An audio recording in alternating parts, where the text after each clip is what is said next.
If your composition not for competition, y'all not gonna get it. Taking the top position from the opposition, I'll document it. I put my mind and my heart up in it. Try to dissuade the drought, disregard opinion. Talking bar for bar, I raise a far above limits. Pardon me while I go hard for a minute. You leave your heart on your sleeve, you damn sure better be down to bleed. Audacity of me to learn in public, having them people clown on me undoubtedly. These people backseaters, can't let them reroute a G. GPS got me dubbing, using they DM like they proud of me, man. You gotta be active with it, put the coin on that cabinet. Conjure up the confidence, contend or it ain't happening. Can't be content, you gotta be purposeful and passionate. Plus a little bit crazy to get punched in the mouth and not pack it in irrational a bit. Like a nigga to passing up the sticks. We ain't wasting no space on somebody giving up chase if they gas a little bit. And I keep it a buck and a cent. 101 times I'm feeling like nothing I have worth a lick. Still find within me a tatted tenacity to not back down and be back in this. They be like, what kind of rapping is this? What happened when talent and passion persist? I'm snapping, I'm having, my team knew it happened. They gave me the pass and they racking assists. Cracking the whip, beat to the fire. No limit, no peak, we keep taking it higher. 9 to 5 is still put in overnight, it's still shining brighter cause we steady inspired. You follow the fake and you'll find the non-seeing eyes that be leading the blind. But their pair of pennies, I pay it in kind. Keep your 2 cents, I can't pay it no mind. The soul nigga played it, reinforced, refined. To keep the metal and survive through the grind. Thank you for sparing a dime of your time for a few final lines to 1025.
Good morning and happy Sunday to everyone tuning in right now. It is Maximo 2026. You are here bright and early for KOF 15 Top 8. I'm Cookie and I'm joined by one of the GOATs himself, Zoma, the one who made the soundtrack here for Maximo this weekend. Appreciate it. I'm glad to be alongside you, Cookie, for this amazing Top 8 action we got for KOF 15 SWC event. So you got all of the big names coming out here because there is a lot on the line in terms of being able to qualify for the big kahuna at the end of the calendar. Yeah, true. It is a Master 3 event, so the winner of KOF here gets 1,000 points added to their total.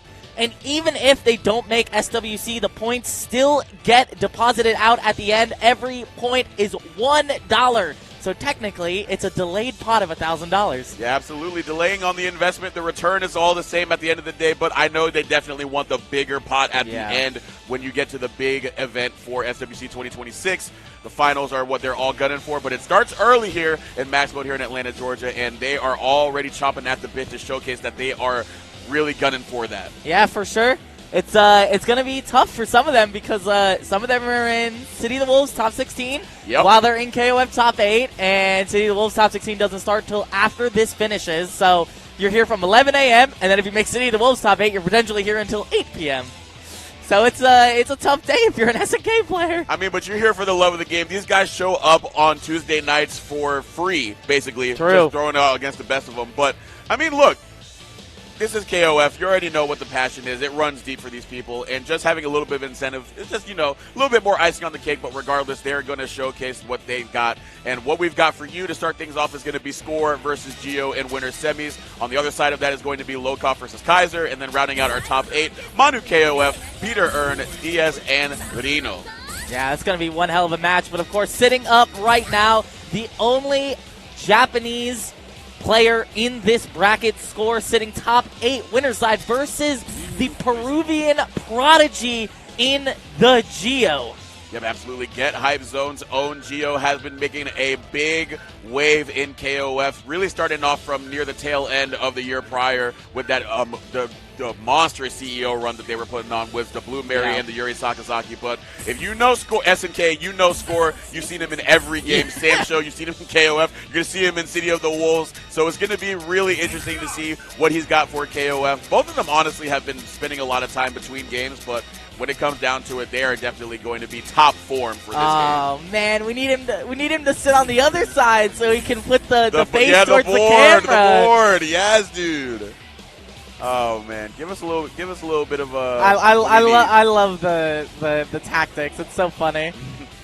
Geo doesn't have headphones in anyway, so I wonder how silent Score's stick is to not just hear him buffering DP or even doing fake inputs to bait out potential setups. It's all about the mental security. Yeah. Even though he doesn't have headphones in, my buttons are silent as steel. I still need to just have that mental peace of mind knowing that my opponent doesn't know what I'm doing. Also, we're hovering a character that has actually seen a little bit of play here at Max Mode this weekend. I saw him practicing some Billy on the setups before tournament, and I wouldn't be surprised if he does pull it out here, but I was saying it during pools yesterday that Billy, it's very reminiscent of how he was in 14, where during a majority of the game's lifespan, the character was not favored.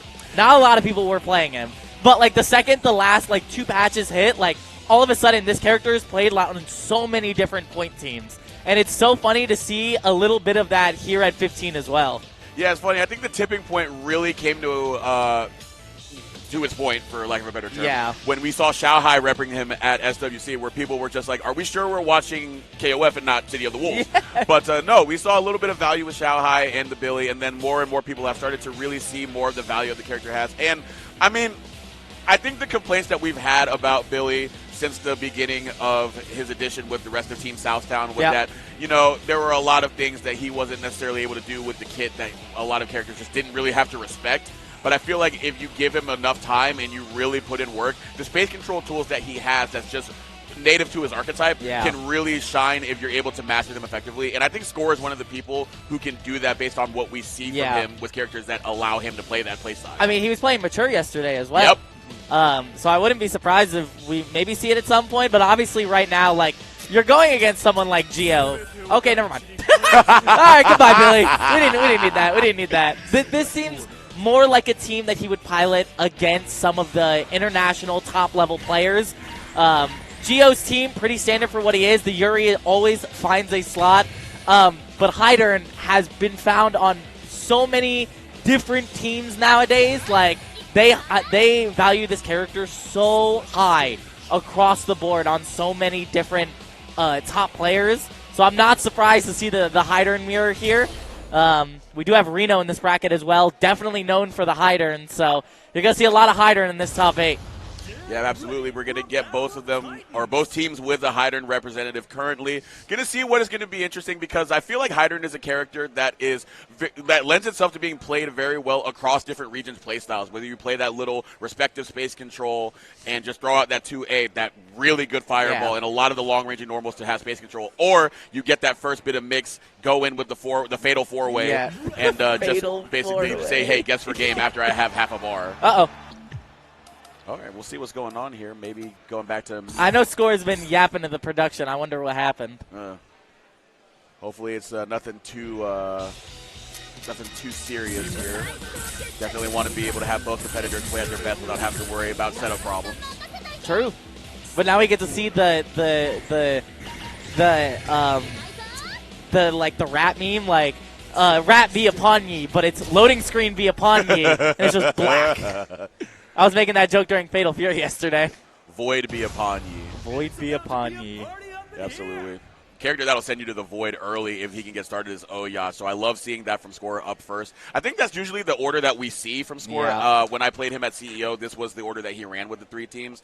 And it's very funny because you can really put Oyash kind of wherever your heart desires, but I can definitely see the point value being very good for him, especially when another character doesn't have resources to get away from you in a guaranteed fashion, rather than you having to bet it all on a DP, or some characters not even having them. But let's see how we get underway with winner semifinal between Score and the Geo. I think the toughest part about this is the toughest part that anyone has with Yuri is that her jump arc is some of the hardest to contest in the game, even for a character like Oyash or Yashiro, who has probably some of the best jump normals in the entire game. Shout out to JA.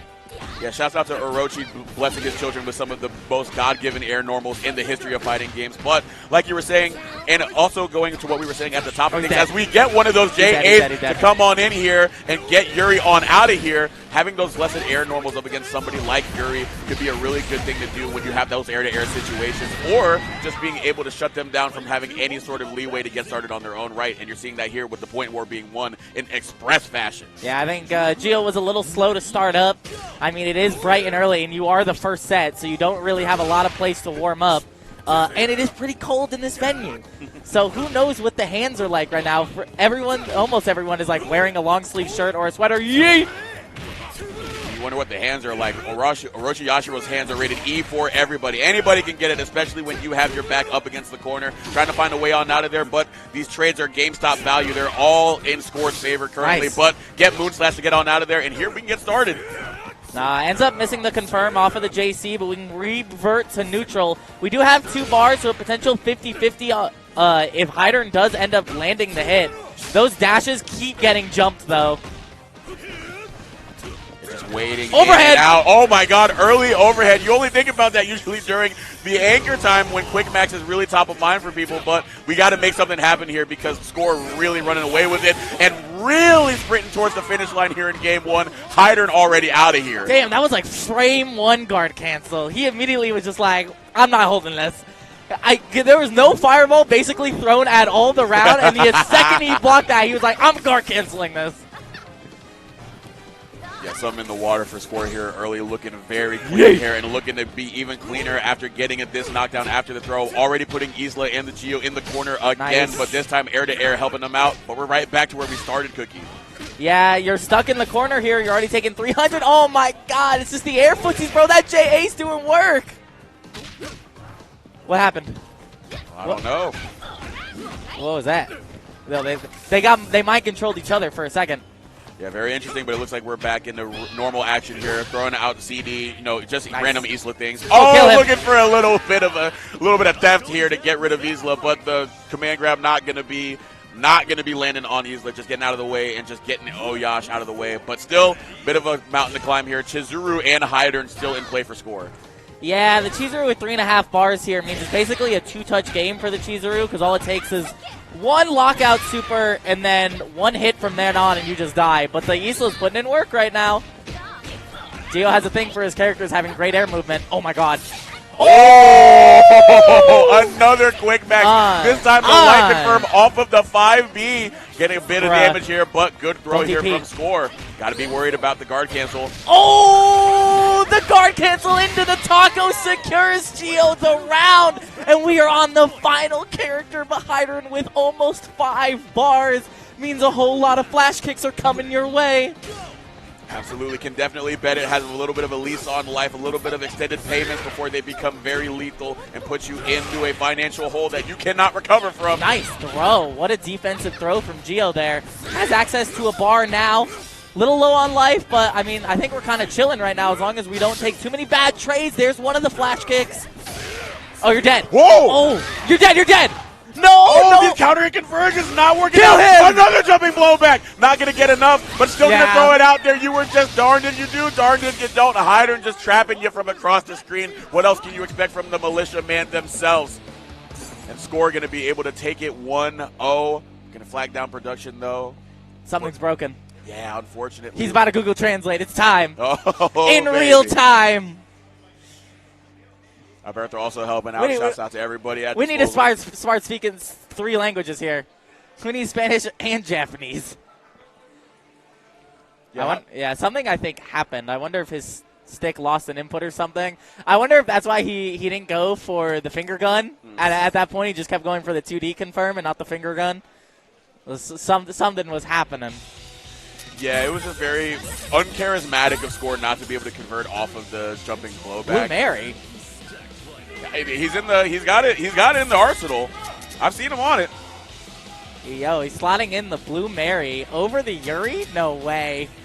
I mean, the Yuri was out of there quick, fast, and in a hurry. It just felt like any sort of value that Yuri had for the team, especially with Gio's playstyle where he loves to really jump around and throw you for a loop. Score was just doing a really good job of covering that and shutting it down.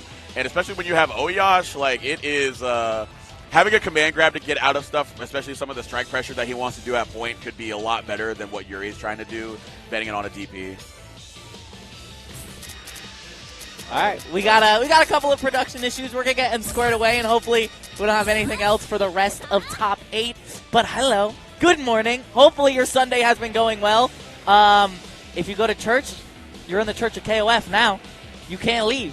You're here for the next 3 hours. This is your service. This is the Sunday service. This is the mass. The congregation is here in service of our glorious title of SNK, and it's lovely to see some of the international crowd and the Georgia crowd still showing up here for early morning KOF action. Very energetic. A lot of the people here were part of the bracket itself, but still showing up after the fact, rooting on some of the best that the scene has to offer. Gotta love the energy here for KOF. Yeah, for sure. I mean, it is Data, and Data loves SNK games. Data loves their KOF. That's why half the Data team entered the goddamn brackets this weekend. I commentated the pools that had like 4 Data people in it, and I just watched like 3 Data matches in a row. Yeah, I heard there were a lot of team kills going on during the pool. So, I mean, we can't help it. We're just that good at the game. You know, so at some point, we just got to keep advancing. And Data made top 3 and 13. I'm just saying. Hey, man. Shouts out to Hime. Corey got second. Look at him. Corey got second. That's the GOAT. That is the GOAT. Holding it down. Boot up KOF 11 right now. No, thank you. What you mean? I'm good. I'm good. Like 13, 15. I'm good on that. 11. Let's play 11. I'm chill on that. I want to hit someone with left, right, 50-50s. You could do just boot up Kim and 13. No, it's not He's the got the same. pants. What do you mean? Well, he's got the pants. It's like K-Dash doing minute spike left, right. That's fair. It's so funny. Funny for you. Funny for you. Well, not funny for me. I don't like that. I like playing video. I like playing the game in a way that makes other people not have fun. Me and my respectful characters that allow interactions for both opponents. Nah. That's humble Yamazaki player. We're both playing the same game right now. We're both playing the same game. I'm not. What do you mean? I'm here to make it so no one else has fun except me. See, but that's just called dishonest play. What do you mean dishonest? Yes. It's not ethical. I'm on my villain stuff. It's not ethical. I'm the hidden king. You're the hidden king? I'm low-key evil. Hop on Deadlock.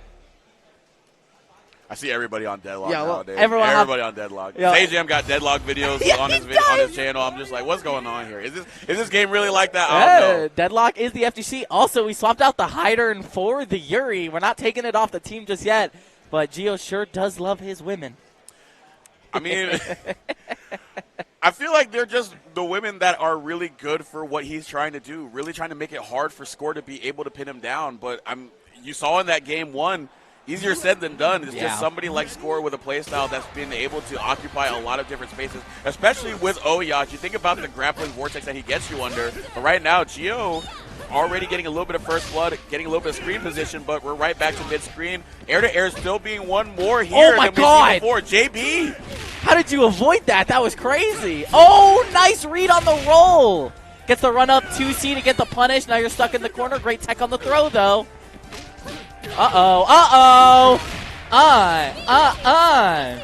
Okay, great stuff. You get a little bit of Oki from this. Oh, trying to get the chase down, but the Farsi not quite in time to be able to catch it. No punish here. But still, Gio really doing a good job to get early momentum there.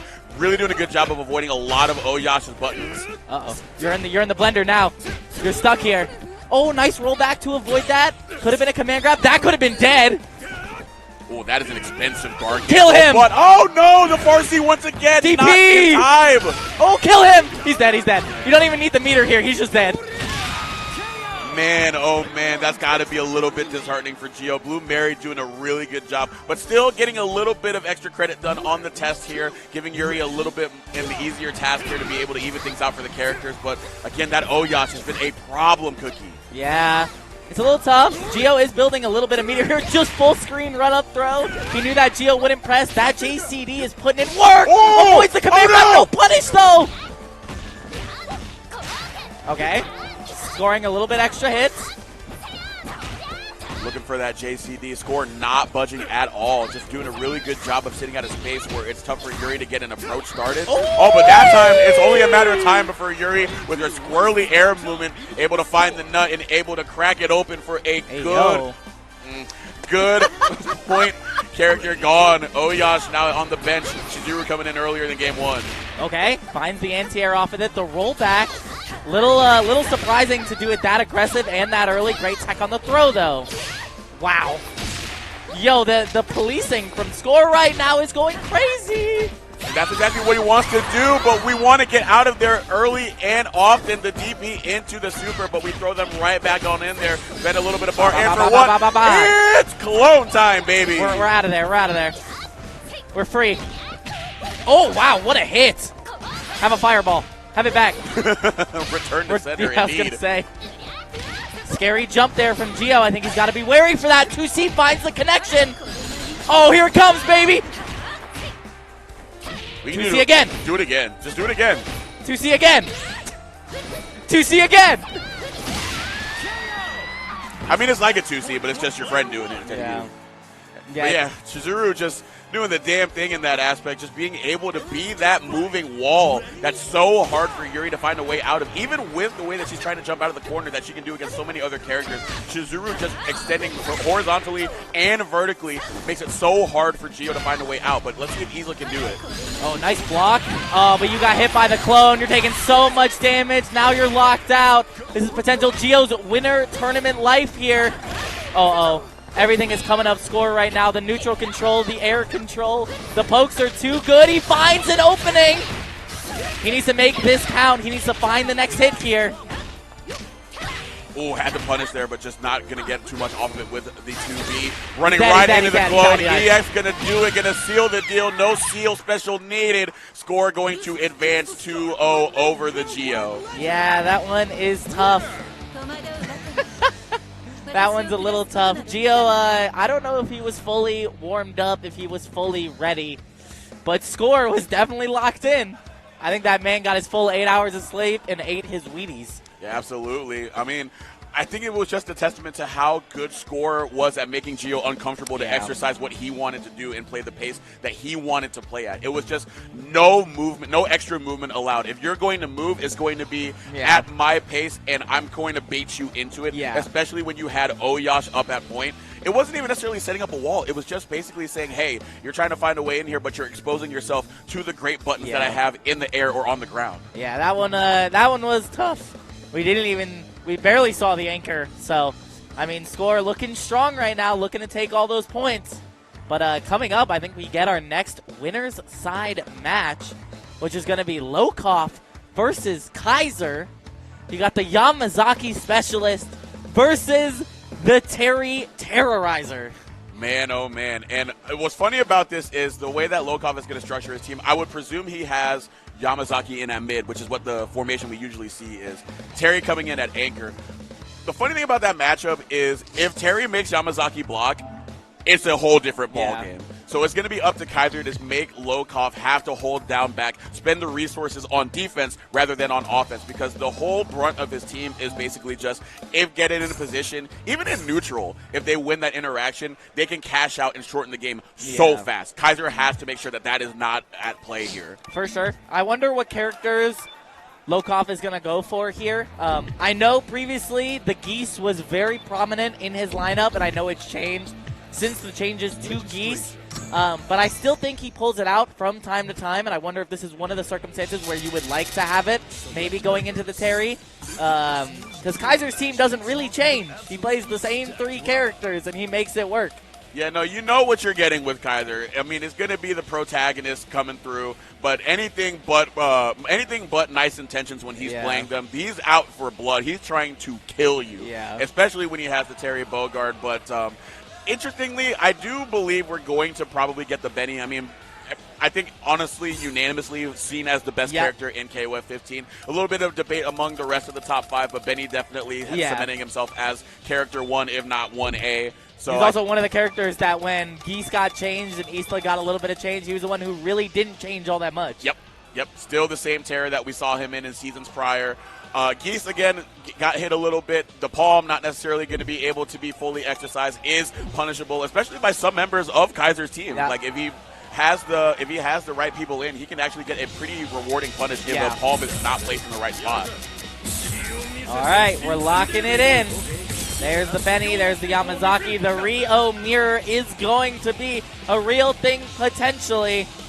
Who has the better one is the question. I think Kaiser Terry is going to go on anchor as always. That is the special. So let's see. I'm curious what low-cop's order is going to be here. I would low-key love to see Benny at point here. I'm not going to, I don't want to see Yama at point here because all 3 of those characters, if Yama doesn't have resources defensively, would not be good. So that's exactly why we're going to get 2 characters who excel at both getting in and getting out of pressure with Rio on both sides. So let's see who is going to win the Sakazaki mirror between Lokov and Kaiser. Yeah, okay. The Rio mirror to start off. The Benny on the anchor versus the Terry. I'm very curious how this is going to go. Because Kaiser, when I was commentating his pools yesterday, he was on one. I mean, when is he not? He was on demon time. When is he not? When is he not? He just might be the Terry Goat, bro. He got 2 crosscut DPs in a row that led to immediate cancel power geyser, and I was like, he's got it. Yep. He's got jumps, any straight hit, he's going to get on Terry. Nice. They're going to be hard to get for Rio, but already getting the roll, getting the hard knockdown. Very respectful here early, though. 2C, immediate fireball. Got him. Yo, that parry was promised to him 60 frames ago. Not enough to kill. Needs 1 more hit.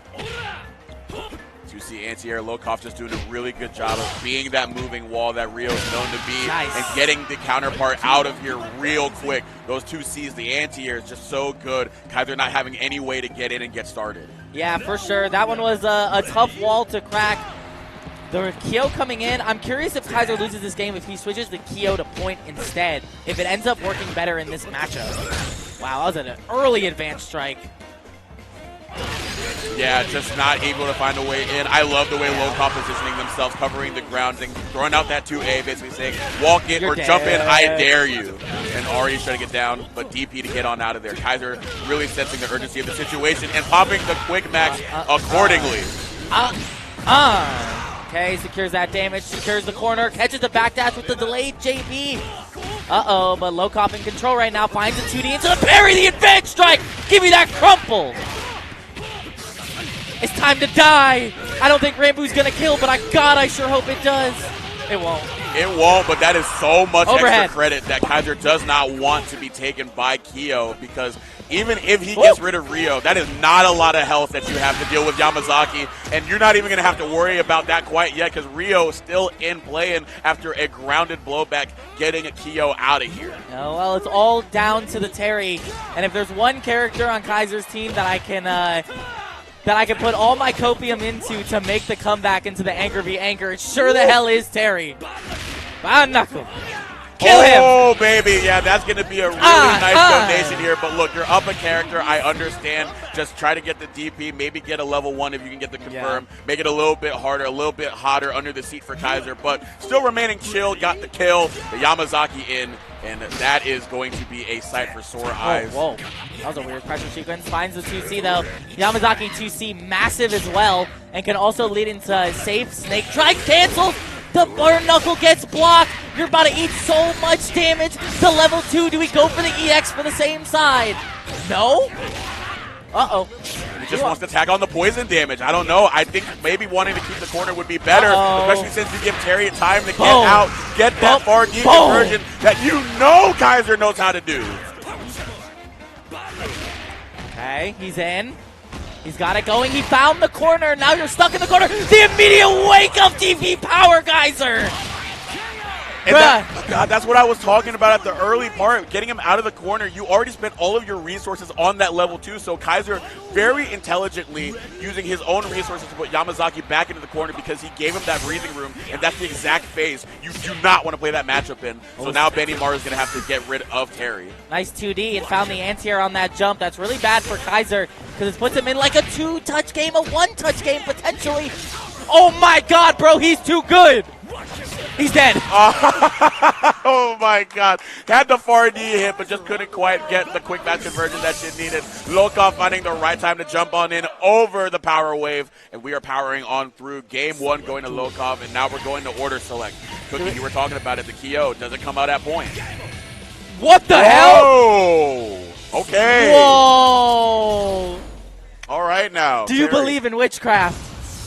I mean, I see the vision. The Terry was definitely putting in the most work, as is customary for Kaiser.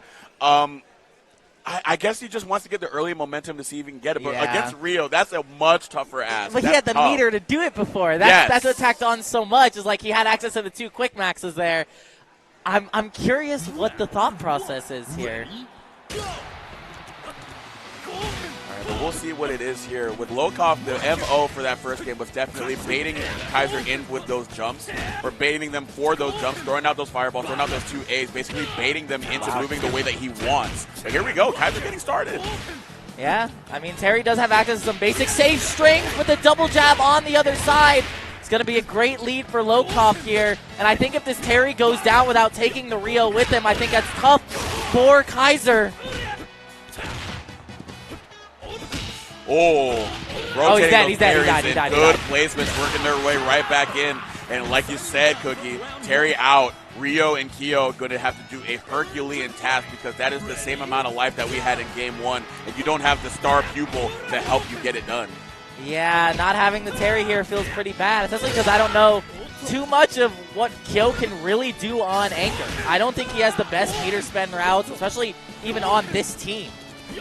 So, I mean, let's see how he can claw it back with the immediate wake-up TP to catch the hop.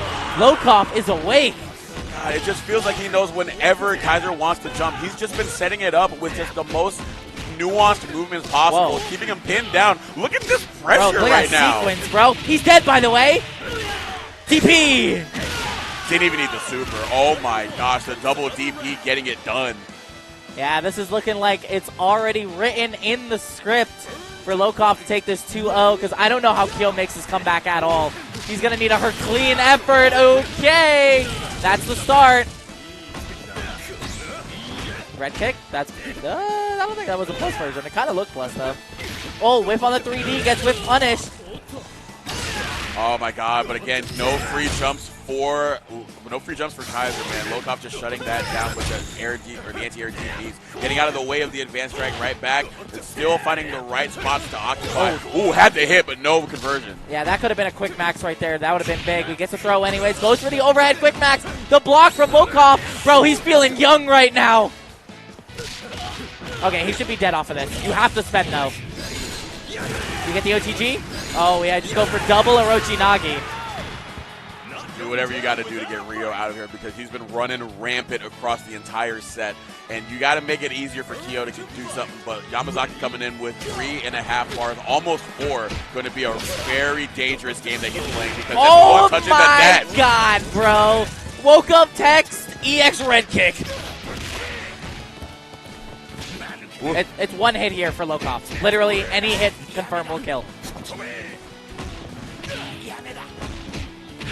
Oh, here we go, DP though. I was going to say, be ready though. If Kaiser does not feel confidence in his ability to jump against Lokov, but he's been shut down the whole time, look out for that EX snake strike to call him on the ground trying to approach.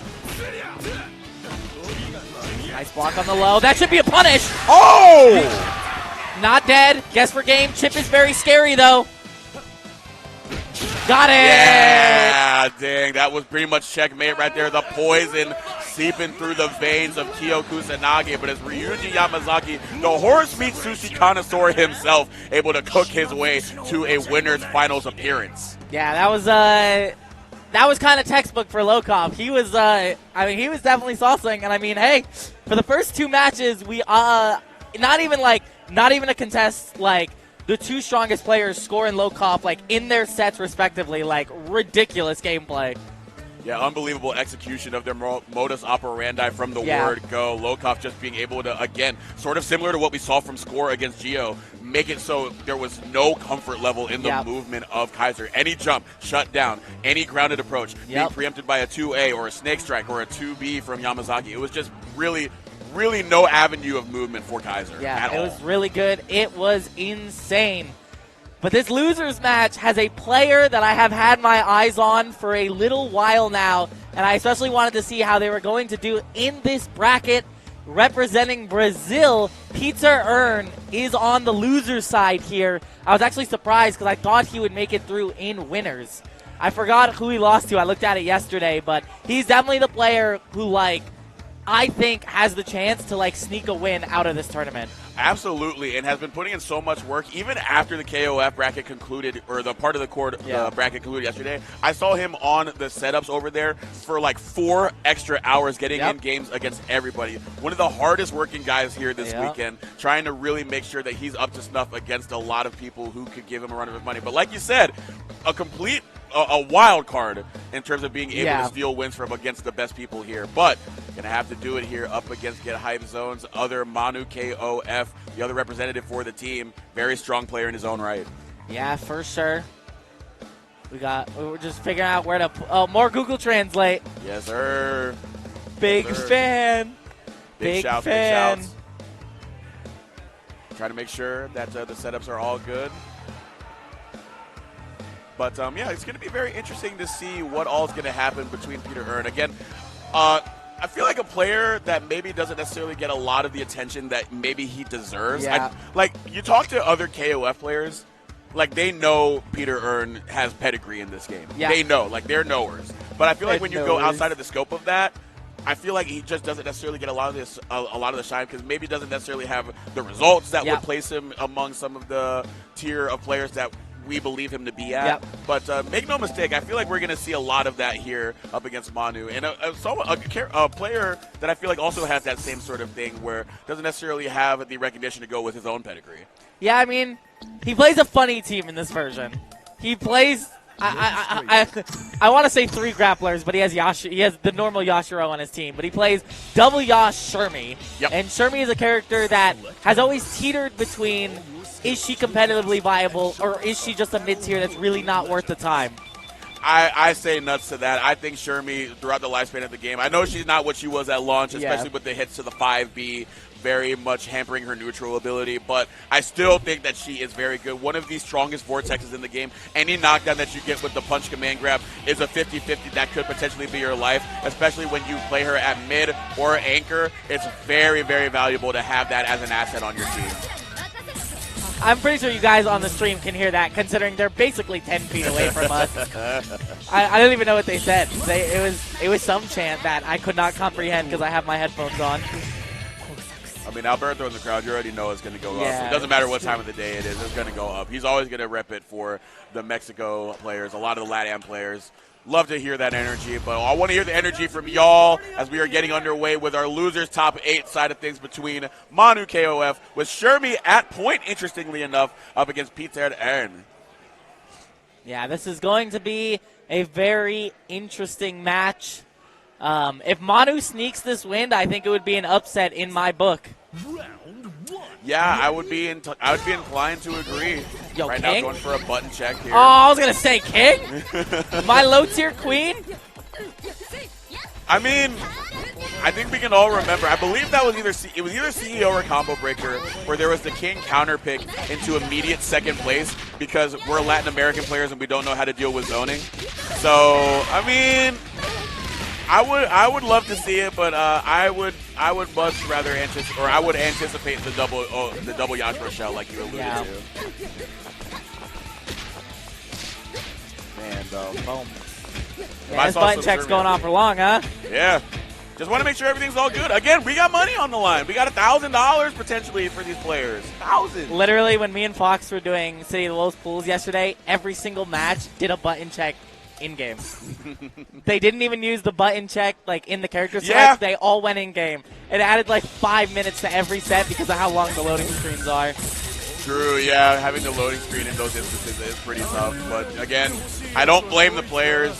I really don't, because you want to make sure in a game like KOF, a wrong button could be your down. It really could be. So yeah, we are going to see double Yash and Shermie at anchor.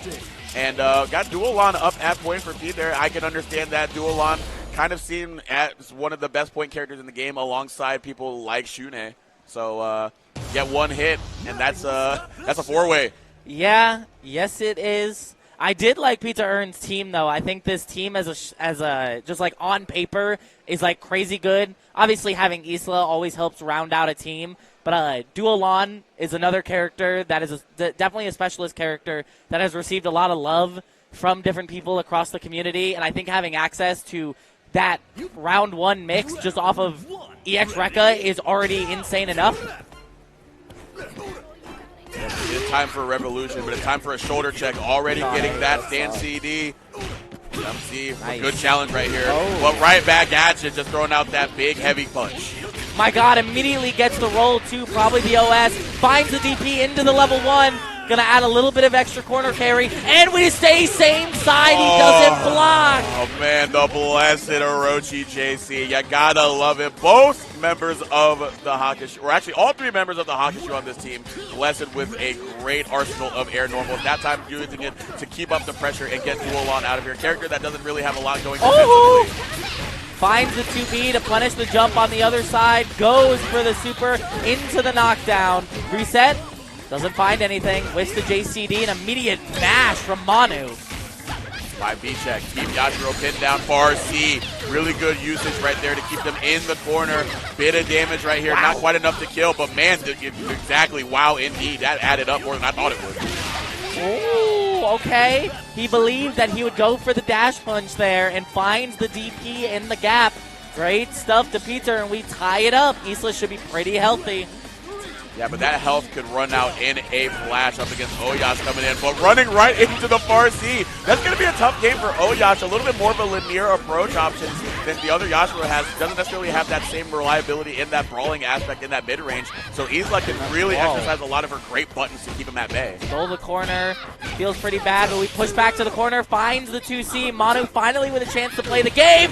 But the 2C actually ends up whipping. Goes for the reset with the immediate throw for defense. Nice 2C. Right back at you. Jump in, but not going to be enough, so they're going to roll out. Where are you going? EX command grab. Super. Absolutely. We have to spend a little more than we wanted here, but we do get access to the left-right. Will Peter be able to guess right? We also have access to the command grab. With the cross-cut DP into the super.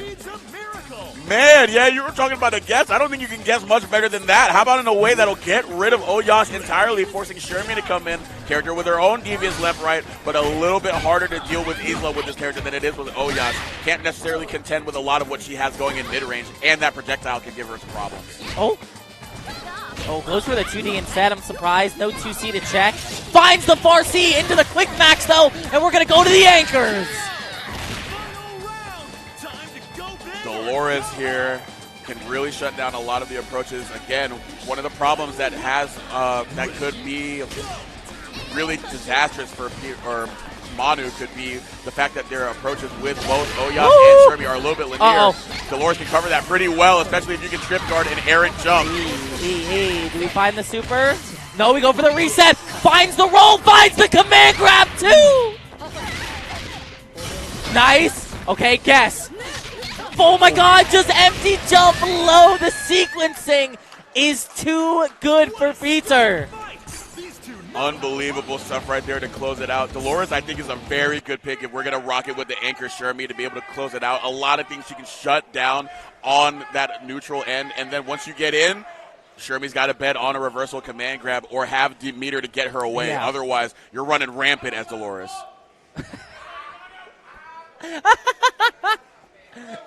The crowd is yapping, and they are loud.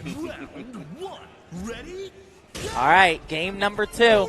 We saw the Yashiro put in hella work against the Duolon before, but maybe Peter has woke up. Maybe his eyes are open. Oh, got the jump, couldn't quite get the conversion off of it, but right out of the way of that 2C, but still finding their way in. These trades lining up for Manu, though, putting Duelon in a bad position. Ooh, 6B finds the connection into the dash punch. We're still in the corner. Great stand jab, though, to find the anti-air. Oh! The shoulder check on Legends. Yeah, that is a reversal. That is one of the few reversals that Duelon has access to. Bruh. Do it again. Oh! Okay, JCD ends up working out 2D into the overhead. Not overhead, but I mean, low crush. Ooh, looking for that JCD, but still being able to use that frame advantage to put Duelon into the corner, trying to stomp the yard, but not getting the miles out of it that they need. Yo, the footsies, the footsies. Oh my God, he goes for the reversal super when he finds a good jump in. Great gap finding from Peter. The second he saw Manu find a jump in that would have led to real pressure, he's like, I'm churning this. Absolutely, got to understand the advantage that you get when the jump in is a little bit too high. Not going to be able to get the full brunt of what you need to get started. Trying to get started with the quick max, though, with Oyash. Not going to get a ton out of it, though, but we only need a little bit of damage to get Duelon out of here. 2D gets stuff. Yeah, I mean, all it takes is one hit from this point on. Command grab will kill as well. Oh, nice run under. Ooh, the blowback gets stuffed. Stop the yard.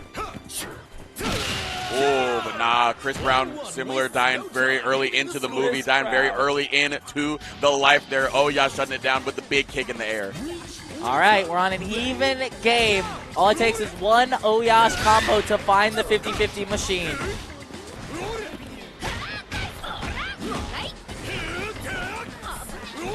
All right, just jostling for that space. Nice. Finally getting that jumping blow back. And if you're Oyash, you love to see it because you can convert into the left, right, and the OS that you're gifted as well if Peter tries to roll out of here. Oh, stays same side, goes for not the 50-50, but just the safe jump. I like that. Maybe he was scared of the crosscut DP again like he got hit from before. Oh my God, I can't believe that worked. Oh, I pull up. I pull up. Nice 2C. Sometimes it works as an anti-air, sometimes it doesn't. Definitely puts you in a lot of recovery. This actually, I think, might be enough to kill. It will be close, but I think you are indeed right. Yeah, you're I dead. think that is a dead Isla. Peter Erd looking a little bit more worse for wear. Oyash doing the damn thing here in game 2 that they couldn't get any time to do in game 1. Now Dolores has to go through 2 characters rather than just 1. Yeah, she does have 4 bars to do it. What a start. What is going on? What is going on? All right, we're chill. We got 3 bars, chill. Okay. We reset to neutral. We chill out. Nice anti-air. We love the anti-air command grab. Hey! Kara canceled command grab. I love to see that. Oh! The sequencing is crazy. Will he go for the reset? No, we go for the super. It should be enough to kill. And what a great series of resets from Peter. So incredible. And now we're going to the anchor matchup. Man, oh man, we were talking about how tough of a task it was going to be, but indeed, Dolores likes to exercise command grabs just as much as the person across the screen. But Sherby coming in with a healthy amount of bar can get started if they can get a good call out. Got a 5D or 2D right there. Couldn't get a lot off of it, though. Okay, not great tech on the throw. Oh, goes for it again! He's so brave. Wow, that close he actually anti-aired. Okay, JB, we're in. The 2B in response. Jostling still for more space. Manu almost in the corner. This is super close. Not allowing any re-hop pressure at all. Just shutting down any attempt at a re-hop after a JCD. Very brave. I wonder if they're going to do anything, but not going to get the chance to right here. Command grab going to land. What the hell was that command grab space, bruh? That reached half the screen. Oh! Bruh, he is fishing for that command grab so badly. Nice. Gets the JD. Again, shut down any hops that we get. These re-hops not landing. Peter Erd moving out of the way of them so no Sherby pressure can get started. And look at what you're getting out of it. Oh, the rollback gets caught by the roll. Now you're stuck in the corner. How will you guess correctly? Immediate guard cancel blowback. He doesn't want to hold the command grab at all. 14 seconds on the clock. Got to make something happen right now. Peter Erd knowing that, just creating space and knowing that the jump in is going to come. Going to be able to get the anti-air. That is going to be Peter Erd and Dolores wrapping it up. 2-0, sending Manu home at 7. Man, oh man, what a series of Dolores sequences from Peter there to throw Manu off his game, and then the neutral control against the Shermie was too good. Manu got so scared of the grounded command grab. Yeah, it was really just a matter of getting to that Shermie, because I know in the heart of hearts, Peter had full confidence that the toolkit that Dolores has was going to be able to make it very hard, especially if they got that early life lead that they got in that game too, forcing Shermie to have to do something, and you're just at the mercy of Dolores, who is basically wanting you to play at that pace anyway. Yeah. He was turning that anti-air command grab, though. He wanted it in so many instances. It was wow. He was just turning that. He was just turning like butter. Like, he had those inputs down so clean. Yeah, and I guess I can kind of see a little bit of what you were talking about with how people had a little bit of questions about how Shermie could fare. You can see how linear her game plan was, and Manu just felt like he had no other choice, especially when he had to make something happen. You had to commit to re-hop pressure. You had to find jumps when you could, because on the ground, what really could you do? Because you have to worry about the pillars. You have to worry about 5D. There's just a lot of things that Shermie couldn't really play into. Yeah. I mean, it's tough because, like, she doesn't really have a grounded neutral game. Like, she's got Stand B, which can go into Quick Max, but, like, 9 times out of 10, you're really not fishing for it, and it is an inefficient use to meet her when she has so much damage outside of Quick Max. Far C can be used here and there. 2D is probably her best grounded button, especially because you can cancel it into the kick. But it is tough to stay on the ground against some of these characters, especially Dolores Far D. I think that's one of the hardest buttons for that Shermie could probably try and contest.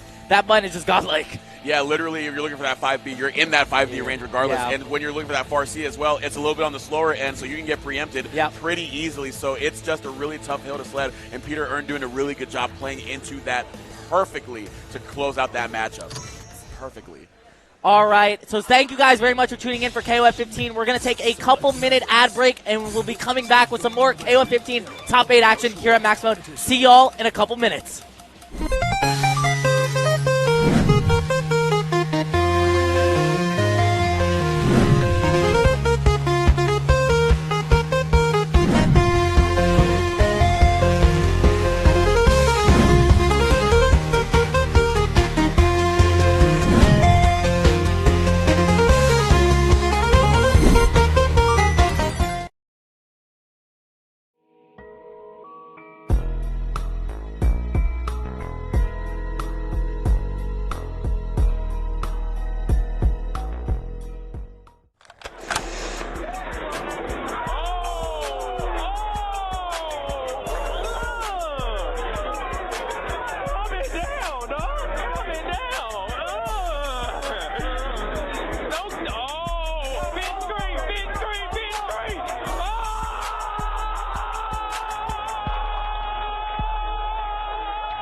Stepping up to stage at the source with that Georgia organized noise too good to ignore. It's for sure you don't create and compete from the core, unpure, effort poor with the cinnamon nor. Toward the force took off from the floor back into 4 into 5. We took the groove on the rise, they wanted more. Came back to max the numbers on the board and we hold court, separating the stone from the sword. Yo.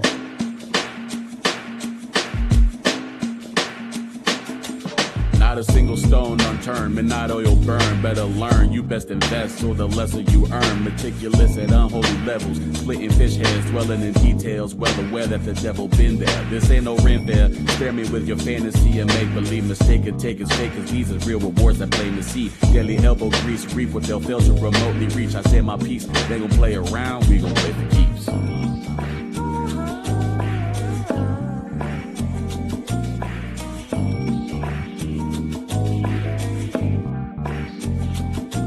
Come one, come all, everybody invited. That genuine, ain't nothing else like it. Come one, come all, everybody invited. That genuine. big timing with big players. Really, we been major. Tried to invade the A, we came through with a king slayer. Late with the recognition, don't wait you a minute later. Run the record, statistics, numbers, you'll see it's been data. This that good flavor, this that real rhythm. That grassroots grooving southern soul that is so different. That feel good frequency, you can just flow with it. Something else on this mode, stop playing, bro. No, it isn't. Please don't group what we got with this, that, and the third. We going on year 3, should have been on the word. And that word is bomb. The bomb thicker than thief. No better way to sharpen the steel than to spar with the team. Got the game held down behind the lock and the key. We need to see that action ball. Saw that talking is cheap. Trying to fight with some kings. You trying to squabble in the streets. We got that good guarantee. Come get a piece.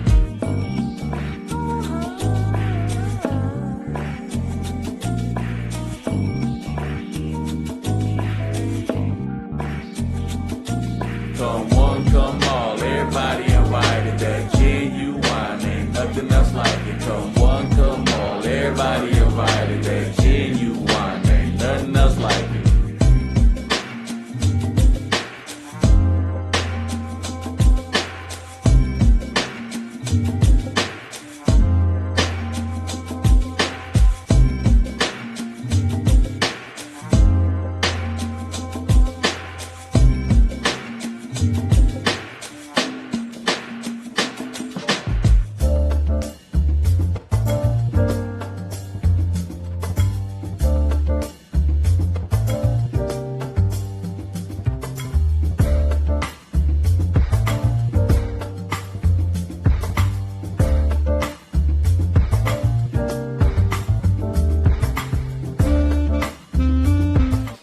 Folks, welcome back to some more KOF 15 Top 8 action here at Max Mode 2026 presented by Data FGC. I am Zoma taking you through the action alongside Cookie to my left, and you're right on the screen. I don't know how dimensions work on this, but I think I figured it out. But Cookie, I think we figured out already through this top 8. We've only had a few sets. We figured out that these guys have come to a play today. Yeah, for sure. And one more loser's side round 1 top 8 match coming at you with Reno versus an Argentinian representative in Diaz alongside Kaiser as well. So this will be one hell of a match. Oh, looks like there's no way these are the teams. This is a button check again, isn't it? This can't be a button check because we literally were on an ad break for 5 minutes. Yeah, but these are the teams. Like, that's Team Hero, and that's... Yeah. I forget the name of that team. Yeah, it's a button check. But, like, you know what? All power to him. I already said at the top. We were literally checking buttons the whole time we were on ad break. What's going on? You know what? Just let them rock. They're down there. We're up here. If Reno was playing Shunier, I would have been like, God damn. What has the world come to? Maybe his stick wasn't connected? I don't know. Maybe. I don't know. Okay. If he was playing Shunier, I'd be like, that's crazy, because I have never seen him play a Pixie character that's not Ab. That would totally fly in the face of his playstyle, which is going to be represented here with the double Yacht Iron. But on the other side, Diaz repping the Sylvie Pala Pala, Denji Beam. I know that is your favorite. He's using the old costume, too! There you go, popping off right there. Also popping off for Angel. Very popular character because of recent events in the SNK-dom. And, of course, Benny Maru popular for also recent events in the SNK-dom, being one of the top 1 characters, if not the top 1 character in this meta. This team is strong. Yeah, Lao Yagami really showed that Angel in the right hands can be a terrifying character to go up against. And beating Zhao Hai of all people puts a really big statement that this character can do work. I mean, look, all she needs is just a little bit of advantage at that point position, especially where she shines brilliantly, being able to get that hard knockdown, and also some amazing meterless damage off of her conversions. Really shines as a point character. But Yashiro is shining as an anywhere character, but we usually do see him at that point position because of the way that he's able to duke it out. Nice. I like this color. There you go. Nice. Okay. Oh, blowback. What's the mix? Yeah, roll on out of there. Just do not give any respect. Do not hold down back against Angel because you cannot block this character forever. I tell you what. Okay. Go to the full screen. We do have to block the Yashiro now. Can we guess the sequencing right? Nice. He gets a just defend right on the cross up too. Finds the JE, but whoa, overhead. Hello, the slow overhead. For the red sky, nobody home, not moving at that exact moment right there. Otherwise, that could have been a bit of an on-hell advantage. Looking for the shoulder check, nobody home. Nice. So much respect being shown in neutral, but now we get our first pretty clean hit for on-hell, but you're dead. right back for Yashiro. You died. Goodbye. Yeah, stamp of approval. Oh, you're just alive. I feel like you could have routed for the kill there, but it doesn't matter. The far C finds the connection anyways. That is one of the issues with on-hell, is that her grounded buttons are pretty damn slow unless you're jabbing. Yeah, really leans into the strength of Yashiro with those brawler buttons, being able to throw out things like that 5C, that 5B, to be able to stop on-hell from even really trying to play that same game. But Benimaru, that's a different equation right there. Oh, wow, commits to a very early DP. Reno immediately ready to block it. Going to be a great amount of damage. Standing reset. Yo, Diaz just getting hit. I don't know what's happening. We're going to get another standing reset. What's the mix? Just goes for the full jump into the JC for a frame trap. Ain't too much you can do when Yashiro's got you pinned up against the back wall. It's tough sledding to get out of there. Even when you're Benimaru, already discouraged because that DP got red, so you're kind of just thinking, what do I do here? But here we go, Cookie. Here's my girl. color too. This is the outfit and the color that I run. I love her 14 outfit, man. I don't love how she plays in 14 though. She plays like such an annoying as hell character who plays in a playstyle I don't like to play. Okay, yes, throw doesn't kill here, but you have a lot of ways to do some pressure. That is one of the things about Sylvie. She has a lot of varied ways to put specials into her pressure that either leave her plus or in a frame trap distance. Nice tech. Ooh, trying to go for the trip guard, but nobody home. Looking for the French woman, JCD. Unfortunately, a little bit too high on the jump. Yashiro was, but finally getting the right time to get the reversal and clip him out of the skies. Sylvie drawing first blood here for the team of Diaz. Yeah, now you got to deal with a 3-bar Hydern, though. And if there's one character I hate trying to approach on Reno's team, it's how he plays his Hydern. But it's going to be one guess away for the first game for Reno. Can Diaz guess right? Crosscut DP. Here it comes. Never mind, just dead. Oh, man. Yeah, that is a tough spot to be in. You have your tournament, or potentially your tournament life on the line if you drop the next game. But against Hydern, who's just really, you're at the mercy anytime he gets that Stormbringer on you. Yeah. It's tough sledding. Tough sledding. All right, let's see how Diaz can adapt, because the on-hell didn't do too much. The Yashiro kind of cooked. We need hand warmers, bro. I see Reno blowing into his hand. We need them hand warmers. I don't know, man. Just seems like he's really moving them hands pretty well here on the controller, because he has been flying through here this first game. But right now, on-hell flying to the sky, getting the air-to-air to hit. Big knockdown, great routing. Woohoo! All right, we continue. Nice, stay there. Stay there, double overhead with the first JA. Finds the connection. Are we going to spend the meter here? Yes, we do. We go half health to go side switch again. Do we have a reset? Do we have an unblockable? What's the mix? Great DP on wake up. Almost stunned for Reno, but almost a dead Yashiro as well. Double roll. Wow. That was quick. What a switch up in terms of the momentum. Diaz going to be able to do exactly what we were talking about at the upset of the set, Cookie. On-hell just being able to get everything going if she gets the right touch. And the great routing to take Yashiro all the way to the corner. Already putting Hydern in there, but the back throw. Oh, nope, forward throw. Oh, finds the far D into the quick max. A lot of meters spent, but you do have access to another 50-50. Whee. Oh, immediate press. Yeah, you're dead. Okay, side switch into the same side. You got to be scared of the chip damage. Just DP is good, but close D is even better. The on-hell is gone. Yeah, I was wondering if we were going to see the parry super on wake up there, but I mean that would have been a very expensive ask. Even if it worked out, you still had a lot of health to go through. So give Benimaru some additional resources to play the game, especially now that you're on more even footing than you were in game one. What? It's slow. Oh, you're out of the corner. Okay. Air Raijiken is going to be way better for controlling that space if you don't want Reno to run, but immediately EX knee after the Raijiken. Doesn't want him to take his turn and goes for the meaty air EX Raijiken. Oh, man. I don't know what happened there. We had a yellow flash. I think he tried to DP. Yeah, but maybe got crossed up. Yeah. Oh, yeah. You cannot roll out of there. That 2C hits all the way from Joshua Tree to Atlanta. Damn. Okay, almost dead, under 30 seconds, so neither player is going to get a whole lot of life back. Trying to run up command grab, and that's a great start here for Diaz. Do we spend the meter? Oh my god, he does. Oh, man. Okay.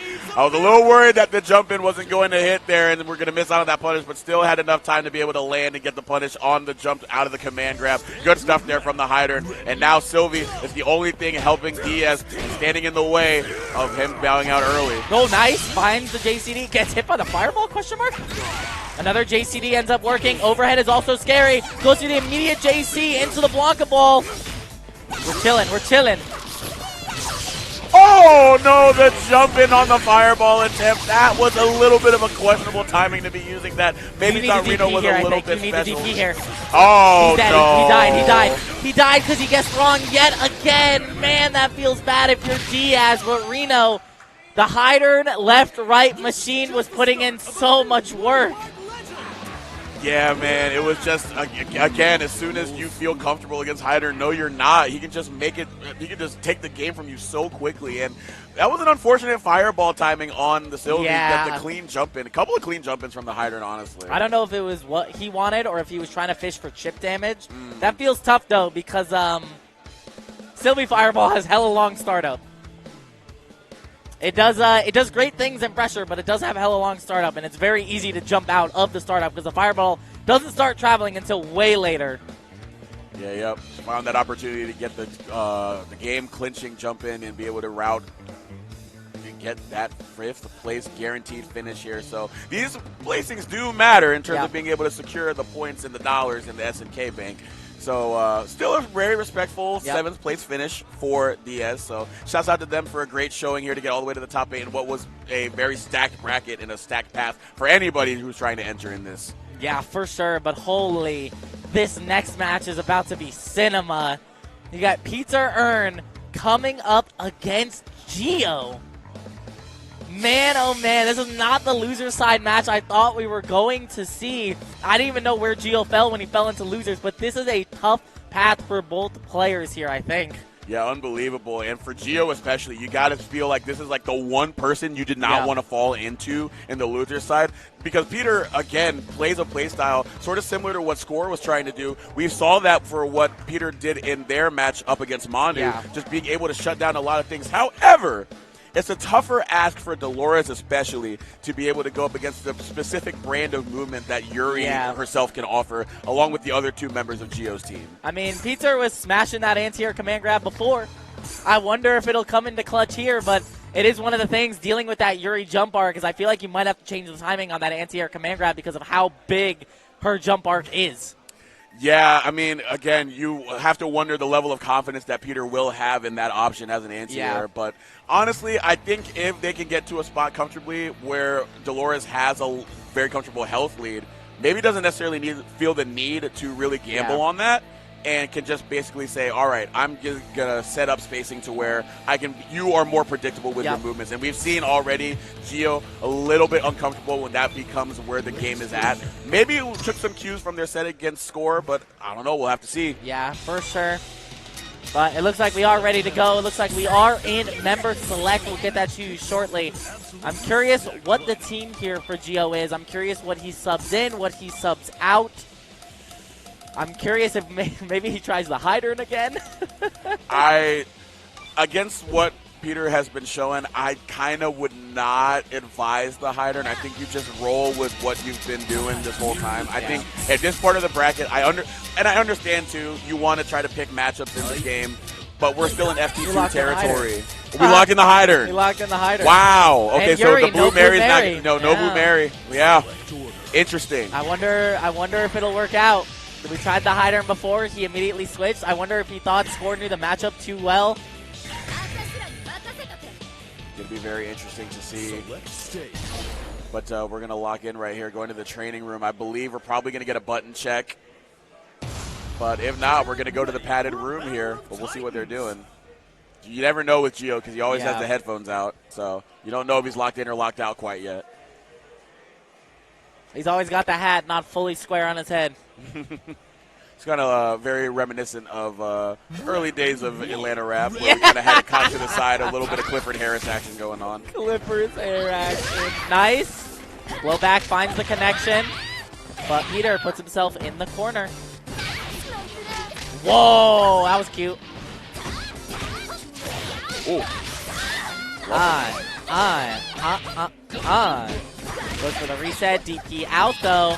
Oh, man. I feel like Gio had that read like 2 years ago, just sitting out of range to get that trip guard on the jump out. They've been doing that a lot to each other. The jumps from the 2B into the trip guard immediately goes for DP Super, trying to even up this health. Finds another throw. Nice taco as well. It should be enough to take it.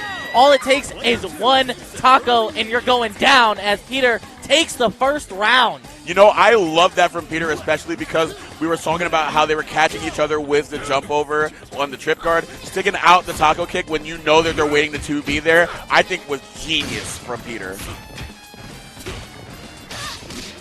Not finding a way to get out. Yeah, the suffocation of the JCs. Peter couldn't find a way out. And the dual lawn is coming in. I'm surprised. Dual lawn in the second slot. I wonder if he doesn't like dual lawn into Yuri. Maybe. I mean, because it's kind of tougher for her to, or like, you don't really have to respect a lot of the stomp the yard, a lot of the 6Bs. It's really easy for Yuri to kind of wade around that. So maybe just feeling that, also getting a little bit of extra damage on the hit, or access to a reversal against Hyder and trying to jump in. I don't know. Yeah, now he doesn't have any meters, so he doesn't have access to the EX Wrecker right now if he wanted to go for the 50-50. Whoa! Yeah, he had that read. And you're about to get 50-50. You don't have access to reversal super this time, so you do have to find the block. Whoa, got the re-jump. Got it. But here we go. You're dead. Nice. Doesn't find the Stormbreaker to get the little extra health on top, but we'll take the full character lead. Thank you very much. Yeah, quick snap of the fingers, and he is out of there. Dolores going to have to come in and get rid of Hyder and Isla. But already getting that anti-air command grab. Not 2 seconds in, Cookie. Yeah, I mean, he's looking for it. Wow, that overhead actually hard knocked out. He teched the EX command grab. What is his problem? He's a grappler player. He just doesn't know it yet. But here we go. Trying to get a little bit respectful. Running right through the ring of the command grab. The chase downs. Gio is on one with Hyder and cannot be stopped right now. The momentum empty jump is command grab. Let me see it. Oh, he's too good. What's going on? Oh! One more time. One more time. Rolling out of it. Drawing down with the 2C. What is happening, Cookie? What is happening? It's just game one. It's just game one. What are they doing out here? What is going on, bro?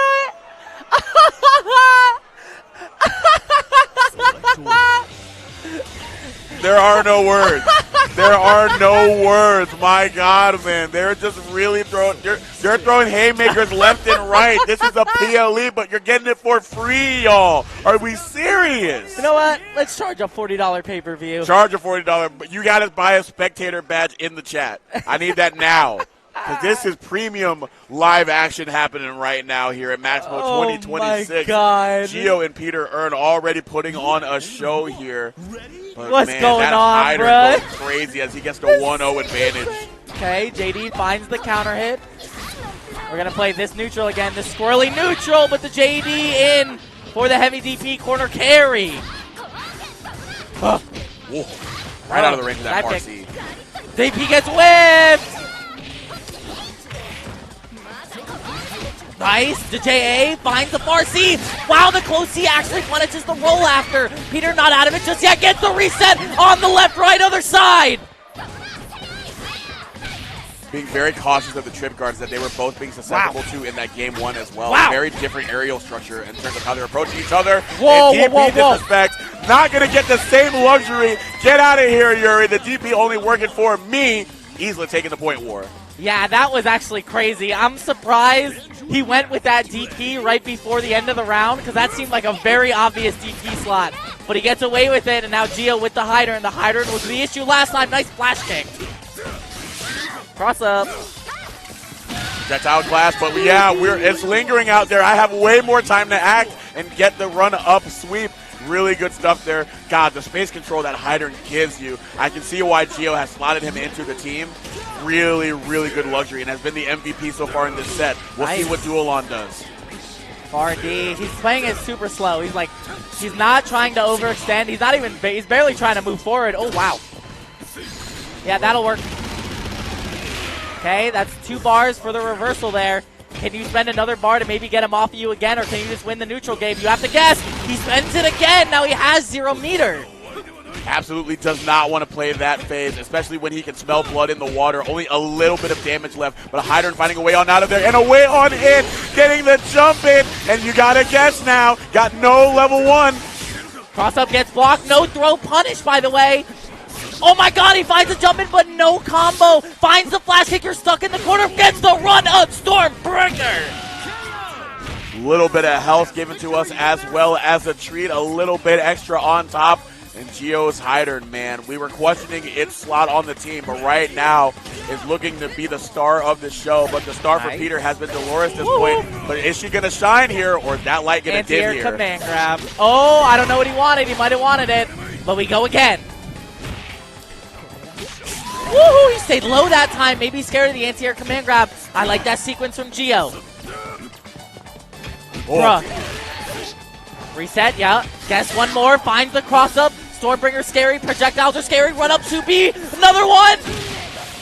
The JD to stop the run forward, and the Hydern was the wall that Pizza could not climb over. Geo with a masterful class Hydern play in those sequences last 2 games. Unbelievable time to put the foot on the pedal, really. You think of Hydern, what we've seen so far from the other people repping him, you just think of being very respectful with that space control, throwing out that preemptive 2A2C fireball. But I love the Geo kind of flipping the script on its head, because you're able to use that as a way to gain ground. And once Hydern has advantage, it is very tough to get him stopped. Yeah, that one was crazy. Peter, man, oh man, the sequence, the Dolores in that first game was absolutely crazy, man. I want to go back and watch it again. Can we get that clip for the SNK Esports Twitter? I need that one. Please, absolutely. The people need to know. Look, if you watch KOF, you watch high-level KOF, you know that these moments are aplenty. And that's why people have such renewed fervor and sustained fervor in this game. Because it's just a gift that keeps on giving. Yeah. No matter what bracket you watch, you have wild moments, you have exceptional play, you have a diverse cast of characters that you see nowadays. True. Knock on wood. But it's just so much fun to watch, and being here to talk through it with you is just an absolute treat. I love SNK games. We love KOF. Can't wait for the KOF 16 down the pipeline is gonna go absolutely crazy. Bring Oswald back. Bring Loveheart back, even though that's a licensed character. Make Betty playable, please, please, please. You've only hurt me for the last 3 years. Make King playable. I'll take King. Give the French women a little bit of help. Give the French women a little bit of help. I mean, you've already given them the JCDs. Just round out the kit. That's all we need. If it's like the monkey's paw curl, if we make like Elizabeth playable, do they add bow to the game? Would I be able to take that trade? I think I'd be able to take that trade. I would take that trade. If it was Wah, no. If it was Wah, no. Bro, they need to bring Chin back. I'll go. I need my left rights. I'll give you this game. We've got those. We've got those. We've got those at home. All right. Looks like we're ready to go. The other losers side match to determine your top 4. Reno versus Kaiser. Ooh. That is a matchup for sure, and honestly, a great clash of styles. We've had a lot of those throughout here, just a lot of the more aggressive players going up against the very defensive-minded space control people. So far, it's been the defensive players that have won the game. As they say, defense wins championships, but I don't know. With the way that Kaiser plays and how he can bank and convert on a lot of the touches that he's afforded, the wall could crumble very easily. Yeah. All right, we go into game number 1. We finally found the deer. I was waiting for it. Fear the deer. Okay, we go with the normal order that Kaiser typically plays with the Kyo, Rio, Terry. Ooh. Hard knockdown after the red kick. Gets the overhead right here. Mid-screen, usually that's what you see from Kyo players. Only get the low in the corner where you can add damage to it. Wow. Neutral jump rising JA for the air-to-air. Oh, but JA falling for the Yashiro. So much damage. Standing reset. Boink. Wow. Whoa! Stole the corner. Orochi be blessing them too much. How are they taking the corner? He's dead.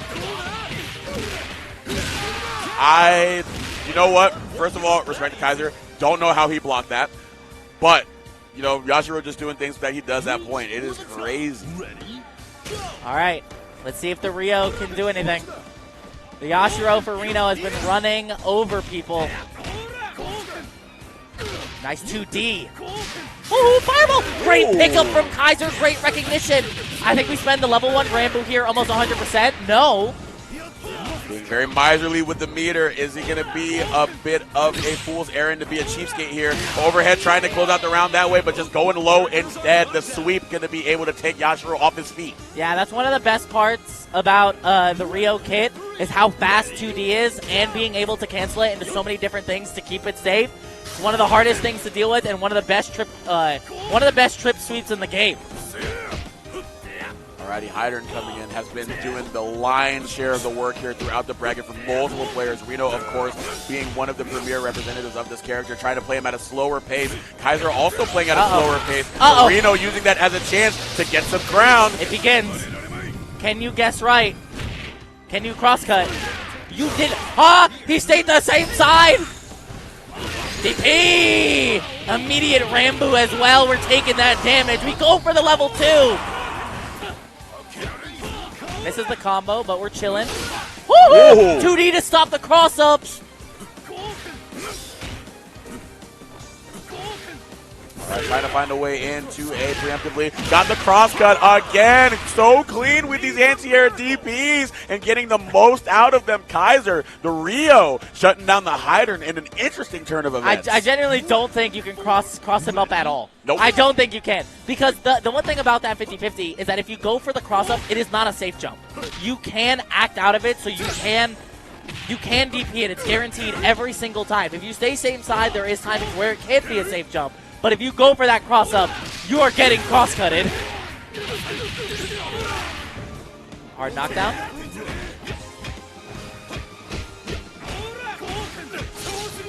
Tapping the toes.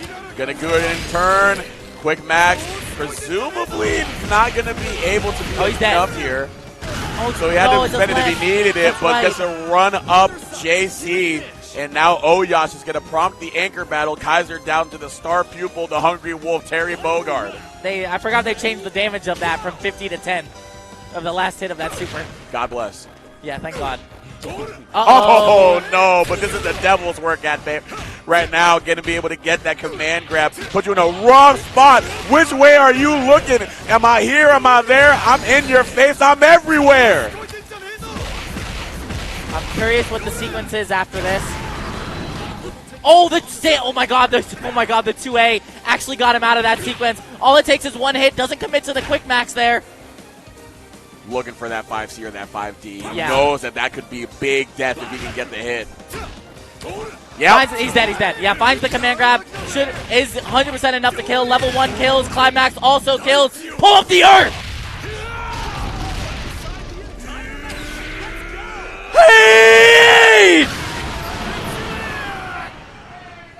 You know, when you play the playstyle that Reno has, being able to also smell when the pace of the game is slowing to a crawl and then just exposing that as a chance to run up and just absolutely jump scare your opponent with a command grab, that's got to be a blessing. That is a blessing. Oh, 100%. Oof. Having the command grab is so nice because you can't block command grabs. All right, game number 2 is sticking with the same order for Kaiser here. Whoa. Yo, his fist hits a space. It also hit behind him. Reaching into the nether realm to be able to get the hitbox activation right there. But still jostling for a little bit of that mid-screen space, looking for that red kick. Got early hard knockdown, but this time not going to be able to do it. Both of them just being very respectful. Once again, the nether realm anti-airs. The nether realm anti-airs. I don't know what else to explain it. I'm seeing a yellow flash on a character model that's not there. Stamp of approval? Found it. Immediate DP from Kaiser. I feel like Kaiser has such a lock on what is a safe jump and what isn't a safe jump. Because like his DPs are crazy on Wake Up. Yeah, 2C again. Oh. You got to be careful of your jump here. One up jab finds the 3D reset. Walking low on the other side. Whoa, Very whoa, impressive defensive prowess right there. And meeting them with the 2C, get the conversion, didn't trust the 6-8 cancel. Trying to bodega on and through, but it is closed. No chopped cheese for you today. You're just going to eat the pavement.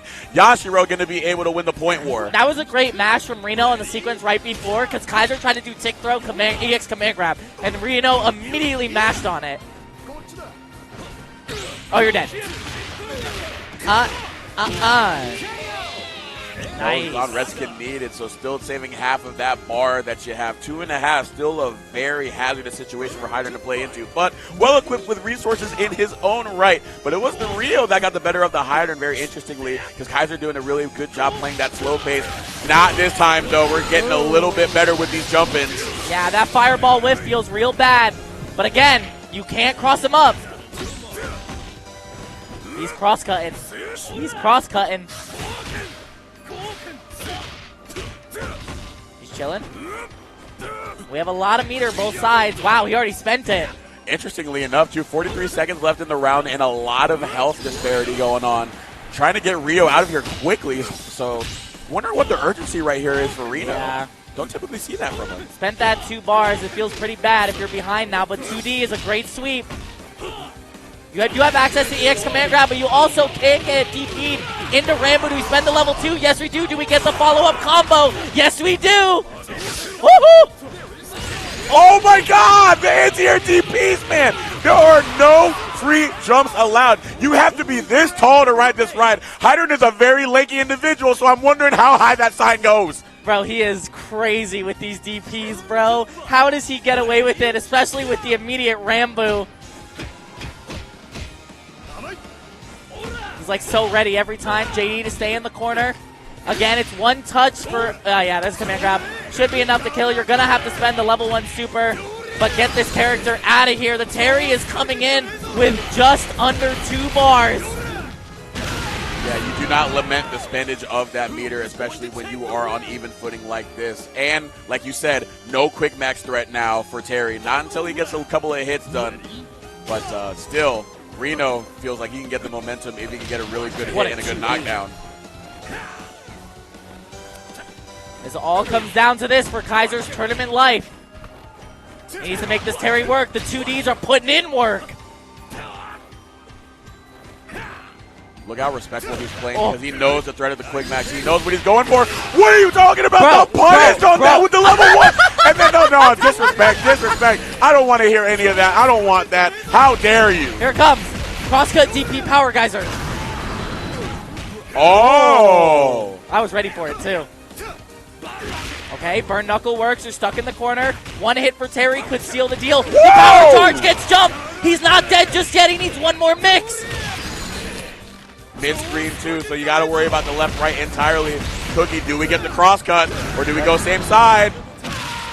He stayed in front of him, and I think Kaiser recognized that there was going to be a gap from that jump-in.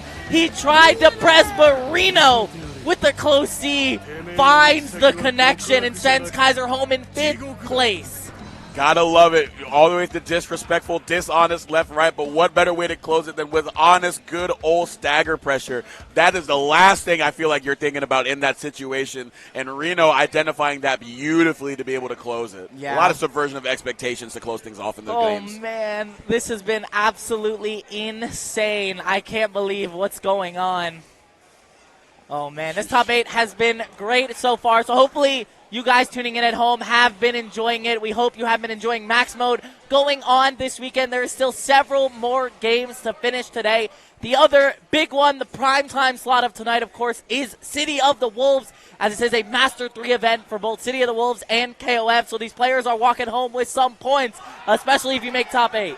Ooh, imagine if you make top 8 in both events as well, man. And there's a lot of cross-pollination happening here between these games. So I feel like a lot of competitive juices are flowing in this room currently. But gotta love to see what we have here. And going back up to the winner's side is going to be our winner's finals. We're going to have Lokov up against Score. 2 people who are alive and well in City of the Wolves as well. I believe both on the winner's side they for should that. be on winner's side of top 16. So I don't have the bracket in front of me. We'll figure that out later. But City of the Wolves top 16 will be going on at 2 p.m. p.m. I don't think it'll be on the main stream. I think it might be on this stream. I believe it's on this stream, yes. Yeah. So definitely make sure to tune into that because we've got some local people stepping up as well. I know Terrence is out here repping the Chun-Li. Crumb going through, John Raptor, Data's own. But again, you're also going to see a lot of the people that you're seeing here and what you'll see at other North American events. I mean, it's just, what else could you ask for from this weekend? Yeah. What else could you ask for? Yeah, the SWC circuit this year is kind of crazy because this is the most support that the SWC circuit has received since its inception, and there's like we have a tournament list, and it's literally only for the first half of the year. It only goes up until July, so we don't even know the second half of the year what tournaments are selected, and there's already like 20 tournaments that are like either legend or point tournaments for these games already. So it's absolutely crazy. Yeah, I don't believe I've seen a tour kind of structured quite like this, if at all, in the history of any tours across fighting games. So it's very interesting to see how it's all going to line up. A lot of chances for a lot of players across the world to be able to get their foot in the door for that SWC final and get that big grand prize that we are all seeing. The $2.5 million pot being the headliner for City of the Wolves. Healthy chunk of change as well for KOF. So definitely a lot of payouts in prime position for these players. Yeah, for sure. And it looks like we have Rito sitting back down, going up against Gio. We're running the bracket a little bit different. Yeah, possibly getting a bit of a cycle of the setups. Someone made a choice. Mm-hmm. I think they already changed the PS5. Yeah, we got to make sure we cycle it. Surprised no winners finals though. We're running things a little differently. Yeah, it is still the onset of top 4, so definitely just wanting to make sure that we get this half of the bracket with a new setup. I can definitely appreciate that. Shouts out to everybody at Data FGC for holding it down, all the volunteers, the production, everybody making it possible to have such a great weekend and a great selection of events for you all at home to watch and for the people here to play. Really appreciate y'all. Can't do anything without him. Yeah, for sure. I mean, hey, Data is running this event right now, but for those of you who like French bread games, there will be an announcement at Combo Breaker for the Data X Team Shinobi event that they'll be running in place of Climax, as Climax no longer is being ran. So we get the stand-in, but more information for that will be revealed at Combo Breaker. I cannot say anything because I need to be a good little boy. But tune into Combo Breaker, as especially at Combo Breaker, we have the Climax of Night stage where all the French Red games will be being ran, which is Under Night, Type Lumina, Current Code, Dengenki Bunko, which is crazy that Dengenki Bunko is now a major game at a major tournament. Yes, absolutely. Anytime I see that on like the list of main games, I have to double check. I'm like, am I in Vortex Gallery? Like, is this like what's happening? But it's really cool to see that. It's really cool, and I love seeing the French Red. As somebody who's gotten a lot more into Uni, especially, and some of Current Code, I love the community of the game so much. They're so nice people, and they put up with me when I tried to say that Izumi takes skill and talent. She doesn't. 214 AC is all skill. That's a quarter circle. That's a quarter circle. That's hard. That's hard. I know. You know what? Let's put up 2XKO. I got my one button specials, bro. I'd be throwing mushrooms down as Timo, and I'd be like, damn. I had to press one button for that. I'm nice. But yeah, I am definitely excited to see the Climax announcement. It's going to be something I think that a lot of people are going to be very excited about. Very excited. We won't say much more than that, but definitely make sure to stay tuned. But for right now, we're getting back into it here at Maximo 2026. Winners Finals, of course, they're going to do a little bit of a button check because we got two shooters across from each other. And if this is the real deal, I will explode. Button check. We're in training mode. Button check. Is training mode banned in the rules? I don't know. That's a good question. But I feel like among players, it's like an unwritten rule that I've definitely broken. Yeah, it's literally we only use it for net play tournaments, and then offline we never use it. I don't blame them, though. I mean, we don't want to be in the padded room any longer than we have. Solitary confinement, even though we got a team of 3. No, just break out of here. Broaden our horizons, shatter our expectations, as they were. Make sure to go to different stages. Check out the beach. That's the stage that I like to go to. Let's go to the beach. To the beach. Cinnamon. Cinnamon de Winamon. The Winamon. I love those commercials. They need to bring them back. What was it, Applejack? Applejack, yeah. Top tier cereal, by the way. Top tier cereal. Argue with your mama. Pick the red color, red and black. Oh, no, you don't get the helping right here. You don't know Sylvia at all. Big fan of Sylvie. All right, I think it should be losers semifinals coming up. Geo versus Reno. One of these players is going home in 4th place, and I can't believe I have to say that because sitting in winners finals is Lokoff and Score. Jeez, man. That is going to be a crazy 4th place finish. I mean, like, it feels like any one of these 4 could have taken the tournament, but I mean, only one of them can win it.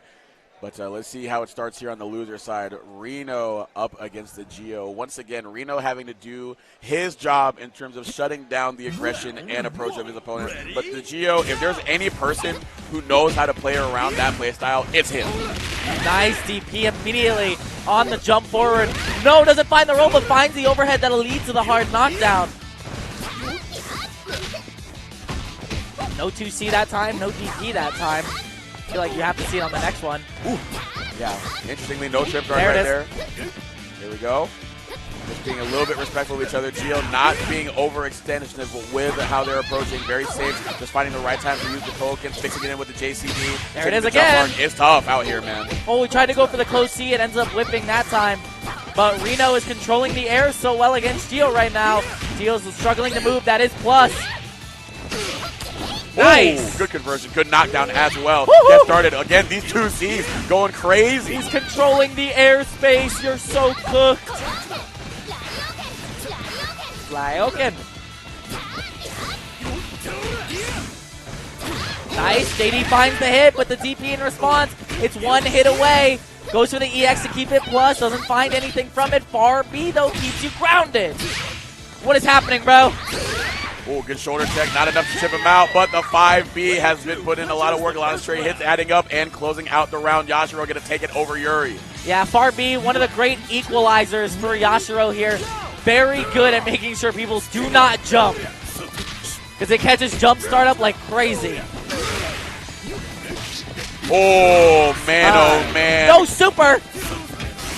Cross up, though. Projectile. Projectile. Throw him out. 2A. Throw out that fireball. Command the space in front of me. Respect me, child. Goes for a small string. Yeah, that was a very big jump. No hop. Geo gets the flash kick. And we are on even footing. I say respect me, child, like Yashiro's not 1,000 years old. Yeah, true. And also built like a tree trunk. Woohoo! Yeah, but you got to be built different to win the Hybrid War against Reno. But right now, already in a prime position to do that, getting the nice knockdown, blocking the mix after the fact. And the Moon Slash in response from Reno, run up, knockdown for me. Great block. Oh my god, the slow walk forward into the close D. And you're getting 50-50 again. Moon Slasher would go crazy here. The roll, very precarious. We've seen the ability to cover that with the 2C, just not getting it that time around. But the Geo still with his back foot in the East Coast corner. Moon Slash, yeah, that'll do it. He was ready for it. He was ready for the short hop there. I know Geo wanted to roll in case he did finger gun, but Reno was not committing to that one. Ends up playing it too well and is a full character ahead of Geo right now. Chase him down. Get advantage with the blowback. Good tech on the throw. Trying to find a way out of there. Trying to dodge that far C, but Isla still having him trapped. Good Moon Slash to get out. I can't believe that 2B punished. It's so long. His limbs are so long. Great 2C. Gets the taco. No combo, though.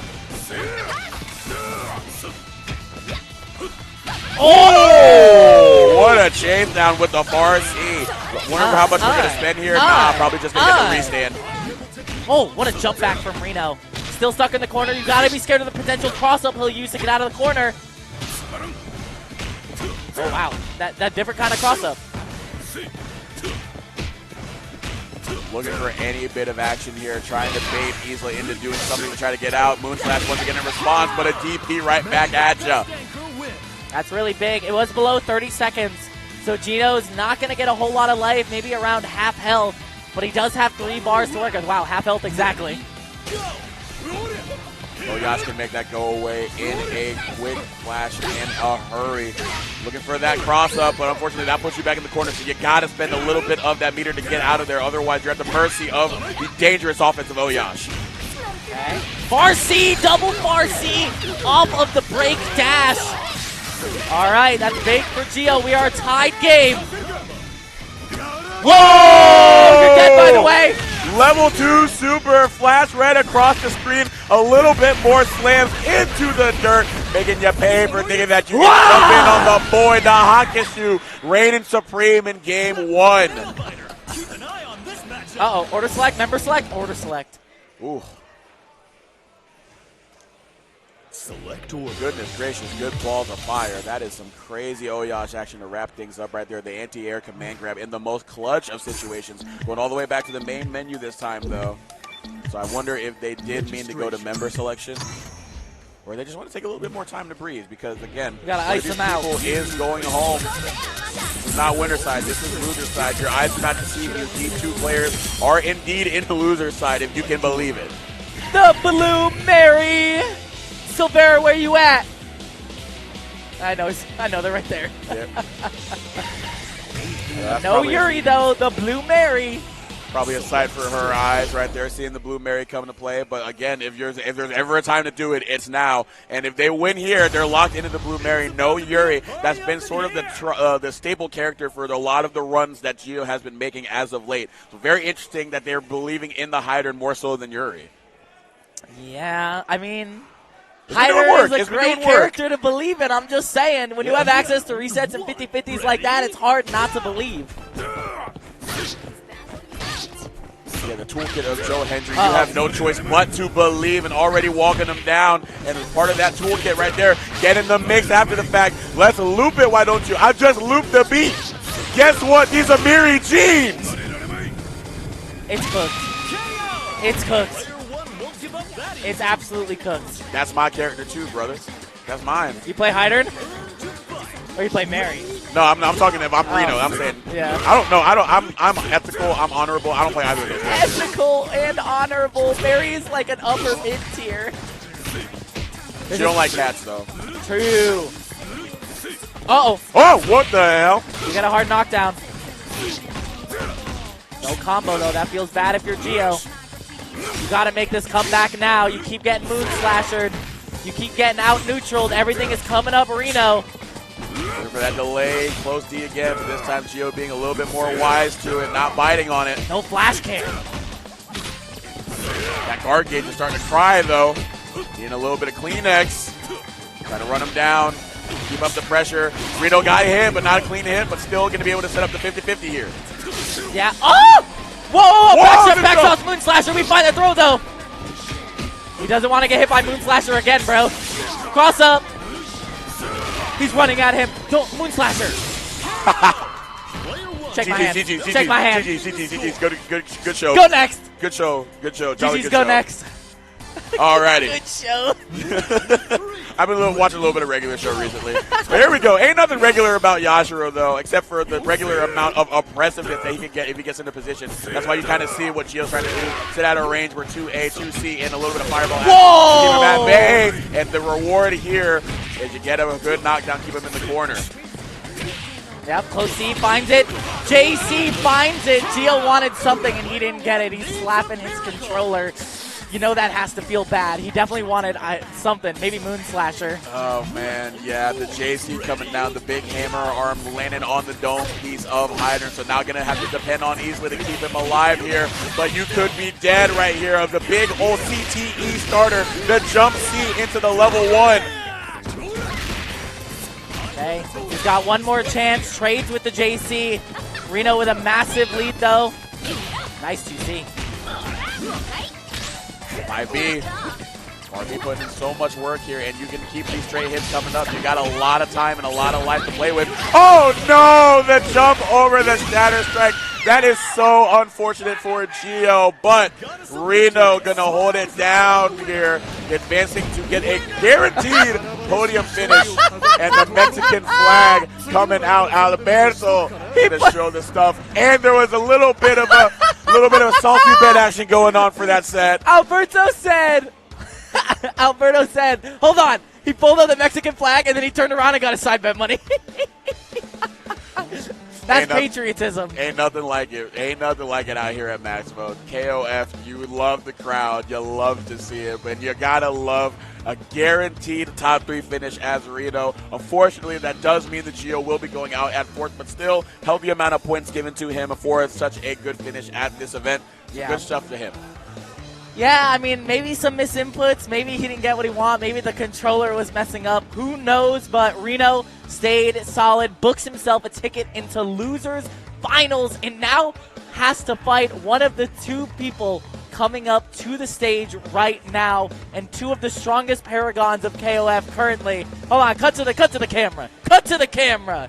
You already know what's good. Hey! You know who the crowd is pulling for right now. Did they just side bet in the back on camera? It's illegal. It's illegal. We're violating the terms of service.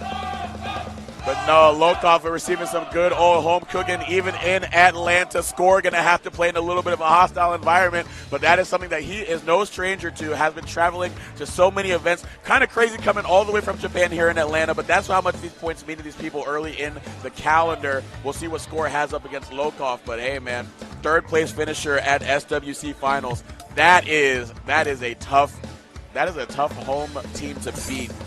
That's tough. Listen, man, there has always been storylines, especially with Score, how it's like he's obviously one of the best KOF players in the world. Yeah. But he's never been the best enough to secure like an insane title like SWC Finals or like EVO Finals or anything like that. He's always been like one step behind. And I'm curious if he can pull it together for this circuit and maybe make a run that really upsets the balance of what people thought of his opinion or like of his power level, you know, throughout the years. Yeah, it's just always that step below, the tier under what you really expect to be the favorites to take it. But again, population of players for KOF, I mean, there's always room to take that next step. There's always room to ascend into the pantheon of people. I mean, we saw it with Lau Yagami. A lot of people probably just didn't see that coming. But yeah, yo, you're laughing. You thought we were going to see some Billy. I was like, no way he's playing this team. Nah, he's just rubbing Team South down for the one time. Shouts out to Billy hopping on the squad for the people. So we are going to see Yamazaki for sure from Lokov. Can I see the geese too? I would love to see the geese. Can I see the geese? He had the geese going. But I feel like he's just going to keep it with the team that we've seen throughout. Probably going to see the Benny come out. And the Rio, of course. But on the other side, Score. Yeah. Probably holding it down with the Chizuru, the Oyash, the Hider. Just all those people that really control the space that he wants. He's mashing that button. Whoa, he's so fast! That's Keith's brother. Yeah, but that car cancel was crazy. The speed at which he did that was insane. We're moving. All right, just a button check. Winners finals coming up. This will be first to 3. So we are locked in for the long haul.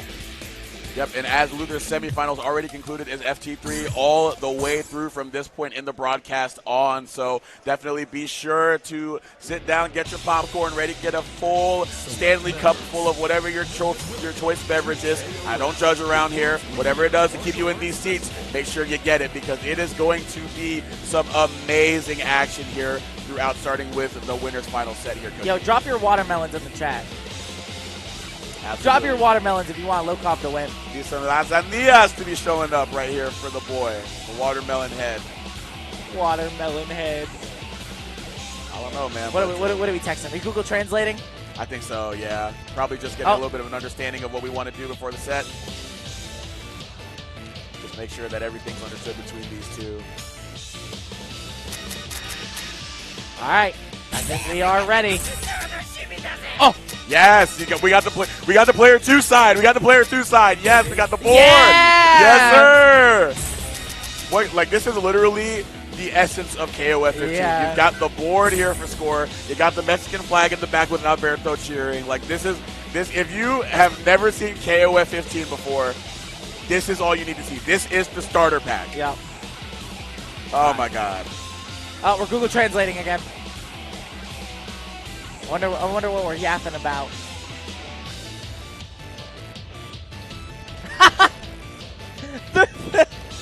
the covering his eyes. Are they trying to blind pick? No way, dude. No way, dude. They might be trying to blind pick. Hollaback. Yeah, somebody gotta do something here. I definitely think they're trying to blind pick or something.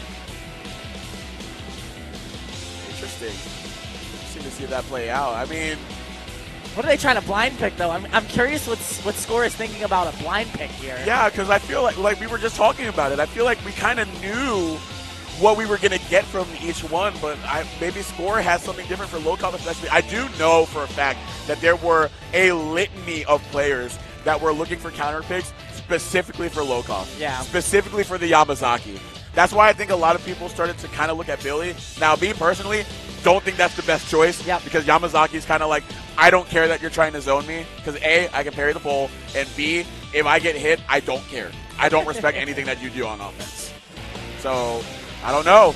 We'll see. But right now, having a conversation with Hollaback of Data. Oh, we're translating. We are translating. Oh, man.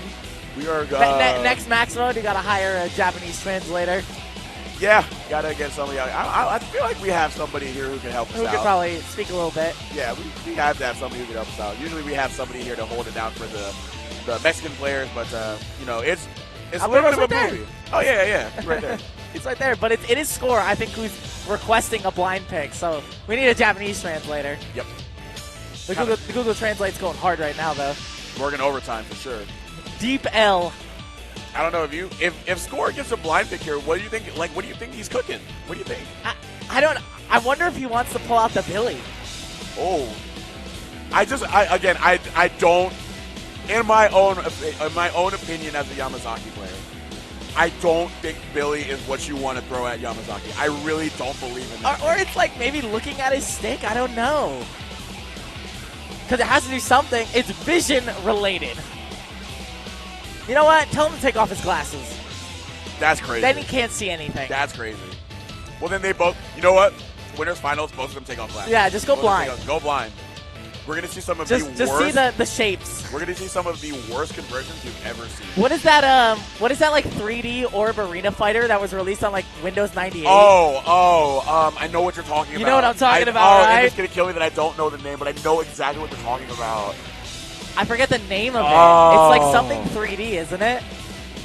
Yeah. Oh my god. Chat, please help us out here. Yo, chat, what's the name of that 3D like arena fighter where they're all just made up of orbs? It's gonna keep me up at night. I'm trying to fix my sleep schedule. So Geese! Please help me out. Oh, okay. The Geese is leave. Billy. No, brother. Pick it. No, I'm not a believer. Unfortunately. Stick my hand. Let's go. This is why I don't do side bets. I would have lost money. Peru. Right there. I would have lost money. I'm the GOAT. I don't know, but we'll see if Billy wins the set for Score here. Again, this has been a very popular pick for low comp specifically. So if a bunch of these players who are competing at the highest level are seeing value in Billy in this exact circumstance, they have to know something, and I would love to see what it is. But we're gonna see it here now. If there's ever a time for it. I found it. It's called balls. GG's. It is called balls. Thank you, whoever in chat said that. Thank you very much, chat. Thank you very much. All right. Looks like we are finally ready to go with winners finals. Yeah, interestingly, the Billy coming in here for Score. We shall see what it is, what is good. Billy at point up against Geese, though. Are we going to get any? We're going to get any Billy Yama action, or is the Geese just going to shut it down entirely? He is the man that hired him. He's the one that came after him. They don't remember who came after. They just run the originator. Listen, we just got Geese released in City of the Wolves, and now we got a Geese here in KOF 15 top 8. It all comes full circle. Speaking of circles, Beauty right now in good shape, having Billy pinned up in the corner. Good pressure that Billy can have a tough time getting out of, but I love the way that Score is moving about the screen.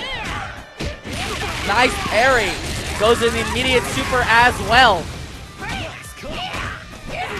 2A doesn't work. Nice, gets the throw. We're going again. All right. I'll be damned. The Billy already doing some pretty good work. 28 seconds, so not going to get a whole lot of health back, but still very, very confidently green health bar up against Benimaru. Yamazaki at the anchor spot, so we will see if the top-tier Titan can get rid of the low-tier hero. DP, hello, hi. I mean, the good thing about Billy here, or Benimaru here, is that Raijikin can definitely snipe some of those hitboxes, or hurtboxes, because of how extended they become. Boom, boom. They're also very quick on the draw as Benimaru have the air throw as well, so if you need him up there trying to anticipate an air-to-air situation, you do get that added benefit in the toolkit. Nice. The Billy is sniping everything, though. The 6A finding the overhead hit. Whoa, getting the punish to cancel from the right Jinkin all the way over there. Very expensive, but hey, Billy was already doing a lot of work, so he's on out of there. That was godlike. It was pretty nice. That was a godlike whiff cancel to find that punish. But 4 bars on the Chizuru means this is going to hurt. At play, but Chizuru not playing around, already putting Benny up against corner, forcing the DP from Lokov. Jump on over the other side. The 2C actually whiffing. Rare moment, rare moment. Whoa! Surprised you got away with that. 2D working out. Finds the connection, not enough to kill. Blocks the DP, and the Benimaru is gone. This is a very tough spot to be in. I feel like Yamazaki does not like playing into either of these characters. Has the far D to compete with a lot of the clone shenanigans, but again, you're running yourself at the mercy of a lot of the long-ranging buttons that are a bit faster on Chizuru. Bruh, he didn't walk forward 6B. Bruh, the boot! Oh! Okay. Didn't quite catch that. Nice guard cancel roll. 2C gonna whip. Oh, the disrespect being shown with that CD going into the standing reset. The blowback is crazy right now. He's finding so many connections with it. Tries to go for the overhead, but Sport was not holding that. Do you see reversal super here? Nah, I feel like you hold it just for a little bit until you feel like throwing something out. Plus, you're doing a really good job with the guard cancel roll placement, so bank on that more than the reversal. Nice. Recognize that that was a bad jump and a bad button press. Finds the... Okay, EX command grab. We keep going. Oh. RC, trying to find a good spot to jump on out. Level 1 coming out. Yeah, this is where you don't want to be as Yamazaki. Gonna have to guard cancel roll out. Beautiful right there. Good use of the defensive mechanics to keep Yamazaki in play up against the oppressive nature of Chizuru's offense. Yep. All right, final round. A little above half health for Yamazaki. About to get 1 bar. 1 bar is all he needs to get started.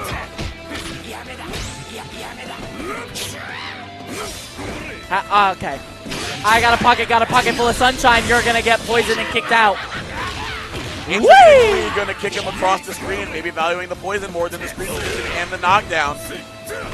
Nice block on the overhead. Oh, yeah, empty jump low. Going to get Yamazaki hiding, going to win the first game up for a score. Lokov ended up taking it back. Does he switch out the Geese here? Do we find another character instead? I'm trying to think who he would go to here. I feel like I don't know how much added value Rio would give you. Yamazaki here. On point? No way, right? No. I would go, if anything, I'd go Benny point. Either that or you put Benimaru and Anchor. Yep, there you go. Fair enough. We can stay with the Geese. I guess these 6 don't have an L3, so you just hold and then press the button when you want random. But the Billy did a whole lot of work in that first game. We got to shut it down. Funny thing about that is, though, even though Billy did so much work, we still got to the anchor v anchor position. Yep. And Yamazaki was in a competitive spot with resources. So I feel like them keeping Geese at point is just them, or Lokov saying, I still believe if Geese loses the point war, even in as mad of a fashion as it did in game 1, I believe in Yama and Benny to still right the ship. Okay, trades still in Lokov's favor. The fireballs are probably going to be the hardest part for Billy to deal with. A little bit of lag on the Repukins, though. The air Repukin is real nice, but run up gets the light confirmed. Or keeping up the offense here. Lokov trying to get on out of there, fighting out very slowly, trying to just use basic pressure. Go to air right there to get us right back into the corner. Wow, what a jab. What a jab check. That was huge. Oh, he tried to get the anywhere juggle, but I don't think that was counter hit. It looked like punish, though.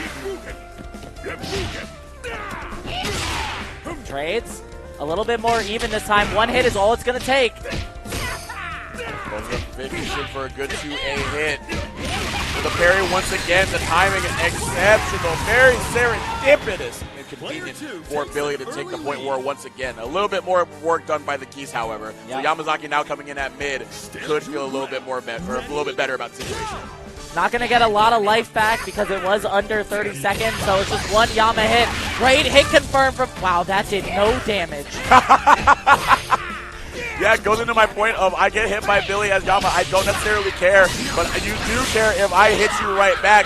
EX Stomp's not going to be quite enough to kill, but man, Chip is very dangerous here. Nice roll forward into the throw. He knew he was expecting the snake strike. Again, run forward throw. Lokov needs to clean it up right here. Trade works out in his favor. Below 42 seconds, so not the full refund. Going to be a little bit around half health, so it's not too bad, but Chizuru is a scary character to fight. All right, trade right there. Another trade. All that's doing is giving Chizuru a little bit more leeway to usher Yamazaki into a very tough spot in the corner. Oh no, popping the raw max mode. That is so much resources that you're not going to get back. 2 bars down the drain and then Yamazaki down on the bench. Yeah, that was definitely not what you wanted. Ended up wasting a whole bunch of meter there. And this is looking like Score's game to take. Hard though. Very favored in the meta currently. Can he do it up against 2 people who are also in that top 5 spot? What a beautiful punish right there. Go into the level 1. Get started. Wow. Deep run 2D into the knee. Nice block. You gotta be scared of the guard break, but he doesn't get the jump forward. Good punish with the EX clone. Get a good knockdown. Not respecting anything right now. These DPs have been landing beautifully for Local. Nice. Gets another clone. Uses the guard cancel. You're still stuck, but the 2B finds the connection. One throw will kill here. No. Enough. You can slow it down a little bit here. But you run right in. That could have actually been the game. You have no resources now. I don't think you wanted to really try to slow it down, but okay. Good guard cancel roll there. Good punish. Now anchor v anchor again. Doesn't have any meter, though, and I don't know if that's the position you want to be in. Because Benny, his confirms don't do it too much damage without meter. Oh, this is dangerous. Oh, the Evan jump low once again. Into the climax. The quick max. Yes, sirree. Crack the back, Cairo crack, and here comes my good attack. Bang! Hider. 2-0 for Score. Score twice now has gone for the empty low, and it's worked against low combo. We're taking out the Geese. The Geese has got to go. Alrighty, let's see what he goes to. I would anticipate it is the Rio. Thinking about it. I like it. I like it. I do like the Rock in this situation. I think the JCD is really good against Billy. Yeah. Okay. Yeah, it's going to be the Rio. Also has a pretty good JCD up against Billy. Yeah. Very high hitting, very generous hitbox, hurtbox proportion. We'll see how the Rio comes into play here. Yamazaki on point. Hey, I wouldn't doubt it. There you go. What's that? Are you 2 for 2 on that now? 2 for 2? Batting 100. They say commentators can't bat 100 on a block. True. I don't know. Cookie. I blocked every mix I've ever had come my way by not entering the tournament. Mm-hmm. I'm 100% win rate on blocking every mix up because I don't enter the tournament. Cookie went 20 for 20 on Will It Kill this round. Yeah. All right, game number 3. Score is up 2-0. Lokop needs to run it back 3 straight, and if he wins this, he has to stick with the team. Can switch up the order, though. 4D.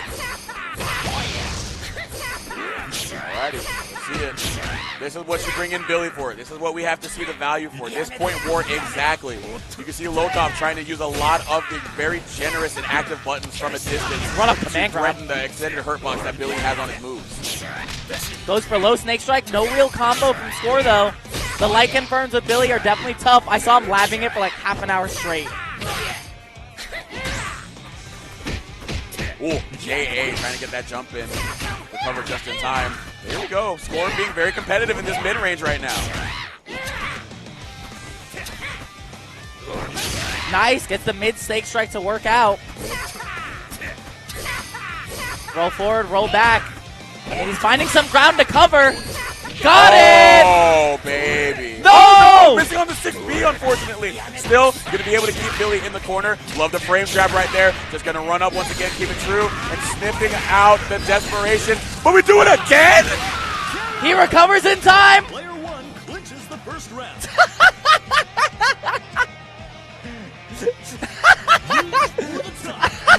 I heard that. So Vera just said that was so toxic. I was over here discussing we didn't have the camera on the commentators, but we got to put the camera on Shizuru, who's currently the main character, as Yamazaki is playing a supporting role as the damsel in distress in the corner. Nice throw. We're out of it, but you got to make something big happen here. Gets the overhead, goes for the EX stomp. That'll give him some Oki. That will be flown. Yeah, he couldn't just sit back and rely on a party because the trade would have killed anyway. So that's Shizuru going to get rid of Yamazaki. Still won the point war for the first time this set. Let's see what Rio's got for us at this mid position. All right, low comp with a slight lead for the first time. 3 bars is big, run up throw. Overhead. Score also being able to see that they're looking for that parry, but unfortunately Lokov still going to be able to sniff it out. Big bit of damage here with the level 1 after the fact. Ranbu on Shizuru. What a parry! Whoa, whoa, whoa, whoa! Hands off! Bro, the trades. The parries are going crazy, though. Now you see Score trying to bait him into a mistimed parry, but it's kind of hard to do anything really respectful with it. Good seal, though. Yeah, that found the counter hit. Doesn't have access to a whole lot here. 2C whiffs. Gotta be scary here. You have access to it now. DP into Ranbu is really big. Whoa. All these whiffs into the parry, just keeping yourself competitive. Just run up. Couldn't quite get to confirm, though, with the 2A. Guard cancel blow back to keep her at bay. And then just run up into the DP. Empty jump, empty hop, DP to secure it. Lokop is now in the lead going into the anchor hider. Can Rio survive to get some extra credit? 2D. Love that 2D here up against the range of Hydrant's normals. And also, you gotta love being able to sit at his spacing where it's hard to really do anything and get the parry right there in range to get the full corner combo. Lokov firing on all cylinders with the counter pick Sakazaki. Okay, he needs to get it below 42 seconds for this to really hit. He's gonna find it, okay. Gets the jump over. He got him to spend 2 on the quick max, which is really big. This will be enough to secure it. Under 42 seconds, so Hydrant will be around half life.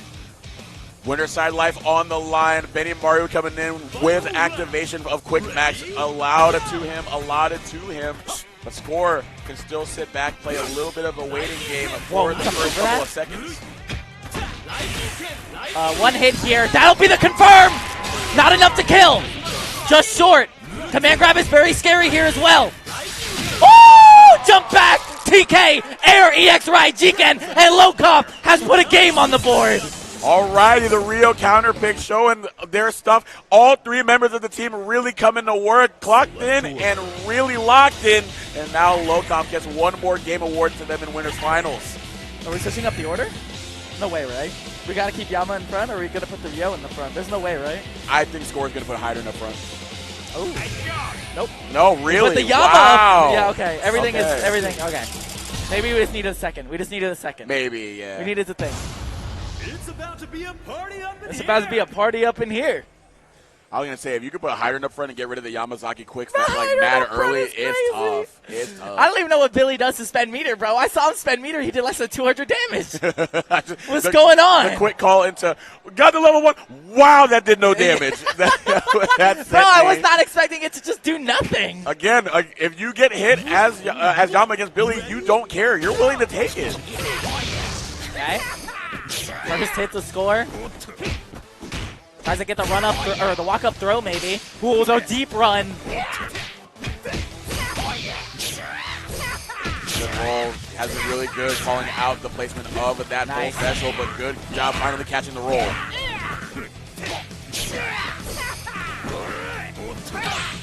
The roll forward to try and catch the distance. Score is finally catching on to it. You got to be a little more lenient with it. Oh, wow. What a hit confirmed! Kick him into the corner. Now just run up, try to get that 2B, but still not standing quite up. But again, this is that tough spot. Got to bet on a level 1 here if you want to get out of here. Or even a guard cancel, which is exactly what we do. Nice. He gets a second hit on the snake strike. Has a huge lead here. Run up throw from Score, no fear. You cannot play scared here. This is where you have Yama. This is where you need him. You cannot play scared. Great checks from Score on the potential redash. Finally finds another hit.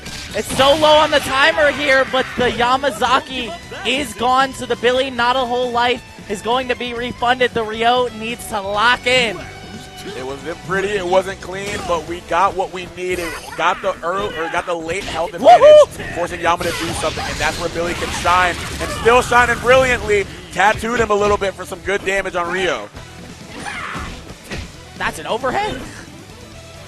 That was super late to hit as well. Run up, finds the close C, 2D. Oh, run up advanced strike, finds the crumple. We're gonna need to spend the extra bar, but this will be a dead Billy. And we're still above 42 seconds. Good spin right here, a little bit of a clap, a little bit of applause from the Mexican crowd here cheering on Lokov up against Score, who's in a really good spot here with Chizuru. Has the meter advantage, a slight life advantage as well. Overhead. The parry's gonna go crazy here. If he can find one, he finds the JD instead. Carrying on the clone. Oh, yep, big counter hit right here. That could actually be a dead Ryo. No, didn't believe that they were going to be able to get the bar in time, so only getting the level 2 rather than the level 1 into level 2. Nice. But still getting the EX overhead. Tough reaction for Ryo. Yeah, that is going to be tough. Lokov needs to go through 2 characters here with the Benimaru. This is still winners finals, so he still does have a loser's bracket life that he can play with. But I think resetting the bracket against Score might be a tough nut to crack. Nice. This time going to be able to beat the overhead, the DP in response. Going to spend another helping the meter here. That's a large stretcher. Oh no! Another match mode. Errant for Lokov. 2 bars that he really needs in this situation with 2 characters left. Yeah, I think it's not going to be enough to kill. Going to be just short. Gets a great knockdown. One more hit. Dash up throw. Not going to work. 2C finds the connection. It's all 1 hit away here. Lokov with a bad miss input. I think that might seal it here. The 2D is going to be really scary. The clone's going to be scary. Run up command grab. He's not done just yet. It ain't over until it's over, and the fat lady has not sung. Benimaru still alive, running up with a command grab. Let's see what they've got left in the tank. Hyder coming in full health, almost on quick max territory. What do we got? 2D. We got 2D. He goes EX cross up through it. That does find the punish. Gotta be scared here. Okay. Finds a bad jump, doesn't lead to anything. Run up Stormbringer, run up cross up. Chip damage is a factor here. You're gonna get chipped with that jump. Score got the checkmate as he moves on to winner's side of Grand Finals. Love that for Score. Very exemplary play all the way through. Almost had the momentum taken away from them, but unfortunately for Lokov, a couple of very mistimed max modes gonna cost him, and that is going to send him down to losers finals. Yeah, that is tough territory, but Lokov's got to stay on the setup. We got losers finals. Reno is coming to sit down. Whee! Yeah, man, it's going to be crazy, but to give Lokov a little bit of extra time in the hot seat just to cool off, we're going to go to ads real quick. We're going to be right back with the conclusion of our KOF 15 Top 8 here at Max Mode 2026. Get ready, y'all, because the top 3 will be decided in just a bit.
One more hit is all it takes for Jazz Rep. Oh, the challenge. Yeah, he tried to challenge with the 5L.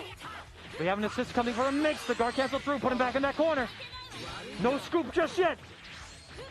We got pressure. We got stagger right now. The vanish out. It's just in time to beat the barrier. All right, using the heavy to make it And out. then it's going to be it! Legendary Pred! Always a bridesmaid! Never a bride! Takes second place as Jazz Rap is your Frosty Faustings 2022 Dragon Ball Fighters champion! And Romanova is ecstatic, poking her head out of the damn folds to lose her mind with her friends. Atlanta, Georgia, you have earned this.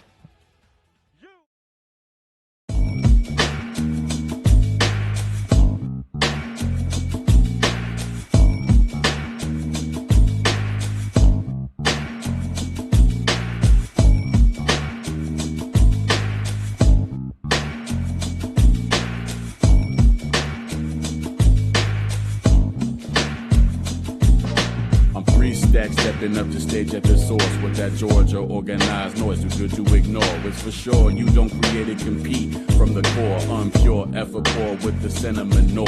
Tour de force took off from the floor back into 4, into 5. We took the groove on the rise, they wanted more. Came back to max the numbers on the board and we hold court, separating the stone from the sword. Yo.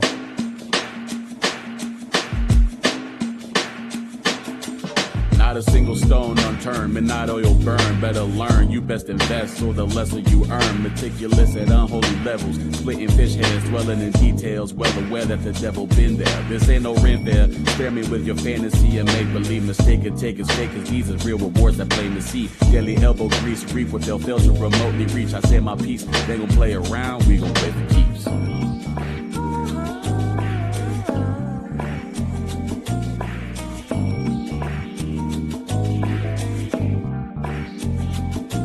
Come one, come all, everybody invited. That genuine, ain't nothing else like it. Come one, come all, everybody invited. That genuine. Big timing with big players. Really, we been major. Tried to invade the A, we came through with a king slayer. Late with the recognition, don't wait you a minute later. Run the record, statistics, numbers, you'll see it's been data. This that good flavor, this that real rhythm. That grassroots grooving southern soul that is so different. That feel good frequency. You can just flow with it. Something else on this mode, stop playing, bro. No, it isn't. Please don't group what we got with this, that, and the third. We going on year 3. Should have been on the word. And that word is bond. The bond thicker than thief. No better way to sharpen the steel than to spar with the team. Got the game held down behind the lock and the key. We need to see that action ball. Saw that talking is cheap. Trying to fight with some kings. You trying to squabble in the streets. We got that good guarantee. Come get a piece.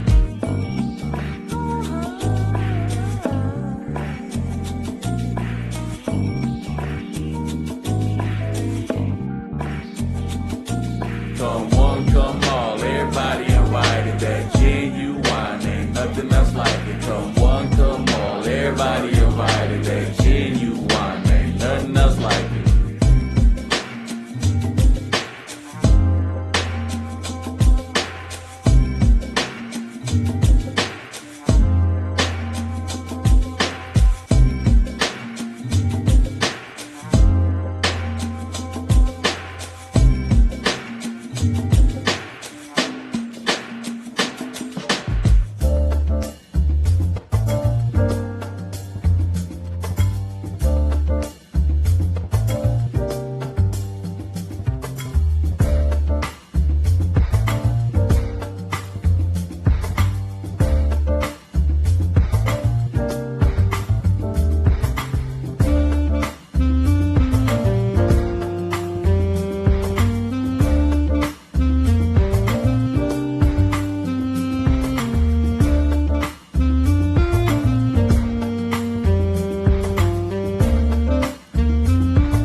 Welcome back, everybody, to Max Mode 2026. We are almost at the conclusion of KOF 15 Top 8. 2 more sets separate us from the winner here at Max Mode. I'm Cookie, joined by one of the Georgia GOATs, Zoma himself, the one who made the OST here at Max Mode.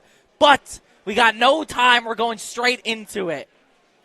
God damn it. The lead-in was perfect up until that. They screwed you on that. I'm so sorry for you, but we are going to get a bit of a point check. You had a whole ad break. I don't look. You have a whole ad break. Second time this has happened. Second time. You know what? Second time that I'm going to ban these players from this tournament. You can't do that because we've got Reno and Lokov up to bat, and up to bat. We need to see more of them. We need to see more of them. And look, they could have seen their own buttons in the 5 minutes leading up to this. I know, but we got to make sure everything's squared away, and we also got to make sure the broadcast knows that they're squared away. So like no funny business, no shenanigans, no secret tech happening. They got to make sure public transparency. We're getting audited here. We're getting audited. Yeah, we're getting audited. All right, are we ready now? Are we finally good? We're good to go. We're good to win. We're good to go on with this tournament. We got 40 minutes left, and knowing KOF, that grand finals is going to take either 3 seconds or a millennia. You never know. You never know. Waiting up there is Score, who put Lokov down into losers in a 3-1 fashion. So Lokov trying to get a rematch with Score, maybe right the wrongs that they felt in the early part or in that winner's finals. But Reno is a very tough customer. These two have duked it out in many brackets, and it can go either way, honestly. All right, we're finally ready. We're finally good to go. Losers finals here at Maximo 2026. Lokov versus Reno. Lokov looking to get the run back against Score, but Reno looking to make one hell of a loser's run. And not messing around either on the outset, putting Rio at point. We saw a little bit of chicanery here with Geese at point early in the bracket, or earlier in winners finals. Now not messing around up against Yashiro. You really got to make sure that you have a good point character who can deal with a lot of the crawler buttons of Yashiro. Nice. Trading anti-airs back-to-back so far. Gets the JA that time, though. At the parry timing, feels bad if you're Lokov. Starts for Reno, though. Stays. I'm pretty sure that hit on the left side and he stayed in front. I'm pretty sure. You might be right. You never know with JC from Yashiro. You just never know. All I do know is it's good for a concussion at any point in time, but it's not good tidings for Rio. He's got to really make up this difference here for the next 40 seconds. Nice DP. Nice DP. Slowly but surely, we're coming back. Oh, finally the Mexican breakdancing going to come out here. Yashiro Sweep going to be able to take it for Reno. Send Rio out. We're trying to avoid the wild goose chase that we had with Geese at point, not really doing a lot of work. But Rio kind of feeling the same as their teammate. Now Yamazaki going to have to figure it out. Nice. Gets the low clip into the EX punches. We get the corner carry here as well. All right, I like the guard cancel to keep Yashiro in the corner. Got the cancel into the sand to catch them holding up. Damn, he gets the jump over and the full hit confirmed. This is going to be so much damage. Enough to kill? I think it's just going to be short, but you do get the stamp of approval. All right, nice guard cancel. Not going to be able to get a level 1 after it, but still giving yourself a little bit of time. But still, even though Yashiro's out, that is so much good work being done by the point character. So much good work. All right. Yamazaki only 300 HP against the Hider. That's 2 EX Moon Slashers, or you're just dead. Guess correctly. You're dead. Simple as. Yeah. Simple as. Yeah, that's just going to be a really tough hill for Yamazaki to climb. I feel like a lot of Reno's team is just, I don't want Yamazaki in. Yeah. Yashiro, if he comes in and you don't have meter defensively to deal with the pressure, Hider pretty much anywhere on screen. Oyasu's kind of your only best bet, and Reno's trying to not even let it get to that point because they've already got the anchor Benimaru guessing for their life. Yeah, you actually die on the next hit here, so you need to guess right. Could be a quick first game. It's a quick first game. Okay, got it. So that's how you feel. Yeah. That's how you feel. Wow, you took offense. Immediate. They're mashing the confirm button. Look, I can feel the blood boiling in Lokov right now. That could not have felt good. Yeah. That really could not have felt good. And the Rio was doing work, but he lost control of that match so quickly once Hydern was in. And he's got to figure out a way. It might not be with the Yamazaki, but he's going to have to figure out something with the Benny especially. Maybe move Yama to point to deal with Yashiro. A little bit of a gamble, but you give yourself a couple of characters to deal with Hydern if it gets to that point. Ooh-wee.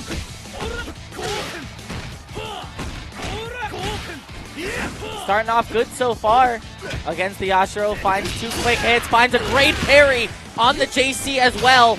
Okay. Just...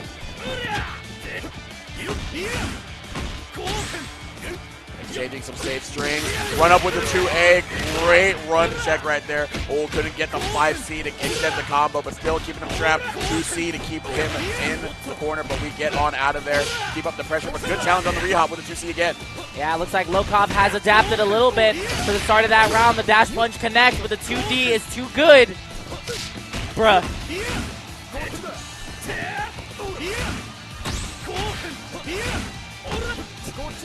Alrighty, just keeping it tight, really vanilla, not oversetting in any way, especially since there's 21 seconds left and Reno has to make something happen. Shoot is a factor. The air-to-air is just going to be it. Yeah, he kind of refused to jump in the later half of that round because he knew Lokov, with the too many DPs and the 2Cs, had finally caught on to his jump timings. That's one of the... Whoa. Whoa. Yeah. Rare moment of a 2A from Hydern, or that was 2C, I'm sorry. 2C from Hydern being preempted by a Whiff 2A punish. from another, whiff punish from another character at that range, no less. Yeah.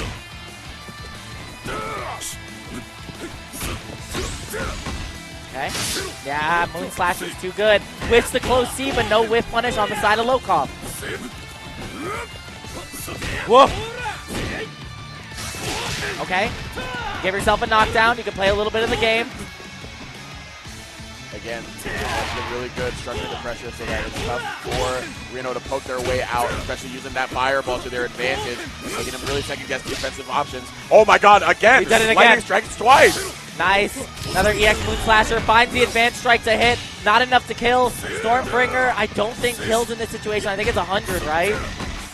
Yeah, I believe it is 100 that you were going to need there. So just going to sit back, go back into neutral. 18 seconds on the clock. But even if it goes to time, you do feel fine. This might be the timeout, the first timeout of top 8. Nice, he got the throw. Not enough to kill. Chip is very scary here. Just do not let yourself get opened up. Do not. Whoa. Okay, if that was a conversion, oh my god, that would have flipped the game on his head. Yep. Oh my god. It was kind of crazy that he checked that, but then also Reno was exactly ready to EX Moon Slasher out of that hit stun. It was so crazy. Alrighty, now in comes the problem matchup for Yamazaki and Lokov. Yamazaki does have additional resources to try to deal with it, but Reno, again, can sit and be comfortable in making Lokov the opposite early on into the round. The 2A, the full screen 2A, it's mind control.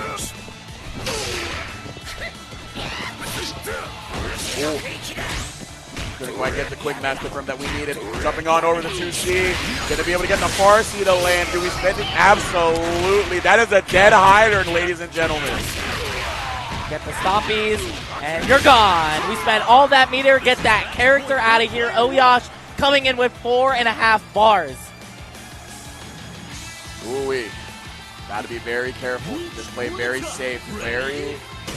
Very keep away. Because Oyash, if he gets started, you have 0 bar as Yamazaki. You're at his mercy for how long he wants you to do. This is it. Nice, JB. Finds a light confirm, but doesn't actually. I love the neutral jump JCBs as well as the run-up 2Cs just to check him, not give him any extra breathing room in neutral. Ooh, those getting blowback. Stays in the corner. We still have access to the video game. Oh. Now Reno cannot find the ground to come back into this game. I don't know what changed, but Lokov's just neutral presence is so scary with super delayed hit confirm. No way this kills, right? I don't know. I think it's going to be close. Slam down. Is Yama down? No, just barely alive. But for how long? Yeah. Not very. He went for the quick flip punch.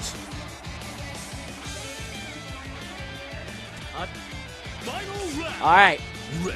Benimaru, 2.5 bars. 1 hit confirm does kill because you can get access to double super.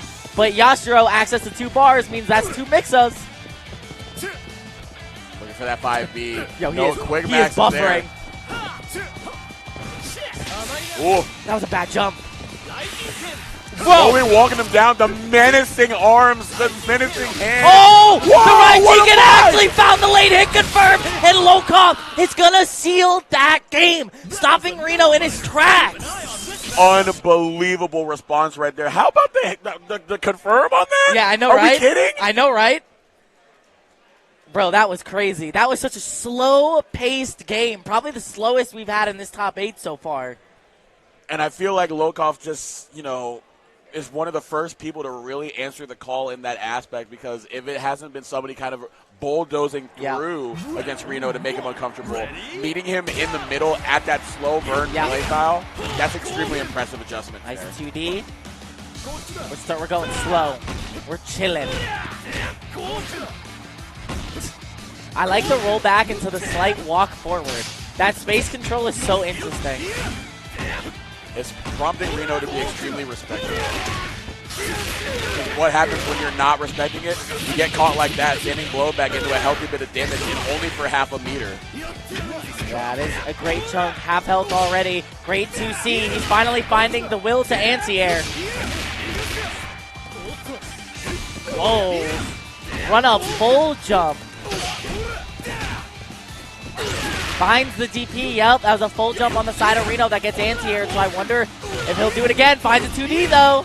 Love the exchange of sweep in the special from both of these people, just really trying to make sure to not overextend, because each of them have been so good at cashing out on each other's mistakes in that aspect. Bro, the neutral game right now is some of the best we've seen, but the cross-up, we don't even need to spend the meter. And how does Reno have 3 bars? I was about to say, sir, where did you get that meter? I need to see a license and registration for that resource that you just acquired. And Yamazaki definitely does not want to see all that butter in the pan. No. It begins. That's going to be 400 damage already on the table. This could just be one hit away, and I think this Yamazaki's about to be gone. Yeah, he's dead. He's going to put so much damage on this, and you get the stamp of approval. Kill him. I do not believe, first of all, that he had all those resources at his disposal at the start of the round, and that there was no way for Yama to deal with that.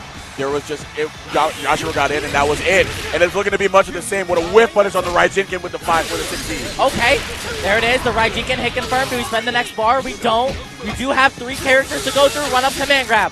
We are going to have to spend a bar to kill here. TP. Huge. Yeah, quick round is exactly what you need here. And for not much resources, still have a quick max activation. Hydern doesn't necessarily have that same luxury, but still has a bar and some change to play with. Doesn't need much to get started, especially setting up that fatal 4-way. Get rid of the projectile. 2 bars either side. There it is again. Wow. He's aggressive right now. Wow! Again, the Raijinkin cancel right through the fireball. Has been so good at identifying the situation right after throwing out that move. Nice EXTP, whiffs the 6B, but no punish from Reno, no Moon Slasher either.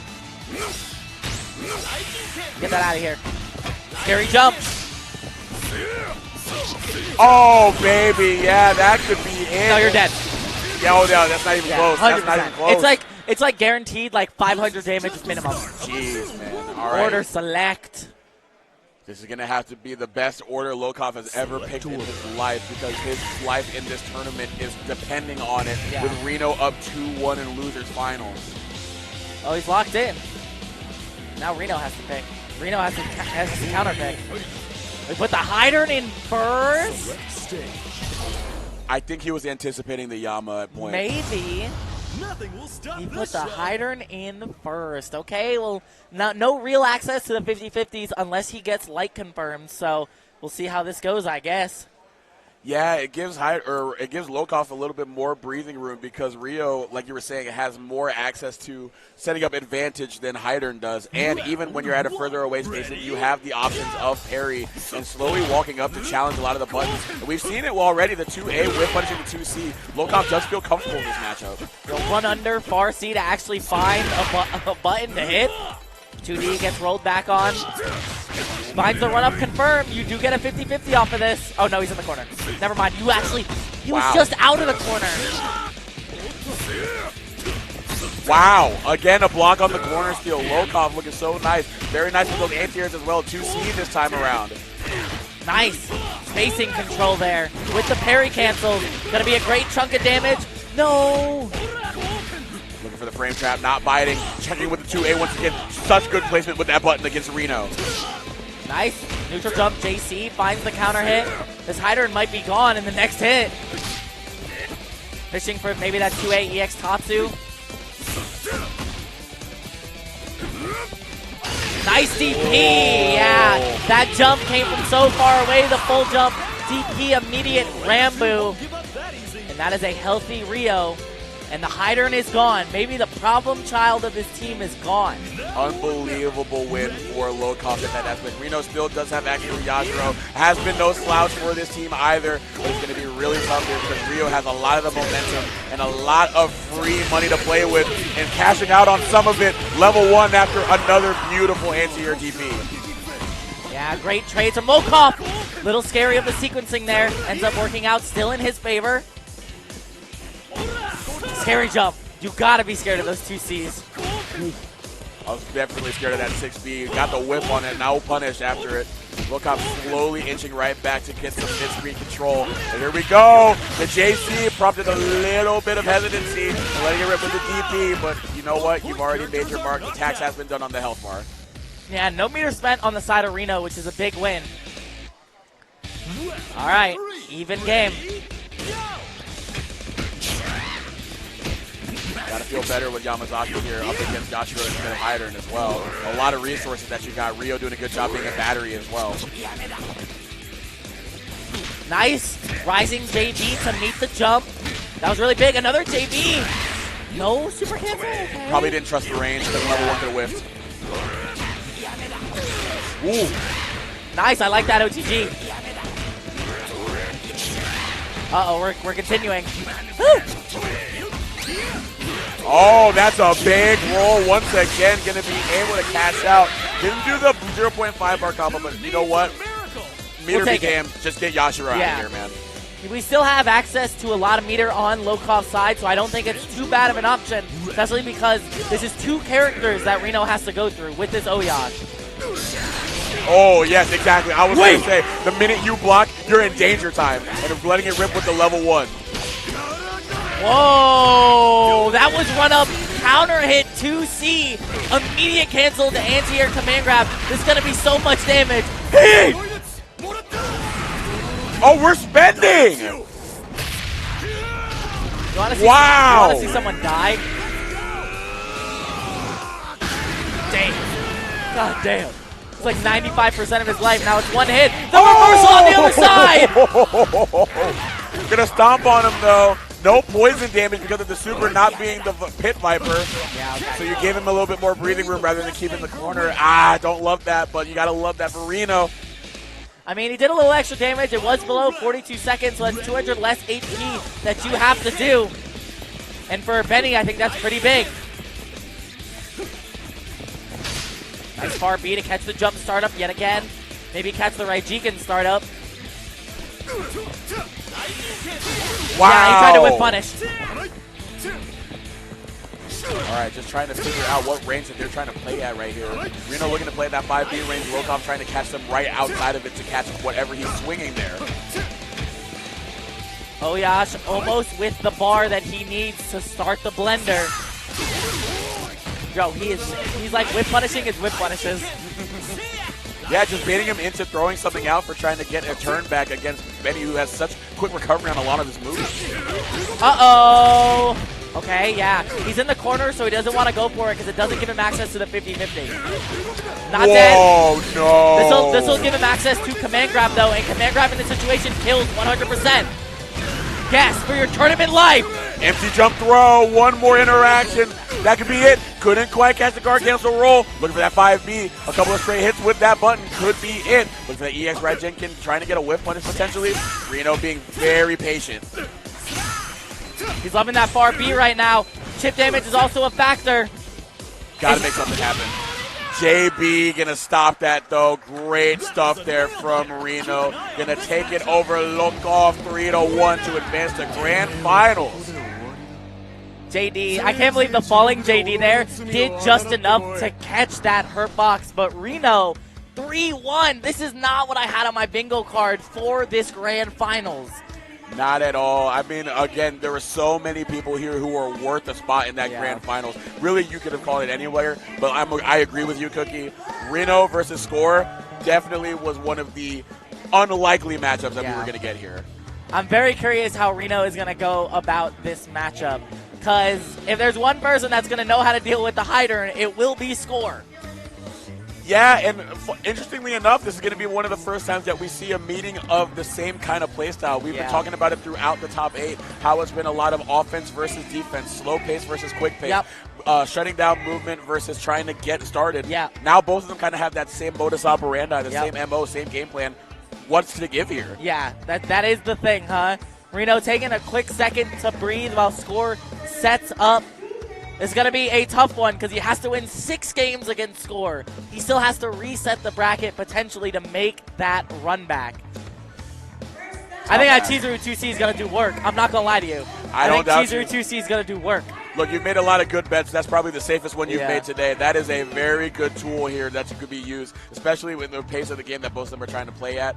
I think, honestly, if it comes down to it, I think Chizuru as a whole could be the differentiator because she can compete with a lot of Reno's characters in that exact same game plan and can get a lot of rewards should they get a hard knockdown from a distance. Yeah, for sure. All right, looks like we're almost ready to go. Your final set here of KOF 15 at max mode. Grand Finals is locked in. It is a Master 3 event for the SWC, so first place walks away with 1,000 points added to their point total.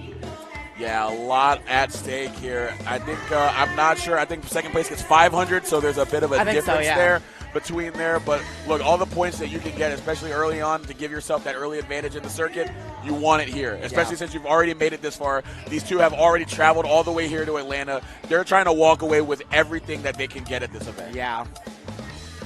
We got issues. We got problems. There's like so many wires, bro. What's going on? So many wires. Well, first of all, you have Reno over there with a big encyclopedia sitting on a spare chair. He's got the cube. Like he ripped out the whole arcade cabinet and took the front portion. That's literally what it is. That thing is massive. Yeah, he's a Marvel player for sure. Yeah. That's a Marvel player. He's got 2 chairs. He puts the one on the other chair. Registration. You know, until I saw Marvel at EVO, I didn't really even know that was like a thing that people did. And then I saw 3 people do it. Yep. And I was like, okay, that's a whole new world. I'm a pad player, bro. I don't know this life. I should get a second chair and just like lean over and put my pad right here. If I was playing you in bracket, that would piss me off to no end. So you would already have the mental game on me. You'd already have it. I'd be like, what is this motherfucker doing? What was he doing? It's fine. We get 1. We're rated, is it PG-13? PG-13. We're in Atlanta, bro. We get 1. We get 1 just by being in Atlanta. Select order. We get a button check for our grand finals just for being in Atlanta. Select stage. Here we go, though.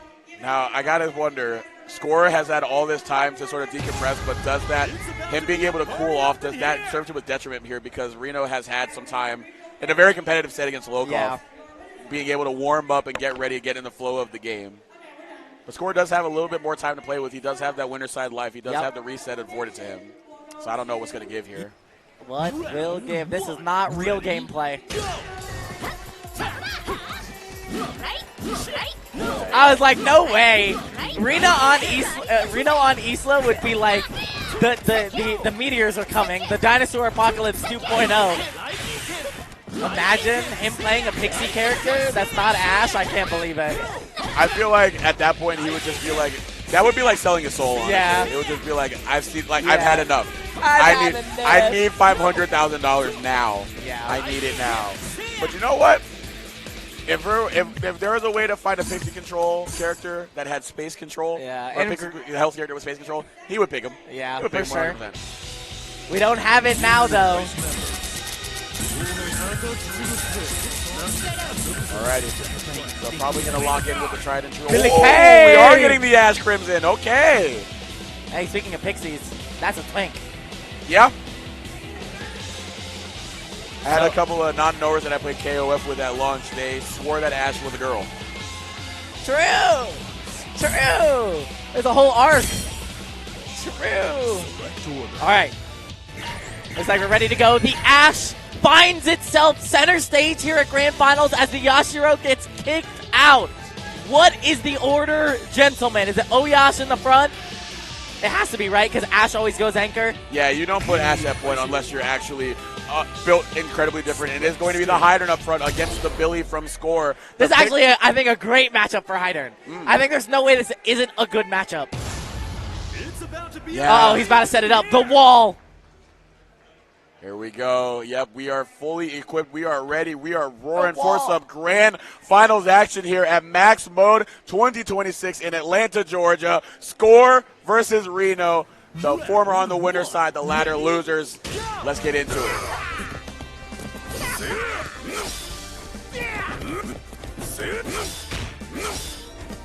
God, what do you do here to claim some sort of advantage? Well, I guess call out a jump could help out a little bit, but right back at you with the air-to-air attack. What a rundown on the roll. No punish, but still great awareness.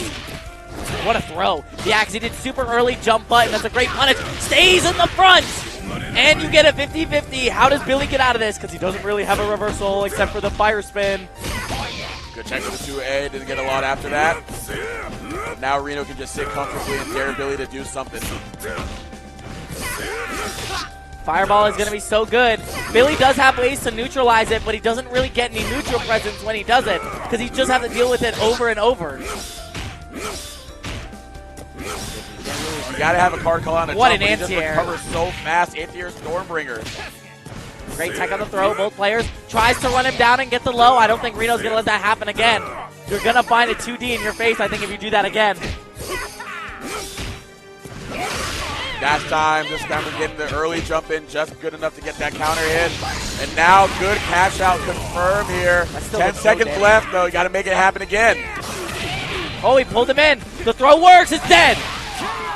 What a play. The Vortex. Was not expecting that. Definitely was looking for a little bit more of a poke and prod with a 2B or a 2A, but just bringing them on in with the windmill vacuum. Crazy stuff there, but good win. All right. And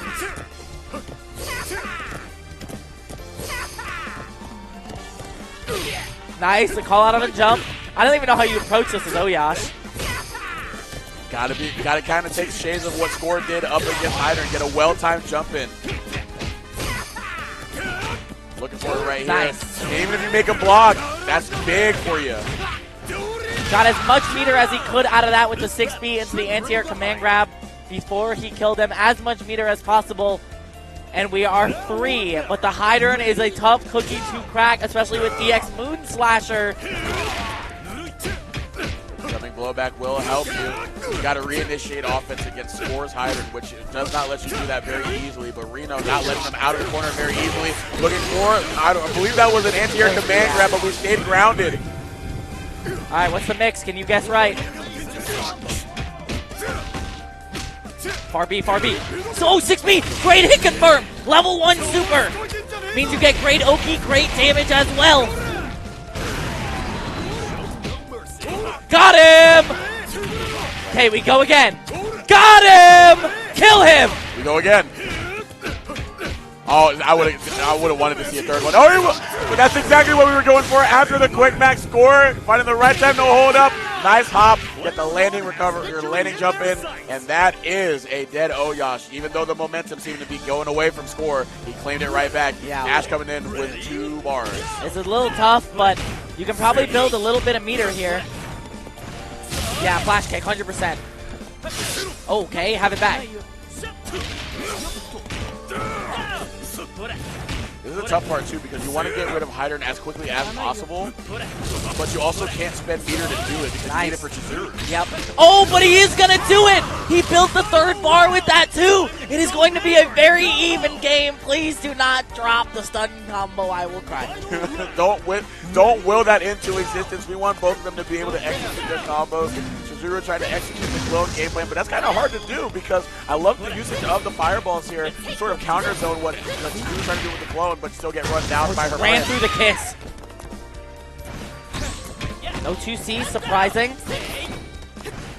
No 2C. Oh. Do you go? Do you go? We're going. Well, at least he dropped it there. No, can't do that. Can't do that. You can flash kick here, though. It's clone time, baby. You're dead. You're dead. You died. What are you talking about? All eyes are on the winner of that sphere. I was like, he's going to take the hit in order to not get guard broken because he's just going to cycle through it again. But then he just actually died from the confirm. That's crazy. I can't believe that did as much damage as it did. It wasn't too bad for Reno, but once he got into that corner, once he dropped that combo, that looked rough. Yeah, very expensive drop as well. So even if they were able to keep up advantage after the fact, it was still going to be tough to get back in a position where Ash was a threat, especially against Zuru. So we'll see what happens here as we go into game 2. We move the hider into the anchor slot. Interesting. Chizuru early. Maybe if Reno can squeak the game on the Billy this time, I think it's in a very, very good position for Reno. Round 1. Alrighty, game 2, Grands. Here we go. Oh, already shutting it down. The 2C going into the fatal 4-way. What do we got? Got him! We go again. Stay on the front this time.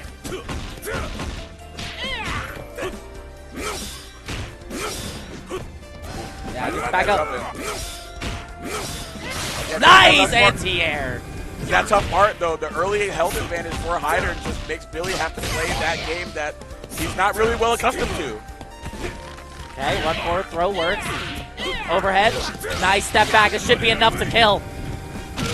Damn, he stayed healthy that whole time. He's going to have full health. The Billy did absolutely nothing that time around. Look, if you want that physique, you got to have your greens. You got to have them in a good portion. You got to adapt to the health pyramid. That's what he's doing right now. Looking very healthy up against Chizuru coming in. Oh, no EX Stormbringer. Surprise. Gets away with it twice. Oh, baby. Oh, that's no. tough. Now you're in the corner because of the clone putting you there. Oh, yep, immediate go into it. And we get a 50-50, baby. Oh! He stayed low, safe jump. Fireball? No surprise, he runs forward. Tier DB. Just slowly trying to run him down, but time's running out. You got a lot of health to shoot through and only 30 seconds to do it. Half the round is gone, but it's clone time. Let's see what we got. You got to bet it on something here, otherwise you're going to get guard broken. You spend a lot of meter for this, though. Spend a lot of meter for that. He tried to moon slasher. I think he most definitely tried to moon slasher. Interesting. And I don't think he realized that it was either moon slasher or throw, because he pressed C. So it was 100% moon slasher or throw. Yeah. I wouldn't be inclined to say it was moon slasher because of the fact that he got thrown in seal. So. Oh, what? Can we talk about how that still said punish, and he was still in command grab recovery, and she was still in DP recovery? God damn. That's a lot of recovery on both parts, looking like a Red Cross. Burn to fight. Ready? Here we go. Show the hands to Hyder. Score now down a character for the first time this set. Nice. Oh.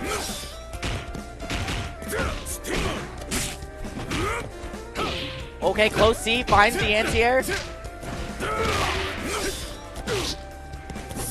Oh, baby, the anti-air command grab. Reno on point with it once again.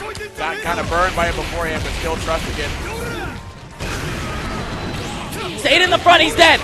Level 2 does kill here. Climax also kills. Gonna make him watch a movie. Impressive turnaround there from Oyas coming in. Hyder really doing a good job, but it was Oyas taking a lot of good job cleaning up. I don't know, Cookie. It feels like Reno again being able to make score uncomfortable. It really is just a matter of Order select. who gets up early and makes the other one have to play the offense that they don't want to play. Member select. Member Take select. out the Billy. I don't know what else he plays, though, in this situation. Yeah, this Knew it. situation, I don't know. He would have to go back to the Oyash. Yeah, maybe. I think it works. All right, what is it? Yeah, there it is. Go back to the good old, good old. I love the all white. Yeah, Oyash. The all white Oyash looking like he came out of Boys to Men video. I love that. Yes, there it is. Oh baby, you like grappling, folks. You like grappling. Oyash mirror to start us off at point in game 3. We're one game apiece, and now we're one Oyash apiece going into this part of Grand Finals. Now we see who has the better Oyash. I would be inclined to say Reno, but score is score. Yep, we're going to see 4 menacing hands rotating here to start us off in game 3. As we wait for the rotating icon to get us through the loading screen, we're about to load right up and lock in. Let's see who's got it here in the mirror. Run forward. Maybe try to 2C, maybe try to anti-air command grab, I'm not sure.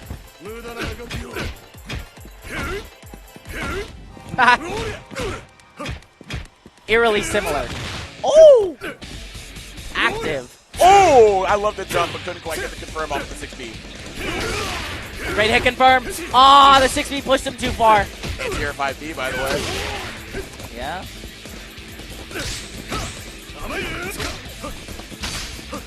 Throwing out these night kicks. Oh my god, the active frames on the JA is so crazy, bro. Someone nerfed that button. That would imply we're getting another patch. Taru! Anyway. Every jump command grab. What? JC. Jump in with the JC right back. That is a dead Reno. All right, not going to get a lot of life back on the Oyash, but I don't know if you want to lose that first round. I think you want to have your best chances that your Hydern remains healthy against their second character. But if you can close this up real nice and easy, wouldn't be too bad, bruh. The run-ups have been so crazy from Reno. Just basically saying, I need to make myself, I need to make my presence known. I can't let Score feel comfortable just sitting back and playing that button game and trying to bait me into doing something. Oh my god, the immediate mash. All right, you're going to get supered into the corner. So you don't have to deal with the left-right, but you do have to deal with the strike throw. Well back, hitting them in the corner. Standard throw. That life bar starting to tick down. Is Reno going to get a little bit hot under the seat here? No Moon Slasher. Surprising. Nice mash. He's dead. Oh. Whoa, wow. Nice, he found the fireball. That fireball's not going to work. Nice, he got the roll on the other side. The amount of throws from Score is putting Reno on the clock right now. Alrighty, coming in. This is a tough task. I feel like the MO has to be, got to make quick work of Oyash. Try to do what you can to be efficient with getting rid of Chizuru and then dump it on Hyder. Nice. Okay, gets a small hit confirm. That's perfect. 2 bars, though, for the Chizuru. You got to play this so well. You got to nickel and dime him in every way you can without spending too many resources. At the other end, Score knowing that Ash is not going to want to be too expensive with how they spend their meter, can definitely feel more of a license to spend more of their own and keep the pin down. Nice tech. 2C works again. 2D. 2C again. Okay, we're in there. I think this is just one hit away. There is the super again. Trying to look for the guard break. Has the guard cancel out, but you're getting anti-aired by 2C. Life bar running down. You may have to consider getting a super here if you can get a chance. But you're spending it all on defensive resources anyway, man. Overhead is scary here. Advancing strike with the read. And Reno did not get a chance to play in that third game. We're taking out the Ash. We're going back to Yashiro. Gotta be. I understand why you go with the Ash, but I just feel like the consistency that you get with Yashiro is much needed here. Yeah. Especially since you need to win 2 straight games. You trust Ash to do that. I don't think you do. All right. Yashiro normal in the front, 100%. Score lock in. thinking about it. Trying to anticipate what Reno's thinking. Yep, exactly as you said. Yashiro normal in the front.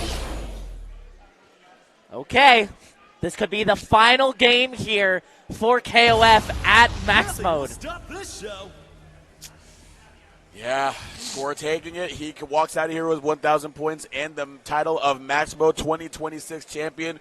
Reno trying to do everything in his power to force a reset. Needs 2 games and then another 3 to claim the title for himself. Let's see what we get. We get on the frozen stage. Fear the Deer. Nice far B and Tier. Just deep run, close C. Yeah, great space control so far from both players. Oh, 6B finds the hit confirm. Finds the sweep. Gets up out of the corner. Good trade. At least give you a little bit more time to get out of the corner. Roll not going to get caught by the far C. Yeah, a little late on that. Advanced strike is 100% not what he wanted there. Now you have to guess right.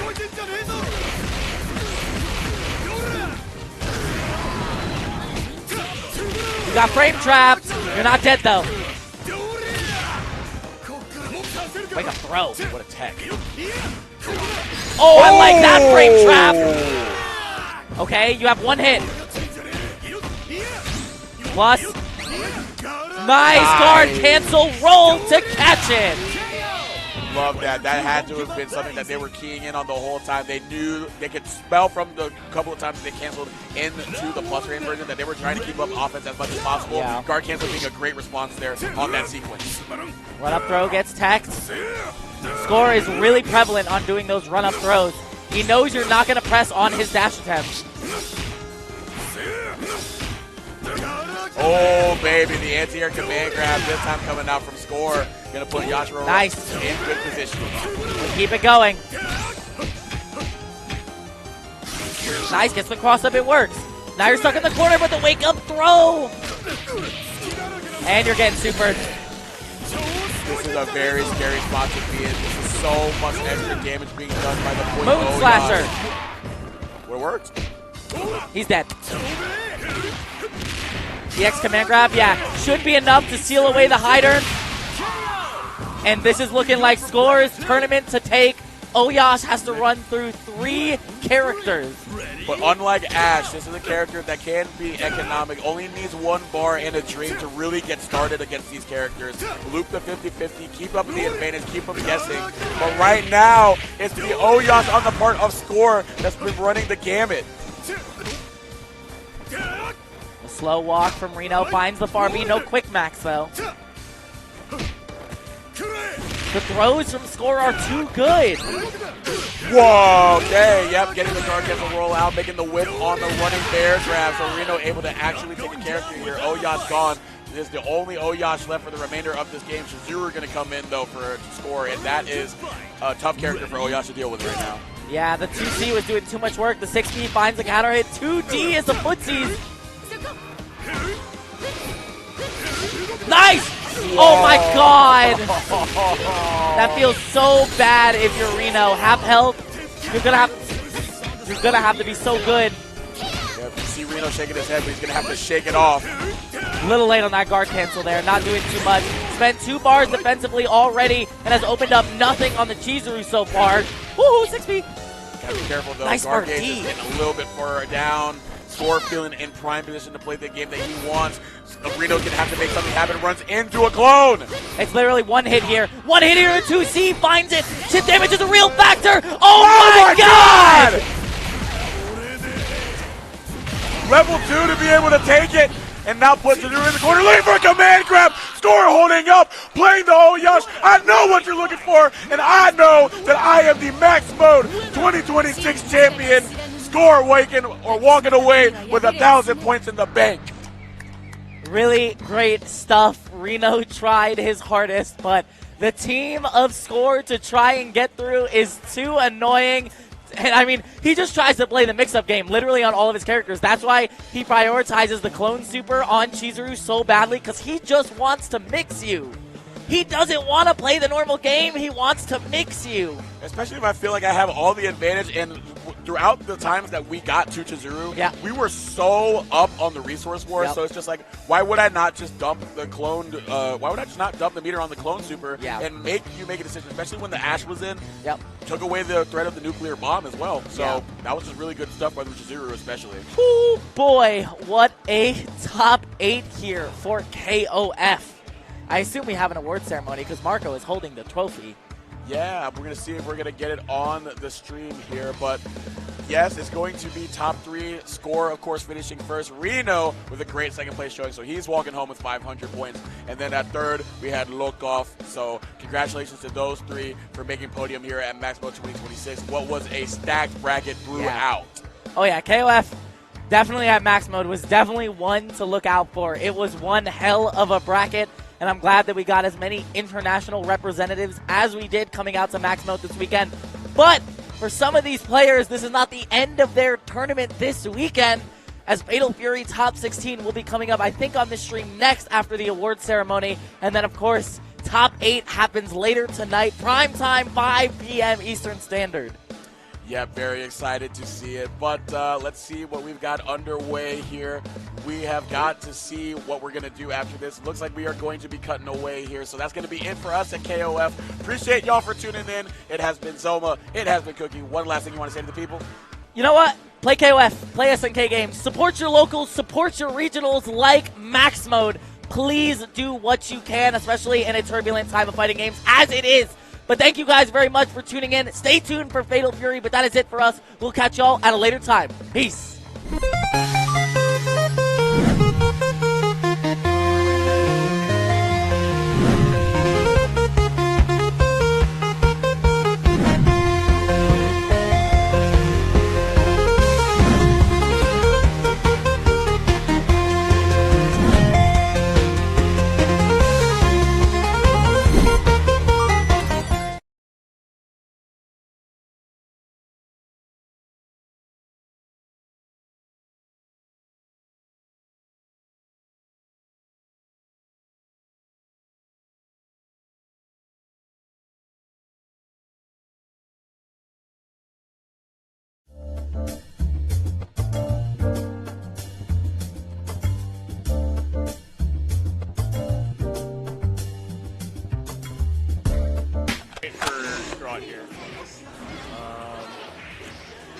Gets flipped, and he's going to run out all that time of heat. Yep, that was just what Straw wanted. Multi's feeling it. He missed all the reduces. And he's done. That's going to be it. He's done, yep. Wow. And your climax of night, Melty Blood winner, Straw Vermillion. Good stuff to Multi for grabbing that second place. Excellent stuff to Multi. He played very, very strong today.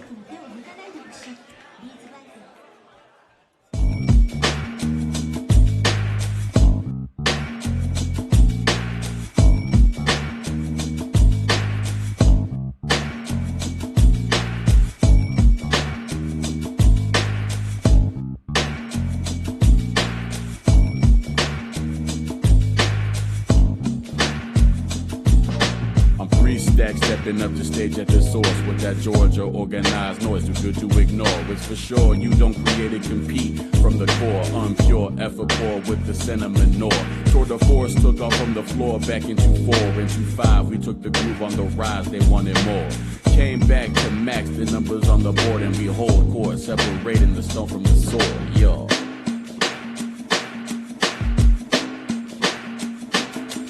Not a single stone unturned, midnight oil burn. Better learn, you best invest, so the lesser you earn. Meticulous at unholy levels, splitting fish heads, dwelling in details, well aware that the devil been there. This ain't no rent fair, spare me with your fantasy and make believe. Mistake it, take as fake as these is real rewards that plain to see. Daily elbow grease, reap what they'll fail to remotely reach. I say my piece, they gon' play around, we gon' play for keeps.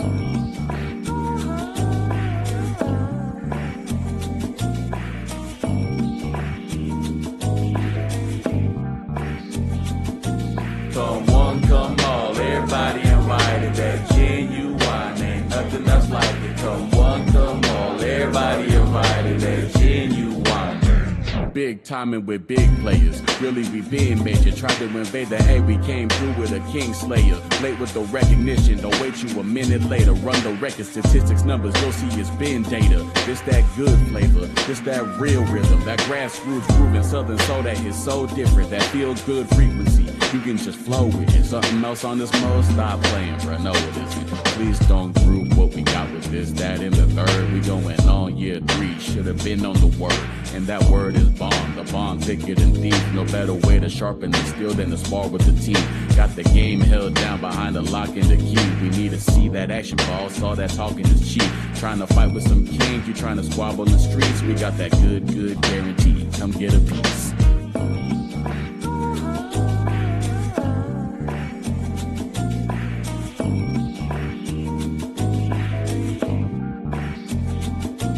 Come one, come all, everybody invited. That genuine, ain't nothing else like it. Come one, come all, everybody invited. That genuine, ain't nothing else like it.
intermission, not for competition, y'all not gonna get it. Taking the top position from the opposition, all been documented. I put my mind and my heart up in it. Try to dissuade the drought, disregard opinion. Talking bar for bar, I raise a far above limits. Pardon me while I go hard for a minute. You leave your heart on your sleeve, you damn sure better be down to bleed. The audacity of me to learn in public, having them people clown on me undoubtedly. These people backseaters, can't let them reroute a G.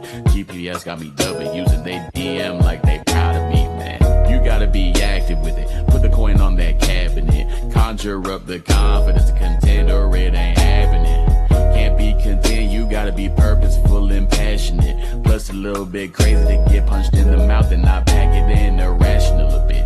Like a nigga to passing up the sticks. We ain't wasting no space on somebody giving up chase if they gas a little bit. And I keep it a buck and a cent. 101 times I'm feeling like nothing I have worth a lick. Still find within me a tatted tenacity to not back down and be back in this. They be like, what kind of rapping is this? What happened when talent and passion persist? I'm snapping, I'm having, my team knew it happened. They gave me the pass and they racking assists. Cracking the whip, beat to the fire. No limit, no peak, we keep taking it higher. 9 to 5 is still put in overnight, it's still shining brighter cause we steady inspired. You follow the fake and you'll find the non-seeing eyes that be leading the blind. But their pair of pennies, I'll pay it in kind. Keep your 2 cents, I can't pay it no mind. The soul nickel plated, reinforced, refined to keep the metal and survive through the grind. Thank you for sparing a dime of your time for a few final lines to 1025.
Oh, did you think you could get away from us? We got more SAK action happening right now. We have finished KOF Top 8. Shout out to everyone. I can focus on that. But right now, City of the Wolves Top 16 here. I'm Risky Sweep with Mr. Leapfrog. How's it going? Dude, I'm super stoked. It's been too long, my friend. We've been dodging each other. We've been all over the country. Phone tag. Every single time we're getting this close. And finally, we get on the mic together. And what an illustrious event to do it at here. Fatal Fury, City of the Wolves, Top 16 points are on the line. And we got a gigabanger to start us off here. Absolutely. I believe we are starting off on the winner side here with Daniel Maza and Rockland Keo here. So if I'm not to be mistaken, I believe this is going to be Billy versus Hokutomaru. Yes, me and the producer were shaking our heads here in the Hokutomaru practice setup. I don't think so. Yeah, just like hearing that, like with the old school hip hop setup that is on the soundtrack. Shout out to Zoma for making that for Max Mode on there. Like hearing that like a sampled beat on there on the drum machine. But we're going right into it at the beginning. Daniel Maza on the Billy, of course, and Rockland Kyo on the Hokutomaru. Here we go. All right. You guys better be strapped in because we got a ton of Fatal Fury coming your way, and Top 8 immediately after this as well, so stay locked in like these two are right now. Yeah, letting it load in, kind of think about this. This is an interesting little matchup here because we saw some of the nerfs that Billy got in the previous season on that, but still has the range, has anti-air tools that can really stop a lot of Hokutomaru's presence on there. And if you're waiting out for those teleporters at the right range here, you can do a lot of damage to that person. Of course, the damage is the name of the game when it comes to City of the Wolves, but you can see right now Maza just trying to play it a little bit more methodical, not trying to do anything risky. Just want to say that. That's how it goes on there. Counter hit goes into Mark. We're going to do a little just defend. Gets the confirm on that and just left it rip with the level 1. We're in SPG territory for Rockland. All right, damage mitigation in play. So you know what that means. Rockland just going to try to take advantage of it. Oh, the cross-up. You still have to worry about that, but the guard cancel on top of that. Not going to be enough to kill there. Oh, well, we do get the rev flow back. Both players are in SPG right now. Hold it down, waves out the patient there, but we respawn in time and spin that meter to bring down the KO, the blue stuff on the screen. Unfortunate, puts himself in overheat, and, you know, Mazza, again, one of those few players, I get to see him all the time online. He's always ready for it. Do not give this man an opportunity. He's going to take it every single time. 100%. And, like, you know how easy it is to spend that money. It flows freely in this game on there. But we're going to go ahead and get the confirmed. Nice little thing. We're going to go back into the neutral on that. Stays on the same side, and we block out Danny Almaza using both of the SNK and anime skills to full effect.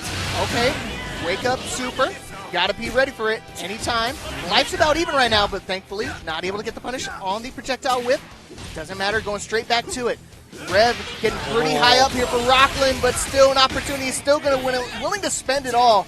Oh, but unfortunately, yeah, that was a clean jump in on that. Because of going into overheat, had to slow things down a little bit and may not have a chance. We got that level 2. Maybe, yeah, we follow it up. There we go. Bring it out. That's going to be game right there. Already taking a sip of water.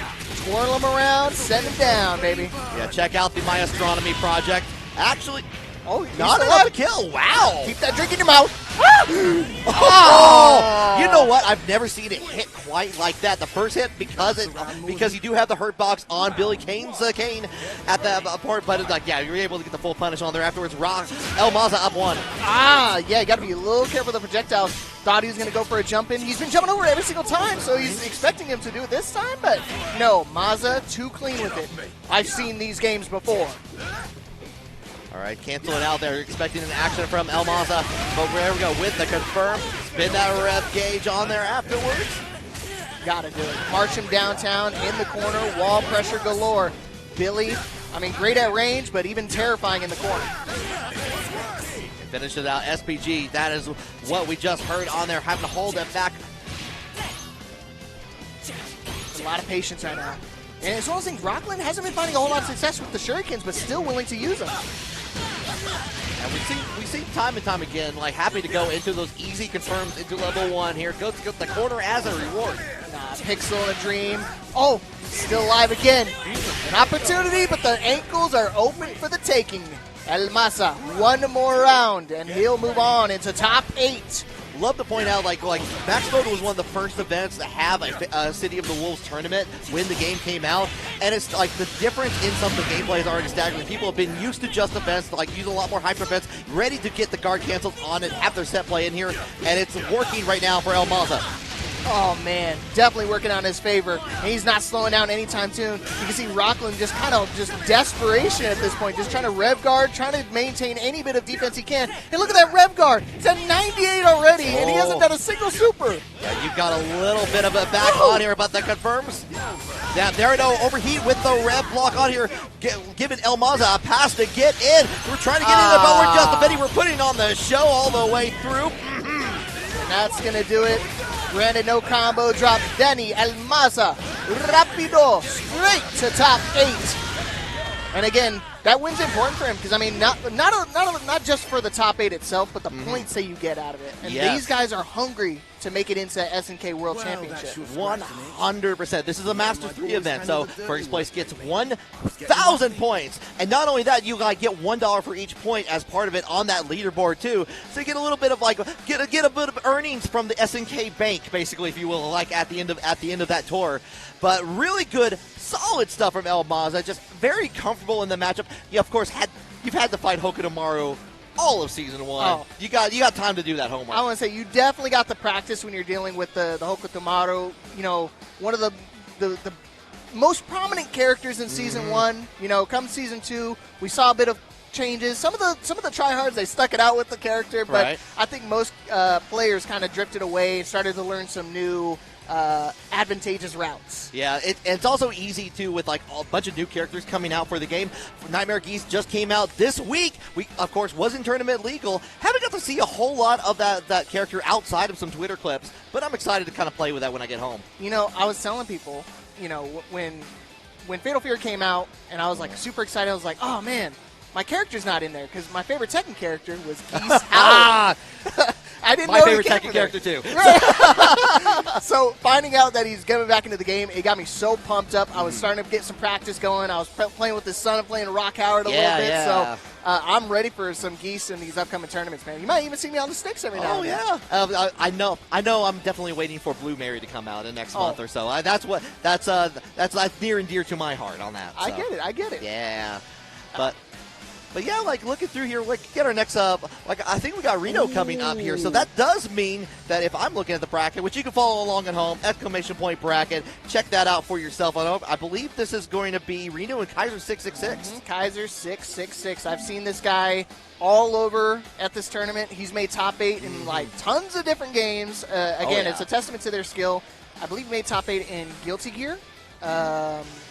I need to double check. I didn't get to watch a whole lot of the Guilty Gear on that. I know El Maz has been doing some work in both games for sure on that. But what I did know, Kaiser 666 was doing some really good work with the Terry and KOF and did some amazing crosscuts with that character that I did not think physically possible. But we just dwindled down, found the fruits of that, and eked out just some amazing setups. Like, I did not know you could do that with that character. He's been playing that character for a long time, so I wonder what he's going to play today, like right now. Oh, yeah. Well, I see the jacket. I see the jacket. There's a strong hint if we look at that on there. We're going to make sure everyone is all set up. Of course, Reno has been, and I'm double checking because I'm blanking out. There's, like, with the top 16 here, like, I think Reno, that's why. Reno's been playing Mr. Big. That's why I had to double check. Yes, I saw him during the pools. If you guys got to watch it, the pools was amazing. I mean, leading up to top 16 was just jam-packed. I mean, if you got to watch the Alex Smith match, it went down to the wire. Yeah. Reno was really putting the money where his mouth was. And you know what? I feel like he's one of the favorites out here because, I mean, he finished second place at King of Fighters. If you guys missed that, yeah. It was a giga-banger of a grand final set between him and Score. Mm-hmm. And a lot of these players are looking, like you said earlier, trying to get those points in there. Some of these players, including, I believe Reno got 17th at Frosty Faustings also. So definitely trying to look for a little bit of redemption, get on that board finally. And, of course, with the help of Mr. Big, that can be pretty easy. You got those big hits incoming. Big is in the name, and he's going to try to pick it up, make it into top 8 here this time around. It's a different scene than Chicago, Illinois. Let's see if we can make it happen down here in Georgia. Let's go. A little bit warmer on here, but we go ahead with the rev blow. Kaiser is an SPG. Mark it on here with the Bernie Knuckle. Get the approach on there. Just finishing out the record to make sure they get the corner. You know what? He's definitely burning up. You want to talk about heating up. Look at his red bars. Already at 70% hyper defense. What a call out. Kaiser is ready for it. Love seeing more of the hyper defense guard cancel on that. You got to really watch your back if you are blocking a multi-hit string. Yeah, if you want to talk about hyper defense, I feel like the players that do, play King of Fighters are the ones that do it the most. Uh-oh. No more damage mitigation. Kaiser got to be really careful with this next interaction. If he even gets one. Yeah, give him the shocks. Oh, you know what? Oh, was already backing away, so nothing for you. That Kaiser is going to steal that round. Unfortunately, he lost both of his resources there, so now he's got no meter coming into this next round. Not a huge deal, but at the same time, it's heartbreaking. You'd think you'd want to save it for the next round. But a beautiful counter hit from Reno is going to get things started like it was nothing on there afterwards here. Going to try to get it set up on there, but we got our ground projectile of our own. Nice confirmed by Kaiser. Yeah, very similar in terms of projectiles, going through the ground. So if you stay airborne, you stay agile, you have a chance to dodge it. But you always got to worry about them random DPs. You always have to worry about it. But we got the follow-up, and there is no Mr. Big to be found on that. Of course, Reno is going to take full advantage.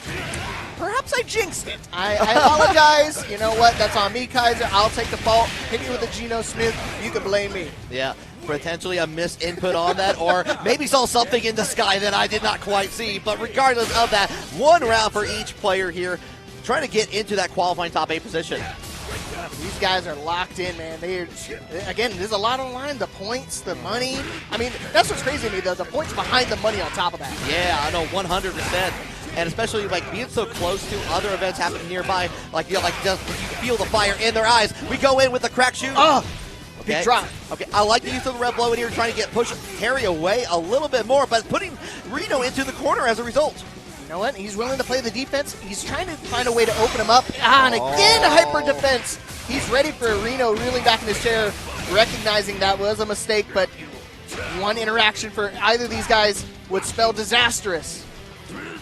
Right, try to reach out and connect on there, but we put ourselves into the corner. No. Kaiser's going to take that damage on here. Goodbye to the SPG. You're not going to have a rev flow where you're going. Oh, gosh. That's what I was worried about. Because now he's got to deal with the big overhead.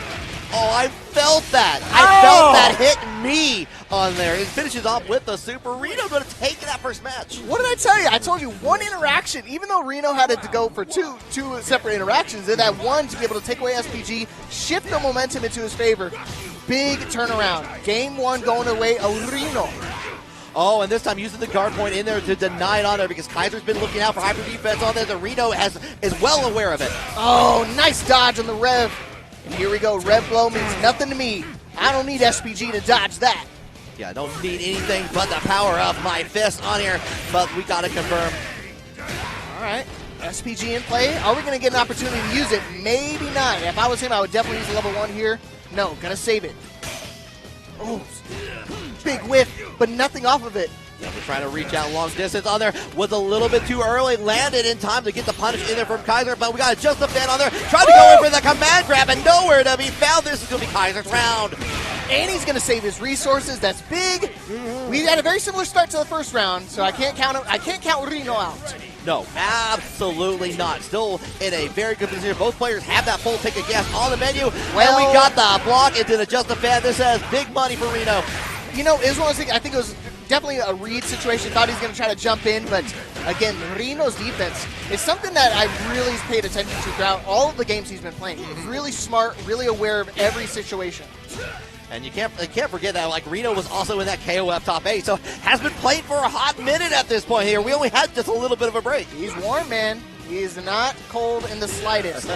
With the Mr. Big Pick, I think it's one of those things that maybe not a lot of people are ready for it.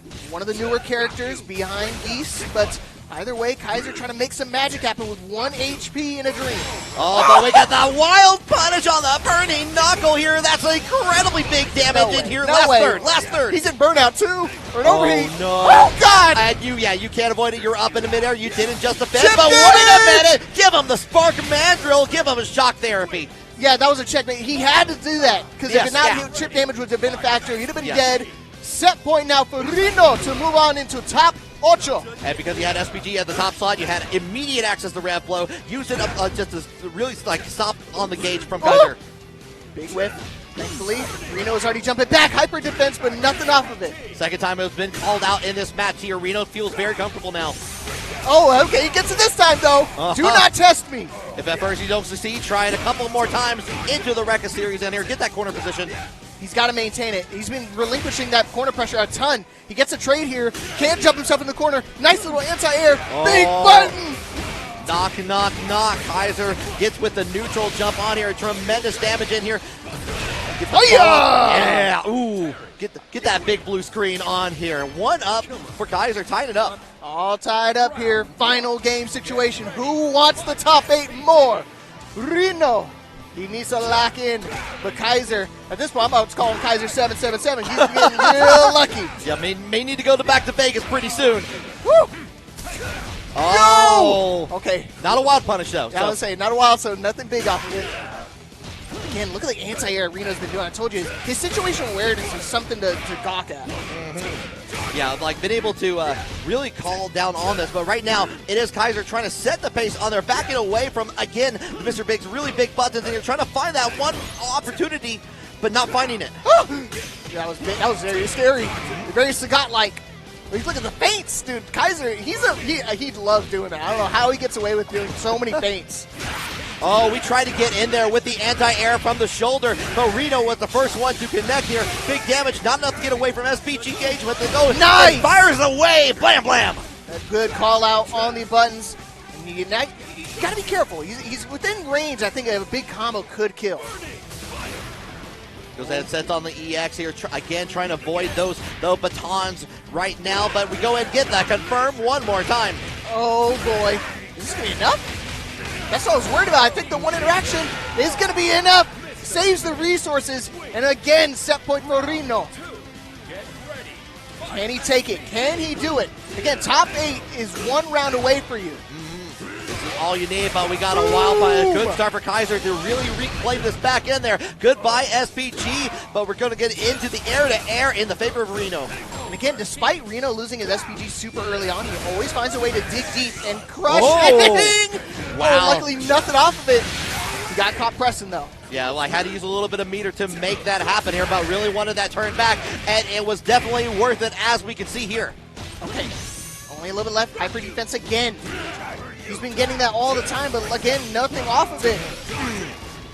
He's got 2 bars of meter. You get a big confirm. Who knows? Wild punish, and he doesn't have to use any resources. Final round. Top 8 is 1 round away for either of these players. And this is what I want to see. No free rides for either player.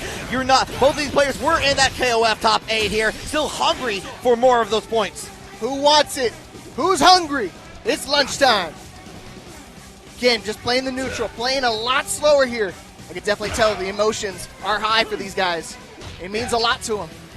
Waiting for a second to get the run in, but we get a wild punch on the side of Reno here. Going to finish off with the rev flow, get a little bit of that pushback on here.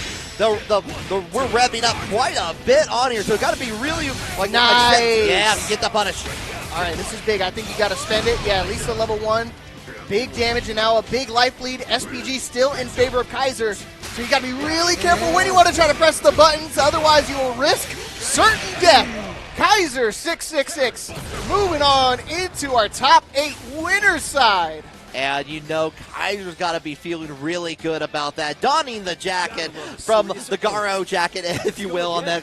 Like, gotta really represent that character. Gotta feel Terry in your mind. If you're not living, embodying your character, what are you doing? Yeah, when I grow up, I want to be Terry Bogard. That's really, like, when I talked to the guidance counselor, the first thing I wrote was, like, 1, Terry Bogard, 2nd, Fireman, I think. Okay. Yeah. That's probably why they immediately called your parents in the office. Yeah, it's like your kid is like just rev arting. That said clear across of it. Like we're really worried that he's overheating. We Googled it and we're terrified. This man Yeah, wants to send burning knuckles everywhere in the planet. Keeps talking about Southtown. We don't understand where that is. It's not on a map. Did you guys grow up in the wrong area? Like, what's going on here? It's like we don't know about it. But great match in here again. Going down to the wire, and that's only the second of our winner side matches here for qualifying for top 8. I tell you, I'm ready. I was jealous that Zamir jumped in last second to do pools with you because that was a jam-packed match. But we got top 16, man. This is even better. Yes. I feel like the emotions are even higher when you know you're this close to top 8. I mean, this close to the points, this close to the money.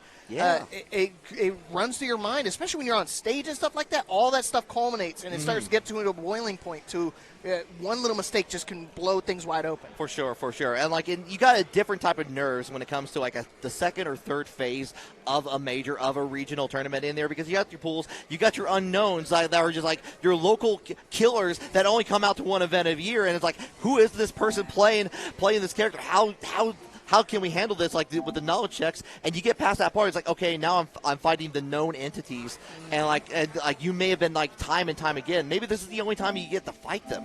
Yeah, and that's the thing that with a lot of these international players, a lot of them traveling out here, we have a lot of footage on them, both with the online series and just them traveling and doing like the like LCQs for like the SMK stuff. But again, unbeknownst to them, there's sometimes these unknown players that can really catch you off guard, and they only go to 1 or 2 events a year. Yeah. Like I love it. I love it. Especially a lot of these SNK guys, man, they have like full lives, wives, children. They're like, I got time off of work so I can come out here and do one event. Yeah, you got to get that PTO out there. You just got to make sure, like literally, in my case, as like commentating this SNK game, I got to go on support like the day after, immediately when I get home. Yep. You know how it is. Busy lives, man. Busy lives. Well, one thing I do love is, like, because we're in Atlanta, because like Maximo, we saw this with SNK World Championship too. We got a lot of Central and South America to come up for this and really showcase that talent in the scene, and I love to see it. Oh man, I mean they couldn't even keep track of it. They had one. I mean, I know they made that graphic they posted on Twitter and stuff. Yeah. But they still left out a couple of traveling players. So it's crazy how devoted and dedicated they are to this game. I mean, I love it. I can see why they love it. I mean, they're really good, really successful and good at it. So, I mean, that's one thing. But I mean, to for this game in particular, it's just so much fun. So many more additions we got coming. We got Geese that just came out. Yep. I can't wait to get my hands on it. We got Blue Mary coming out too. Oh my goodness. I'm stoked. And we still got that mystery character that, I think there's a strong hint on the Twitters a while back on that for what that may be. We'll probably find out at EVO Japan or sometime in between. We'll see. I'm hoping, man. I'm hoping. I'm excited.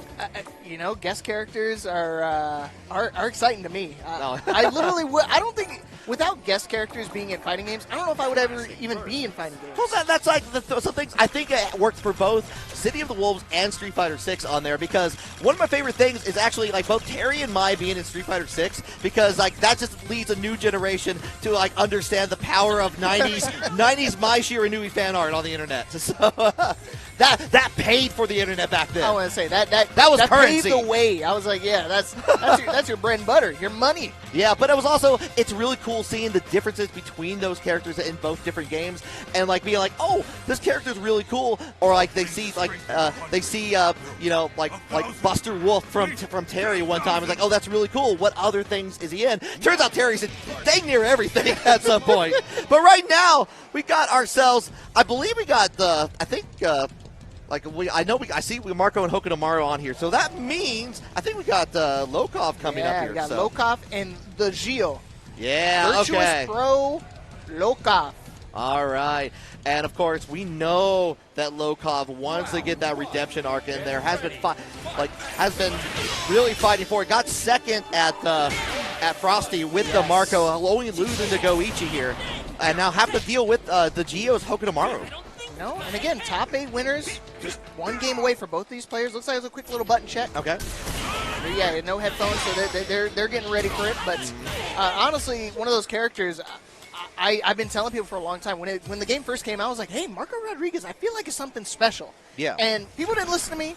I'm a newcomer when it comes to SNK series, so I was like, maybe I just don't know what's up. But then we see Goichi and players like Lokov come up, and then they really explore the routes that you can take with the Rodriguez. Mm-hmm. I don't want to say I told you so, but yeah, I'm feeling like it. You're feeling it. You feel pretty good about that decision, right? No, I totally get it on here, and especially Marco is a lot of fun. Has a lot of the same tools that he had in Garo as well. Kind of being just amplified to a significant degree, and I know people have just laser focused on that. That's why we had that Marco mirror at Frosty Faustings. That's why we've seen Goichi return to that character after experimenting with a couple others, and that's why we see what we're seeing right now between Lokov and the Gio. All right, see if we see some more success for Lokov. Again, we saw the big win. I would consider that a win at Frosty. Yeah, it's a significant advantage on here, but I know Lokov has to be hungry for that first place. 100%, he wants it. He's not going to get it with doing stuff like that though. Nice punish from Gio. Yeah, get the guaranteed double rev blow on the follow-up on the finish there, but we get onto the other side, and hello, and goodbye to your SPG. And again, Lokov saving the SPG to the end of his life bar, as per usual. Nice dash back. What a clean dash back. He's ready for that wake-up tech. Oh, yeah, like the good old, I feel like that's like the third strike Ken move. Like you get the overhead into the confirm on there afterwards, and it's all downhill from there. Mock Jinryu kicks, right? Super. Oh, man, does it again. Hey, if you missed it, there's your replay. And that's one of the things that's strong about how Marco can play. Has a lot of options, even just to get out of the corner like we were seeing there with the guard cancel. But even you can have it like into the safe jump setup, go into the low. Here comes the wild punish in here for the Gio. Going to have to use the level 1. Doesn't get a lot of that just because of scaling. Got to be careful for the yada, yada, yada. Again, we hear a lot of Hokutomaru talk. Again, I think Gio is one of those people that kind of tunes it out and just sticks with the character regardless of what people consider him in terms of tier list. Yeah, you got to know, if you put in a lot of work with the guy, it doesn't go away just because of a few changes in here. You still have that tool, you still have access to it, and you know when that character works. Like what we're seeing right now, got the big punish on there afterwards here. Has a little, going to try to build up that meter, not going to have a chance on it. Yeah, okay, we're good. But yeah, at that point I was like, I don't think he's enough to build up a meter, and I don't know if that combo's going to kill you. He has to do some crazy, super high execution combo, but still able to finally win. And look at that, all tied up, 1 round apiece. Yeah, Hokutomaru's versatility in the air, being able to do the stopgap and get the punish up, and we get that cross up onto the other side on there from the Gio. But you know what? Good old Shoryuken Does a body good. Not your body, though. No, definitely not. Doctors tell you to avoid it. 9 out of 10 doctors would not agree. Yeah, we Shoryuken 9 of 10 doctors, and every one of them did not like it, actually. The one probably just hyper beat. Yeah, the one was doing it. Yep. The one was mashing DP. Level 3 on Wake Up. That's what I knew. Hey, still an opportunity. Geo does have full resources. Found the counter hit, but luckily too far away to get anything confirmable off of it. Geo still has access to SPG. Lokov about to get it with just a simple little love tap.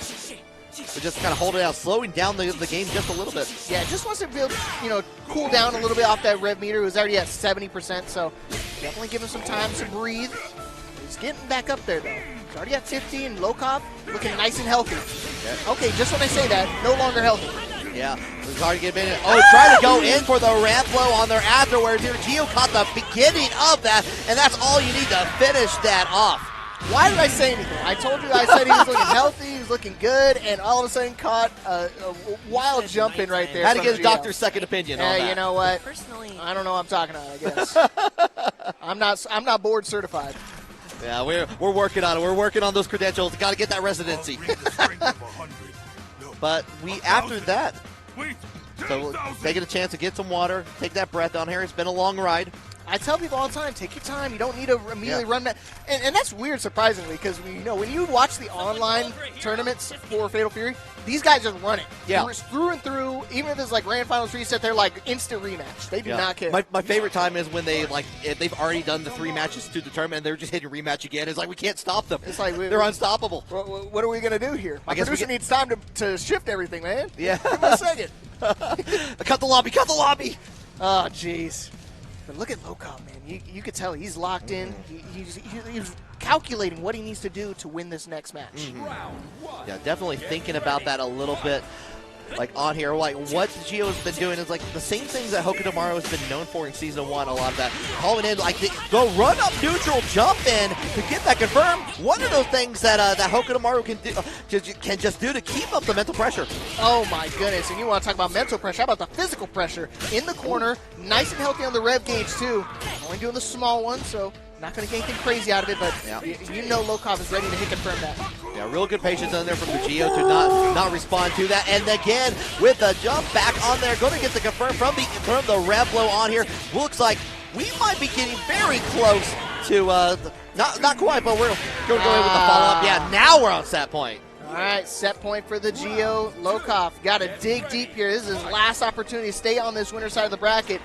And again, I feel like he's just run into a brick wall every single time he turns the corner. It's just met with either a shuriken or a jump in from the Hokutomaru. There we go. Finally has a chance to get the follow-up. The Marco space program going into full effect into low Earth orbit. Okay, in the corner. Nice! Yeah, good call with the rev blow.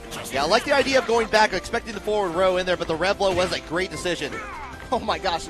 They both did the same thing. They're ready for the throw and they're ready for the jabs. You're able to block the rev blow this time. You're only going to get me with that once. Unk check won't work on me. Nope. Oh gosh, JD'd all that stuff. You get a little life back every time you JD as well, so it's beneficial in both regards. Has the full tank on there, but revving up quite a bit. Could get past like the overheat moment, but not this time around. Just going to get the confirm. Good flow conversion from Lokov, and now tying things up. But again, still, all we need is one round for the Geo. Oh my gosh, what are you doing? He delays that jump, and he's going to do that every time.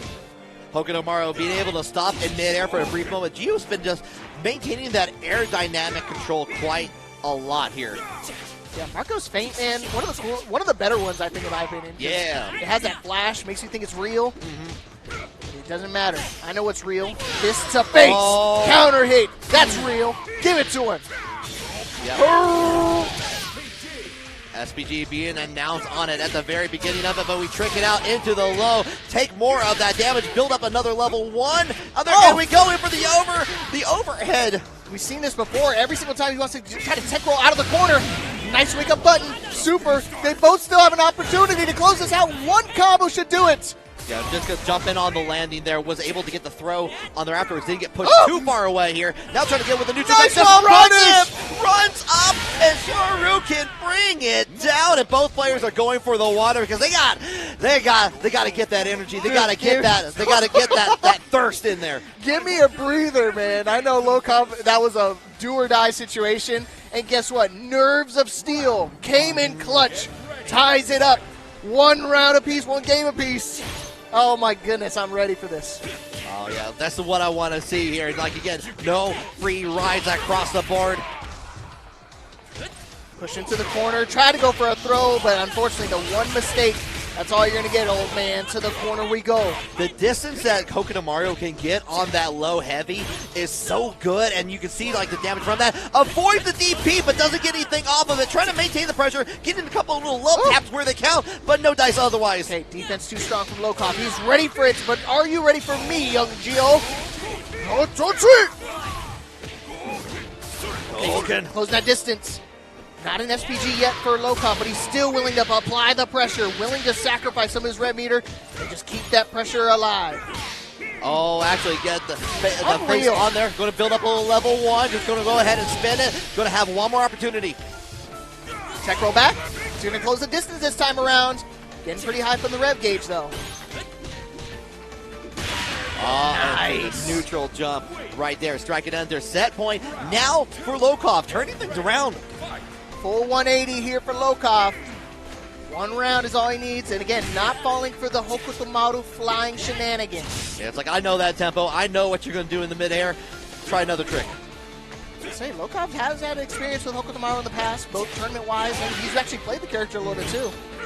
Yeah, that's true. Got to be ready for it. Gio's got to dig deeper in that bag for something to kind of open him up, because right now I feel like he's struggling a little bit. Okay. Does get the counter hit on that, but just doesn't get much else out there. Here comes the cross up. A little bit of a wild punish. Okay, all right.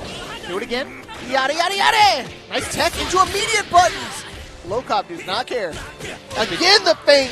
I'm telling you, that feint is too good. Yeah, how immediate the action is, it's just like, you just want to press a button on it. Every time. Oh. He's been good at jabbing those shurikens. Sometimes it just catches him off guard. So I saw the counter hit last time. Canceled out with a break on there afterwards. We're trying to find it, but Lokov's blocking is too good right now. Okay, defense is paramount here for both these players. We're coming down to the final 15 seconds, so time may be a factor at this point. But again, one interaction. Not able to get a combo, though. Oh, God. Oh, and reached out with the foot, just gave him a little tap, and it's going to be Lokov making it in the top 8. Again, the 180, incredible work. Again, he got a little dicey for him right there, but he had a lock in, and I felt like he turned it around. And he's walking off with that swagger. He's feeling confident in himself. That Virtuous Pro sponsor, man, definitely helps you out a ton, too, in terms of confidence. Oh, yeah, 100%. Being able to go out to more events and be able to do the work that you feel confident in doing, Lokov showcasing that right now. Like, as soon as we got SPG in that final round, too, was like, where there was no hesitation. It's like, oh, I have access to it immediately. Are you paying attention to what resources I have? No, you're not. Here comes the rev blow. You got to hit him with the 1, 2, 3, eyes on me. Yeah. If you're not ready for it, you know, it'll catch you off guard, especially with Marco. Again, not a very, I don't want to say like not popular character, but it's not as prominent as you would say for like, you know, the Bijane or the Hokutomaru. Yeah. Those characters really tend to kind of splash, you know, like a flash in the pan situation, especially here in tournament when it's only a 1st to 2. It's tough. Yeah, it really is, especially when we get to this top 16 into the top 8 stage on here. Hope you've been enjoying everything that you're seeing like right here at Max Mode at home, being able to see that from the comfort of your home or your hotel room if you're staying up there and you're trying to take a nap, which you're failing at the nap part, but, you know, good that you're joining us. I get it. Sometimes people are just like, yeah, I'm just going to swing by for top 8 because I'm ready for it. Yeah. Got to stir up all that energy, man. Yeah. Okay, well, we're going to go to a very quick ad break, but don't go anywhere. Just make sure you got your snack gauge on full alert. We'll see you right back on the other side.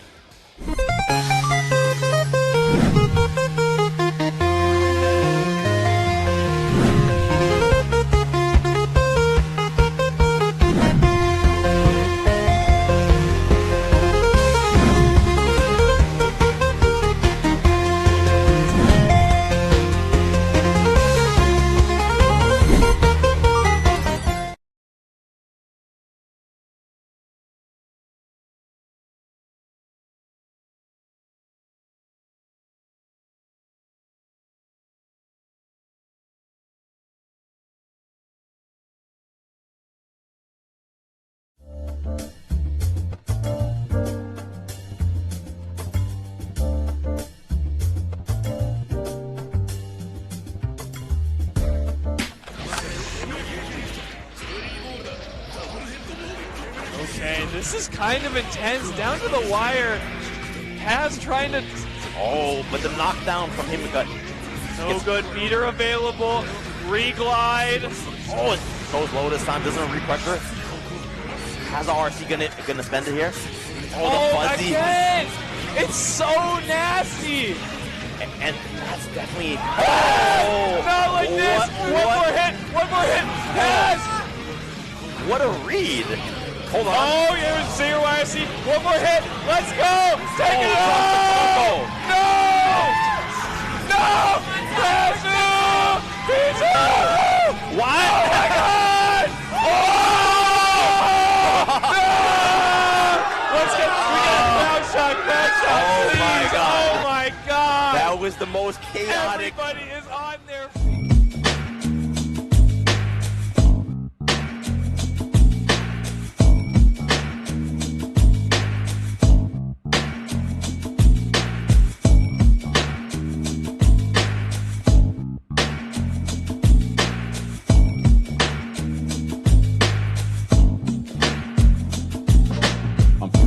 Stepping up the stage at the source with that Georgia organized noise. Too good to ignore. It's for sure you don't create and compete from the core. Unpure, F-a-core with the cinnamon nor. Toward the force took off from the floor back into 4 into 5. We took the groove on the rise, they wanted more.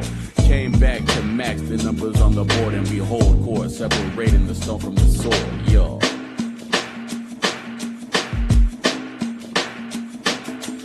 Not a single stone unturned, midnight oil burn. Better learn, you best invest, so the lesser you earn. Meticulous at unholy levels, splitting fish heads, dwelling in details, well aware that the devil been there. This ain't no rent there. Spare me with your fantasy and make believe. Mistake it, take it straight, cause these is real rewards that plain to see. Daily elbow grease, reap what they'll fail to remotely reach. I say my piece, they gon' play around, we gon' play for keeps.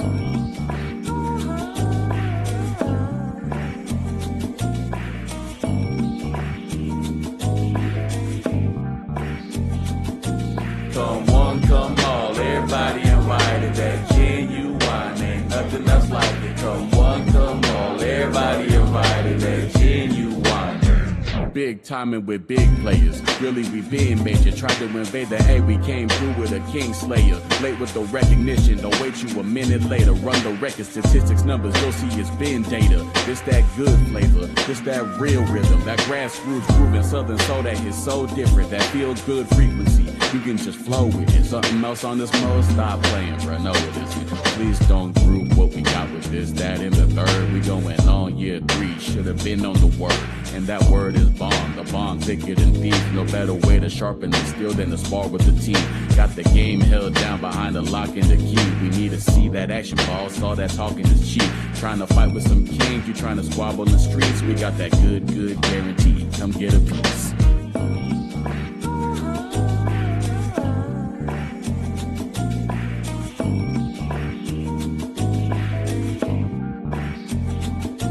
Come one, come all, everybody invited. That genuine, ain't nothing else like it. Come one, come all, everybody invited. That genuine, ain't nothing else like it.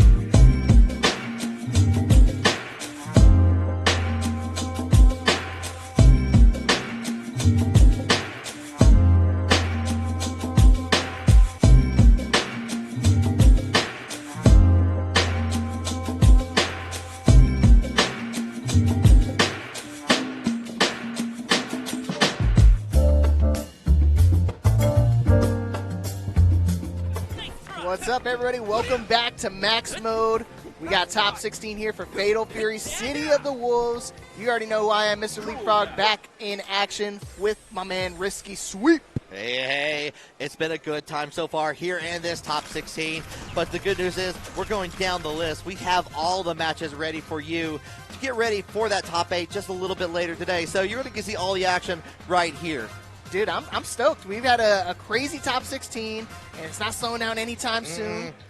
We've got, you know, the very last tournament that we had King of Fighters 15, winner coming up, Score.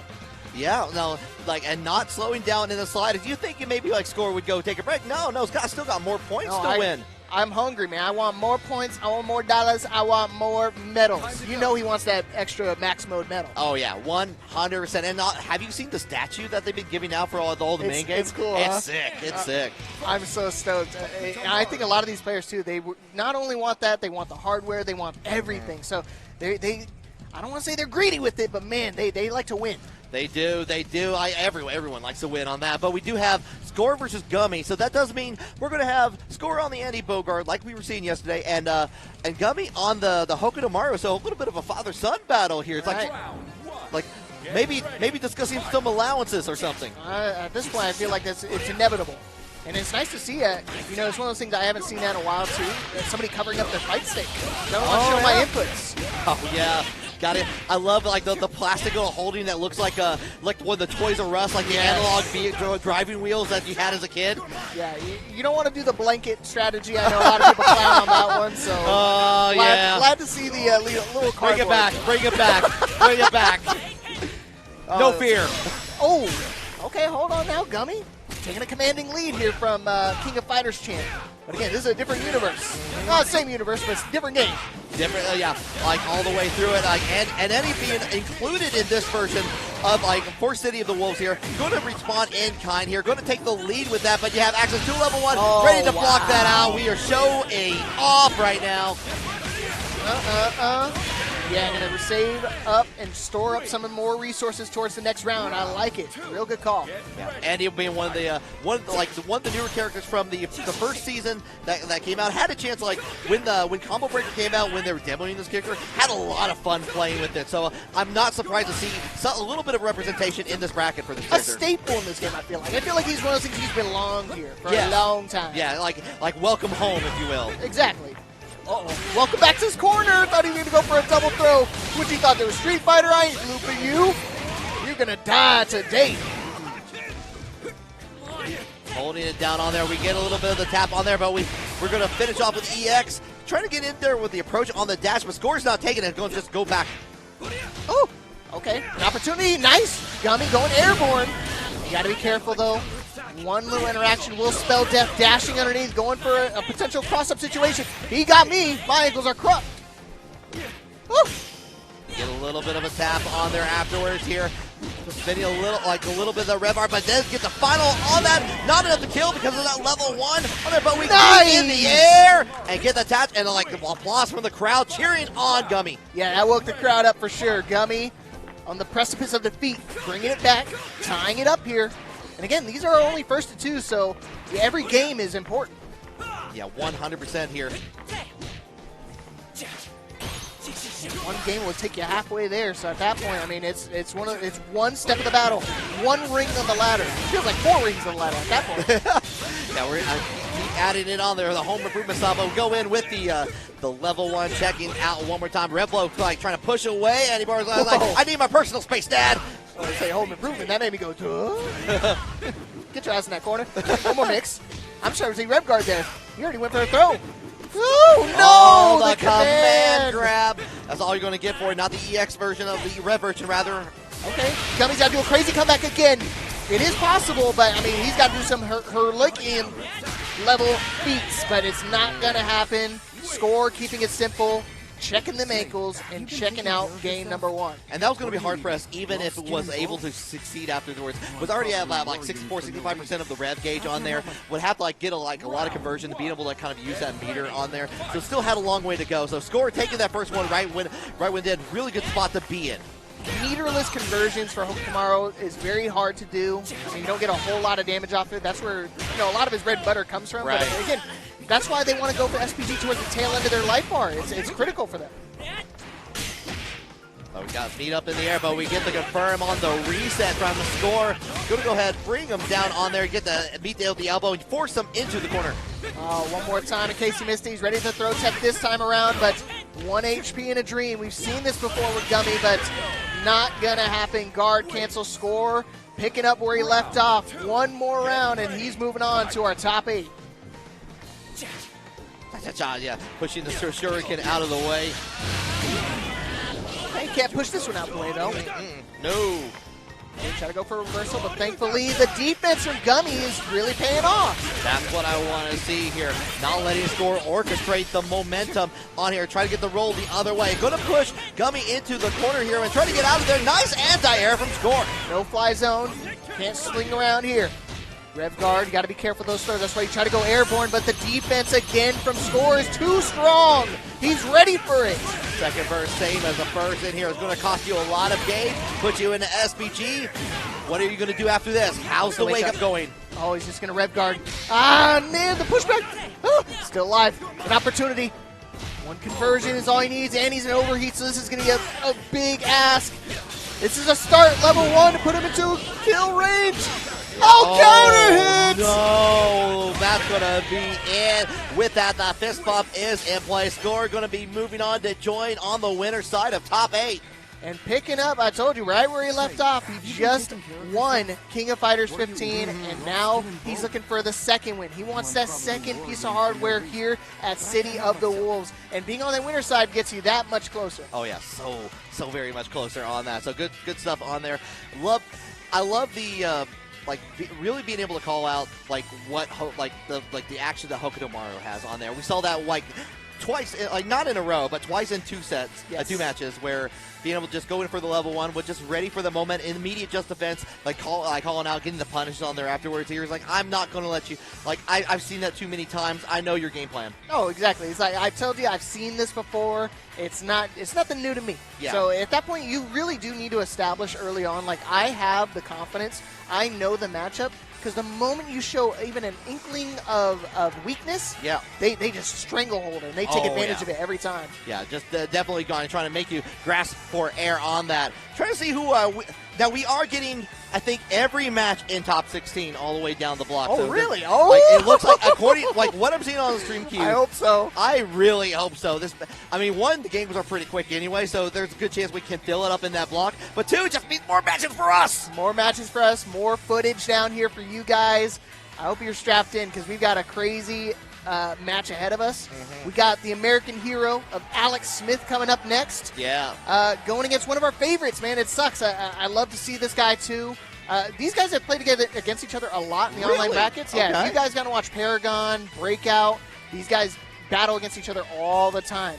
Diaz versus Alex Smith. So I'm actually not as familiar with Diaz. I think I saw some Hotaru from Diaz. Yes. Is that going to be the case here? That's going to be the Hotaru. It's one of those characters. He started up on Hokuto Maru. Obviously, everybody had Hokuto Maru Season 1, but Season 2, he made the change over to a Hotaru, and he's been sticking with her ever since. I think he has something with the ferret. He's got some sort of connection. He finds a lot of success with that character. Running the Hotaru spy agency, if you will, sending the ferrets out to get information. Hey, tell me what he's going to do.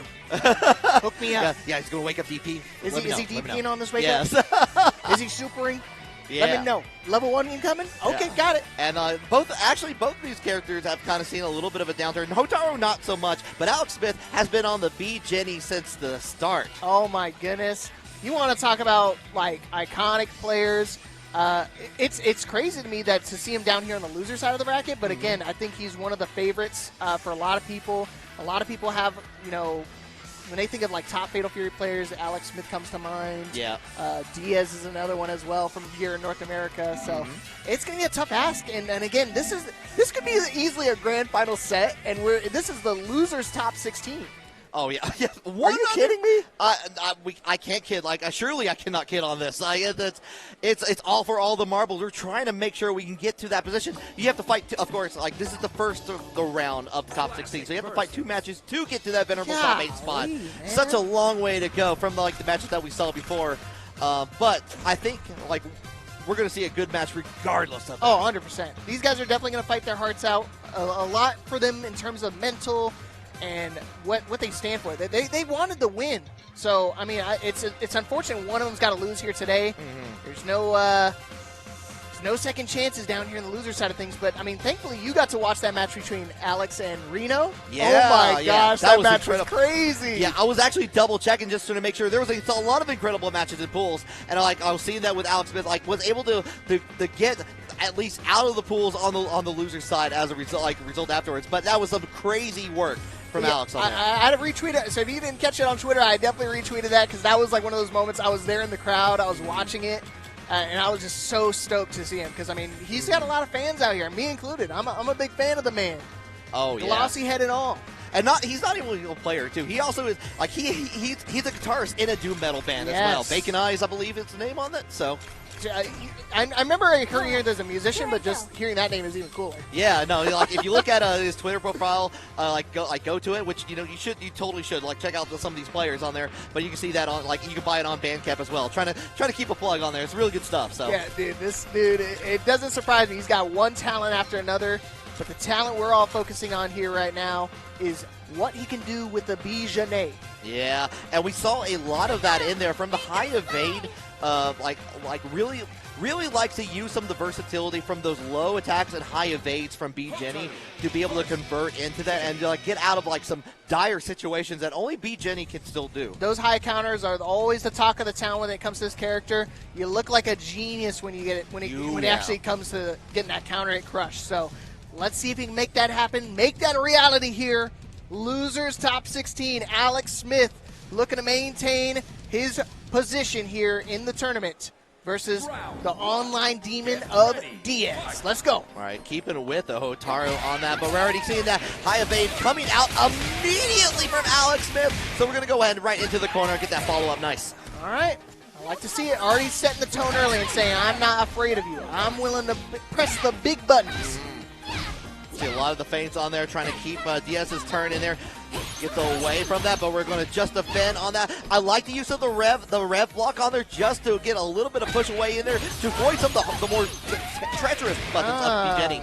Oh yeah. Alex just slapping him silly. Get your butt back to that corner. Okay, what's the approach? Tech rolling out. Thankfully, didn't get anything big off of it, but we're right back where we started.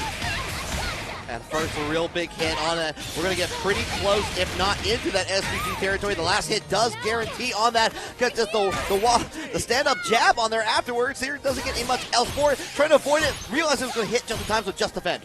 Again, these guys are so good with JDs, man. I don't know how they do it. Found a hit, but luckily no confirm off of it. Spending some resources. What a smart decision on that because realizing it was on the block. Oh my God! I'll get back to that in a second here. Alex Smith responds in kind with a beautiful counter hit. I mean, very last frame, I feel like, to get the actual wild punish off, so great call from Alex. What were you talking about again? Oh, I was talking about, realized it was going to break in there anyway. Went for the command grab option from Diaz. Just a smart decision. Yeah, he's been rocking the Otato for a long time, ever since the eventual nerfs of Hokutomaru. Yahoo! Uh-oh. Okay. Right. Gets a little bit of that push away on it, back into neutral. And I like the way he does that. He doesn't do the same tech every single time I wake up. He likes to mix it up, either just going for regular light strings. But Alex, you know what? Big buttons. That's the name of the game for his character and the way he plays. I'm only going to make it big. Oh, I like big buttons, and I cannot lie on here. Try to cancel out into the feint here. Right back in it with the 2-1-4 just to get out of the corner yet again. Oh, an opportunity.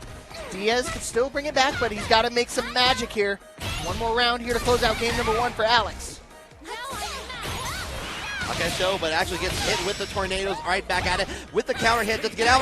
Nice confirm on that, being able to get big damage and enough to go ahead and take the match for yourself. I was going to say, I think he needed level 2 there. Oh, and he just goes to the frames. Yeah, Alex is like, yeah, that was a good call. You had to go for that, because if he didn't, man, that would have been devastating, heartbreaking for Diaz. He definitely needed to spend that resources, but thankfully still able to get the round and wild punish to start it off here too. Okay, we're not thinking about that. We're only thinking about the future. Half that life bar is already gone for Alex Smith as we go back into a big powder hit on the 2-1-4D. And again, right back here in the corner. But again, Diaz, cannot play with your food. Do not give this man Alex an inch. 2 HP, you know me. Going to bring it back into the corner. Does nothing. Trying to go in for the rev block. Okay, we're good. What the? Oh, I don't know about that. Does it read? Ah! You know what? You must have saw him press something, but it's okay. No punish. He's still alive. All of his resources gone in a blink of an eye. Rev flow gonna whip, and the rest of your life is gonna go with it too. All my rev flow's gone just at the end there. Diaz was able to turn that around. that was wild. I think he was trying to go for a hard read of a fireball attempt, but unfortunately, Diaz too strong. Recognized the situation. I don't know if he did anything crazy. Okay. All right. Well, never mind. Yeah, calls it out on the DP on there afterwards here. So go ahead, finish that out with a little bit of the extra Rev XL on there just to make sure that you get that corner position. See what I'm saying? Last time he just does the regular jab string to wake up, and this time going to tech roll out before he goes anything crazy. Alex Smith actually doing the target combo on there just to get a little bit of follow-up on here, but we go in, we're taking a flight. Going airborne. Gonna spend it? No. He's just gonna save it. Go for another interaction. Throw him silly. Oh, try to do it twice. What are you doing? Out of range. And Diaz has been looking out for it, either trying to either backdash away or roll out of the way to avoid being up close and personal with B. Jenny in those situations here. Okay, hopefully it wasn't a mistake. Oh, goes for the quick little ankle check. Tech rolls out of the corner. Still an opportunity here for Alex to close it out. Rev and mix it. Oh my God, no one to be found. Oh no! Unfortunate for Alex, it just completely whiffed and gave Diaz the round. I didn't realize we were watching a Cirque du Soleil. Oh man, I feel like a clown nose about to start honking here in a second if you don't lock in Alex. Set point for Diaz. Tried to go in for the follow-up, nothing on it, but the big counter hit is going to be plenty of damage in here for it. You're going to have to spend a lot of that meter in here. Going to get a little bit of that back thanks to the level 1 in here into positioning as well. Okay, I like he's not trying to... Oh, and he gets the... Oh, that was close. Able to close that distance, too. You see the range on that thing? Oh, yeah. We're going for the low here. Diaz having none of it. Oh, okay. Gets the hyper defense, but he recognized the rest of the Revlo is still coming. Okay. The throw, the feint mix. Got to be careful. Diaz, like I said, he's a snake, man. Even though he's got a ferret on his shoulder, he is a snake. Yeah, Diaz has just been not afraid to go in for these DPs. Okay. Yeah, that time, try to go in for a cheeky, the EX command grab to get out of the situation on there, which would have scaled down anyway, but at that point, you're already back away, get that punish for Alex to kick around. Very rare whip right there from Diaz. Gets the hit, but doesn't confirm any combos off of it. Alex is definitely going to take his blessings where he can. Is he going to spend any resource? Yeah, level 1 for sure. Look at that rev gauge. It's already at 78. Oh, yeah, I have to be very meter hungry at this point, but it may be all worth it here. Has one more interaction to go. Get back in that corner. One more time. What's the wake up? Yeah, good patience right there. And the low confirms. Not going to be enough to kill, but it does because the flow conversion, not enough. Yeah, oh, try to go for it again. Doesn't get anything for it. Into the rev low. Here we go. Okay, JD's it all. Oh, the counter hit! Except the most important part here. So it's going to go in, bring down the SPG super right now. Oh no! Body massage. Get that back. Wow. Okay, still alive. Got to be careful. Still has access to level 1, but I don't think he's going to have any time to use it. Trying to whip punish the fireball. He's going to go through it. This is giving enough damage. It's too much scaling. SPG. Yeah, just yeah. Not afraid. Just runs up with the command grab, finishing off on there afterwards here. The handshake in there. What a performance from Alex Smith. Unfortunately, going to be knocked out, but it's going to be we're really good stuff from Diaz.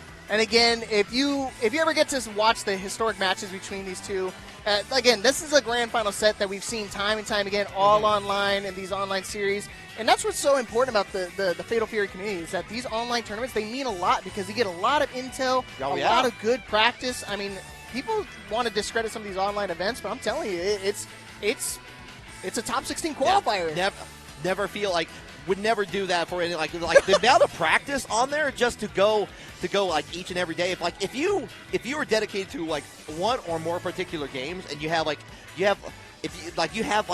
plenty of events, you got Breakout, you got Paragon, you got like TNS on occasion on there. You go so far and deep, and even if you're just learning the game, that's incredibly important. You can find those small little tournaments, join up the Discord, learn together with a bunch of other people who are in that same position as you, and get that practice in where it counts, and become get to top 16 and beyond. Yeah. Guess what? They're even better because they're all free to enter. They got SNK's been super dope too, where they actually donate into the prize pools to start off. I think they've been doing like $47.50 into the prize pools consistently. Okay. We've been running it, I think, for like 30-some weeks for Fatal Fury, and they've done it every single week. So it's free money they're pouring into it. It's free resources. It's free practice. Definitely got to get your licks in because you'll see a lot more matches like that. Again, big shout out to my man Alex Smith. I love that guy to death. But unfortunately, out at 15. Yeah, unfortunate on there, but a good positioning in an incredibly stacked tournament on that. Hope to see more. I only get to see Alex Smith off online. I would love to see online some of these tournaments. I want to see some Just Frame happen on that. Man. So that would be sick. Yeah. So seriously, we're not slowing down stuff. We got some more Gigabangers. Up next, who we got? We got taking a look right now. So we're Crumb and Terrence. We might. You know what? Actually, we might have Terrence, which means that we're definitely getting Chun-Li if it's Terrence. So I know when I was doing my research for City of the Wolves, I was looking to see who predictions. Terrence is in this. I just immediately put Chun-Li next to the name. And I know there's no other characters, especially since Chun-Li is in this game now. Oh man, I know he was a happy camper. I wonder if Chun-Li wasn't in it, if he would actually even try to put some dedication into it. I know it was playing a little bit of City of the Wolves prior to, but I'm forgetting which character they played before the Chun-Li announcement. Doesn't exist anymore. That's the past. I would say that's an old me. That's an old me. That footage is Thanos snapped away. Yeah. We just don't talk about that. It's all censored. We don't talk about that time. I would say that. That's how I am when Geese came out. I'm just don't ask me what I played beforehand. There's Geese all the way through. But it might be John Raptor, and hold on, I'm loading up our Common bracket. Sense? Yeah, so Common Sense. So didn't get to see Common Sense yesterday play, but I know John Raptor has been rocking the T-Zoc for a little bit. Mm-hmm. I do remember the T-Zoc. I remember now because I remember seeing. I was like, why is he picking T-Zoc?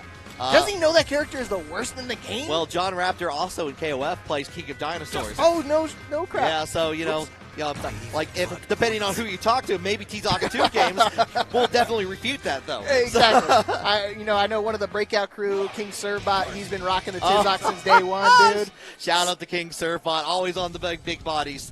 He's a big body himself, so I know he likes to hit the recline on his lazy boy. Mm-hmm. But here we go, top 16 coming at you, John Raptor. I didn't recognize they don't have the Data shirt on. No. Oh yeah, well that's the other thing too. A lot of the Data players have, and both KOF and City of the Wolves are in these phase 2 and been showing up. I know every other in the loser side, every match was one of the top level players that we've seen in SWC versus Data, and they were holding their own. Yes, and again, that's what's so cool about the community. They always go to their locals and they start leveling up, and then you get these international talent come out here and they think, it's gonna be easy run right through here. Nope, we're running people like John Raptor, the specialist on the T-Zoc. All right, we're going to love to see what John Raptor can do against this newly buffed Rock on here. I've been seeing a lot of players picking up Rock Howard and going, all right, I see what we're doing here. I mean, Moon Slicer is one of those moves that's been iconic for a while, and I tell people all the time, it's such a good move. It has that natural cross-up built into it. Oh, yeah. His stance mix up so you can just swap sides whenever you want, and you go for the command throw, turn into a full combo conversion. I mean, name one thing Rock does not have. A lot of Rev blocking on there. Gets in with the lariat just to get outside of the corner here. Trying to find that one opportunity for John Raptor here. But Common Sense is not giving it on there. Shifu Kids coming out from the air.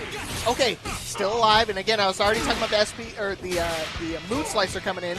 Naturally crossing up. Trying to go for a big punish, but thankfully, John able to still get that block in.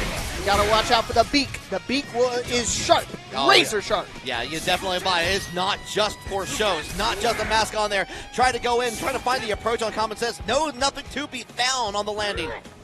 Okay, and again, they're playing it slower. Time becoming a factor, so that's why these fireballs are going to be coming out plenty. You got to be careful. He does have a level 2. I mean, potential level 3. You're going to try to go for a buzzer beater situation. 2 seconds left, and we're just running away. Run. Here, see Alberto clapping in the audience, enjoying the show. I would have chased him down. I don't know. The 0 seconds lasts a lot longer than 0 seconds. So I try to tell people, play the clock out, but I mean, at the same time, you can't give up. Yeah, it's just hard. Common Sense, using that Common Sense knowledge on there just to play, keep away. Yeah, don't do anything crazy, right? Just run away from your opponent. Let the time do the work for you. Yeah, everything's a resource, including the time on the clock. You don't have to finish your food immediately. Okay. Just dashing and trade in the air. But again, I feel like the air Repukins have been paying dividends right now for Common Sense. Oh, I love using the Rev Lariat on there just to get the approach in there, because Common Sense has been going for the Shippukins time and time again. Was able to get it. Now putting themselves into the corner, have to deal with it. Tied up on your boat. We got the confirm from Common Sense, and you got the meter to work with after level finishing 2. bar. Yep, level 3. Let me get a level 3 Oh, instead. yeah. Showcase the wings on here. All right, that's going to be game number 1, Common Sense. Another one of those players that likes to play on the online brackets. So I've seen him on Breakout from time to time. Nice to see him in person. He's got a nice-ass beard. Oh, my God. Oh, yeah. I'm jealous. You see I'm trying to grow it out, but it's not as thick as his, man. Oh, yeah, all it takes is time and dedication, just like John Raptor trying to do with the T-Zoc on here. But Common Sense in the lead with 1-0, playing that keep-away game a little bit on there, knowing that T-Zoc cannot keep up with the pace that Rock Howard can go. Yeah, you have to, right? You cannot be within death's grip, otherwise you're going to see a whole lot of this. Uh-oh. Ah! Like that lead. I'm telling you, he's going to keep doing it every time. Oh, God. Oh, he's gripping him up. Got to be careful. Nice air rev load just to get out of the harm's way, but he's going to spend the meter too. Oh, Common Sense was like, oh, yeah, you can do command grab too. Let's trade. Okay, it dropped. I don't think it's going to kill even if you can finish the combo, but still, either which way could be death. And he's just trying to stay at a safe range. And Common Sense, keeping things simple, and he's finding a lot of success with it. Okay, set point time on it. John Raptor has been putting in a little bit of work to try to change things around here. Going to go in with the Lariat on here one more time, but the throw from Common Sense going to get put John Raptor in the corner, but not for very long. Okay, you sound like get up. I'm the one that puts you on the ground. Don't you know I'm a star-studded wrestler? And how does he get in? Dealing with these air Repukins all the time. Definitely a tenacious situation to be in on here. Trying to get in with these jumping Ds on there afterwards here. Trying to find that spacing to get the cross up like we saw before and not seeing any, but this time getting anti-aired by Common Sense into the level 1. Yeah, just trying to go for some sort of 9D, but not finding anything to do with it. Just playing a lot of keep up, and now he's in overheat. Level 3 is on the table for John Raptor, but he's got to find a way to close the distance, and he's not going to get anything going. You see John already shaking his head, already counting the chickens before they hatch. Did he go airborne? He did, and it's going to whip, and that's going to be game, set, match. Fist bumps and all. John Raptor, unfortunately, out, not able to make it work with the T-Zoc, but again, it's tough. Common Sense has just played super, super solid. True enough, and was playing that keep away game to a T, preventing T-Zoc from doing a whole lot of things on there. But give it up for John Raptor, playing with the T-Zoc, getting all the way to top 16, and then again, with the amount of killers that we have in this bracket, that's an accomplishment in with itself. The worst character in the game. Oh my goodness. Yeah, seriously good stuff to my man. Representing Max Mode, DATA. Data. Yeah, bringing it down on there. I didn't get the chance to see a lot of the 3v3 for City of Wolves. Did you? Or no, I was. I brought luckily my lady was able to come with me today. So the moment we landed, I commentated Virtual Fighter at the start, and then at that point I went and go and travel. Right. So we went to go to the Coca-Cola Museum out here. Oh yeah, it's not too far from here. Yeah. Yeah, so it was pretty nice. Got to taste some crazy drinks from all across the globe. Mm-hmm. We tried this one drink. Oh, man, it's from Italy. What was it called? I'll find out the name for it, but it was the worst drink I've ever tasted in my life.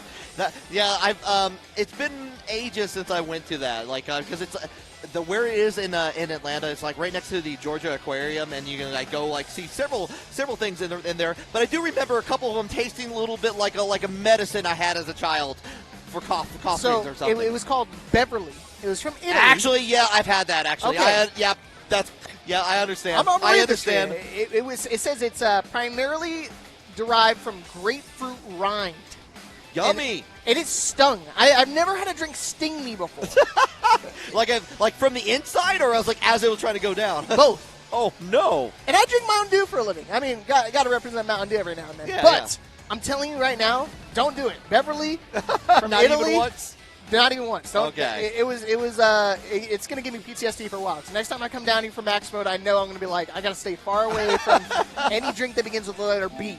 All right. Unfortunately, I think it's confined to the Coca-Cola Museum, at least for here. So I was saying, I go Italy, man. I'm dodging it like the plague. That's going to be first. You go to Italy, that would be the first thing you see. They offered me that first thing off the plane.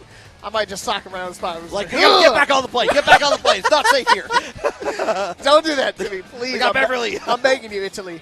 I don't speak Italian. I speak a little Spanish. A little Chinese, too, but forget about it. These Italians are going to hear me do every language under the sun. Right. Begging them not to feed that to me. But hope you've been enjoying everything at home. Here, continuing top 16. We're in the loser side of this matchup here. I do believe we got our next contestants coming to the stage here. I think we got Crumb and Terrence coming up next, actually. Okay. These guys could not wait. They were super ready to go. The moment they saw that last match finish with Common Sense winning, he was ready to hop in that seat and say, "Hey man, get up, it's my turn." Yeah, I got next. I got next. I put my quarter here. Stream producer told me I'm going up next, so you got to move. And now, it's not even tournament match. They just want to play. That's how it goes. But yeah, so Crumb was in my pool for talking through comms on there. Had an incredible match against it was a rock player. I'm blanking out on that. But to make it out of there with the Dong 1, it was against Chato, actually, who was in Street Fighter 6 top 8. I remember Chato. Yeah, he did pretty well. Yeah, with the Mai in Street Fighter 6, in fact, on there. If you guys got to catch that one, I think Mai in Street Fighter is a little bit stronger than the Fatal Fury counterpart. But, it's neither here nor there. She's got a couple of things now with the recent patch, like where she's a little bit more doable as a character, but I feel like she's a character that's like she has a lot of tools to work with that don't really quite connect all together. But regardless of that, we're not seeing Mai here. We're seeing the Chun-Li and Dong 1 coming out here. Big confirm with the counter hit for Crumb to begin things. Feels the same. We still got Street Fighter on the screen one way or another. Crumb already off to the right foot with the Dong Huang. All right, Tencho Kick's going to go on it. And Terrence, if you are not familiar with this player, has been playing Chun-Li for a very long time on this. Knows this character inside and out. No matter what game she is in, gets the confirm on there. Going to finish it out with the level 1 to put Crumb into SPG. All right, what's the approach here? It's going to extend the combo a little bit more. Another reset? Oh, that was sick. I barely saw that happen. That was... Oh, he's going to try to do it 3 times. He's getting greedy. Still able to take the round. Yeah, scaling was becoming a terror on that, but does go ahead and get the confirm and the first round in their favor. Yeah, you got to be careful. Chun-Li got them thunder thighs. You get hit by one of those spinning bird kicks, and you're going to be wishing you in another location. I haven't confirmed this, but I think it is actually Chun-Li's birthday apparently today, too. So. I did see something about Chun-Li on Twitter. I didn't really take a whole glance at it. Woo! But you better brace yourself, Risky. I'm going to blow you up. All right, go on the Chun-Li ride. You'll have to be this tall to ride on here. Cancels out with the feints. I like what I'm seeing on here, but get out of here with the flash kicks coming in from Dong 1. Okay, trying to keep pressure. I like that pressure decision because instead of him trying to go for big damage, he's just trying to get himself out of the corner. And you know what? I'll just do it again, this time for the damage. Yeah, and we're getting the thunder stops on there one more time. Spins up the level 1, blocks out. Oh my gosh! Yeah, at first he knows that you can't do that in Street Fighter 6 and Chun-Li. No, I was gonna say Chun-Li does not work like that in SF6. No. Oh, an opportunity though. Nice, good call for the Rev. Gonna dodge it barely, narrowly, but now you gotta go for another mix. What are you doing, son? You're dying. Crumb doing similar things that what I saw in the pool matches on it, using every trick in the book that Dong 1 has to make you second guess yourself all the way down. Yeah, you gotta be tricky Dong. Catches you off guard, and you're gonna wish again. I just guessed right in this situation. Would have been a completely different outcome. The final round here between these two in this first game already. It's going the distance, I'm feeling. Yeah, we're already going with the follow-up on there, like stepping on them, but we're getting right back out of the corner. Similar situation, Crumb with the flash kick. And I think Crumb is starting to begin to realize how Terrence likes to play. He likes to go for these resets, catch people off guard, nice hair throw, tally-ho. But nice wake-up button from Crumb. Still on the back foot, and with Terrence, the right combo conversion might be dead. All right, going to spin the level 1 here. Maybe just didn't believe further. Maybe thought it's just get the one throw to get the guaranteed damage on there. Terrence is up 1. Sorry, but hey, reeling back in his chair, he's like, okay, what do I got to do here? Head down. Okay, he's going to the character select screen, so he's thinking. Yeah, I'm always a fan of that anyway. Just to collect your thoughts, let that brain revitalize a little bit. Do that breathing exercise that the internet tells you should do. Shall we begin? Channel your inner feng shui. Yeah. But still sticking out with the Kim. I dancing with the one he brought. I try to tell people all the time. Character swapping is It's seldom. It's one of those things you don't want to go to too often, but you know, I like that they have the confidence in their main. And the character I need. I just need to change my playlist, change the song, pump up the music. Sometimes that is actually all that matters. Like, especially if you're listening, I know we're listening on headphones, but if you have like the in-game music and you have a song on there, if they start winning, sometimes I'll just change the theme. Like, you don't get that anymore. It's like, yeah, you know what? Let's try to change it. Sometimes it does make a little bit of difference. Yeah. Sometimes you got to jam. I try to hit them with the mentals, bro. Now we see a completely different version of From here. They're starting to slow things down. Only for the time being, because I feel like once we get started, it's going to be nothing but rapid-fire kicks to the dome piece. Trying to go in for the cross-up on there afterwards here. A lot of just defense in there coming from Terrence, but not getting a whole lot from it. The cross-up onto the other side here, getting blocked by Terrence. We're just trying to get for it. Finally, a cross-up. I want a cross-up. I will get a cross-up. It's my cross-up, and I need it now. Oh, shoot. Nice wild punish here for Terrence. And guess what? I'm not an overheat. I can keep doing the special move. Oh, yeah, dire situation. And, that guard gauge is coming down on you there. You better do something quick. Yeah, he's got to press a button. Otherwise, he's going to be risking getting guard crushed regardless. Puts himself in an overheat. Not going to kill. Cool down now for Crumb. Is he going to try to use any of his SPG? Not going to even get an opportunity to. Terrence's offense too swallowing. And I love that, even setting up for success on there afterwards with the Tenjo kick. Perfect positioning to call out any jumping. All right, set point for Terrence. Again, this is loser side of the bracket, so loser will go home. Again, points are on the line here for SNK World Championship, so they have a lot more than top 8 to worry about. Right. You are. We're going ahead with the conversion one more time. Only has one level 1 to work with here. Are we going to spend a little bit, or are we trying for the reset? I would say go for a reset again. It's Terrence's game plan. Had it, did believe, but it doesn't matter. The wild punish, nice little float conversion, and a clean match for Terrence. Look at him. He's cleaned up. Chum, definitely heartbreaking for him. He thought he could do a little bit more in that matchup, but again, Terrence too clean with the Chun-Li. Yeah, unfortunate on there. Like if you're fighting, especially in the Southeast, if you're fighting any Chun-Li and you're scared of him, definitely put Terrence at the top of that very list. 100%. All right, everybody, we're going to take a quick ad break, and when we get back, we're going to solidify the loser side of top 8. So stay locked in, stay tuned in. We'll be right back.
Stepping up the stage at the source with that Georgia organized noise too good to ignore. It's for sure you don't create and compete from the core, unpure, F-4 with the center minor.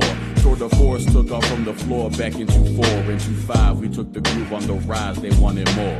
Came back to max the numbers on the board and we hold court, separating the stone from the sword. Yo.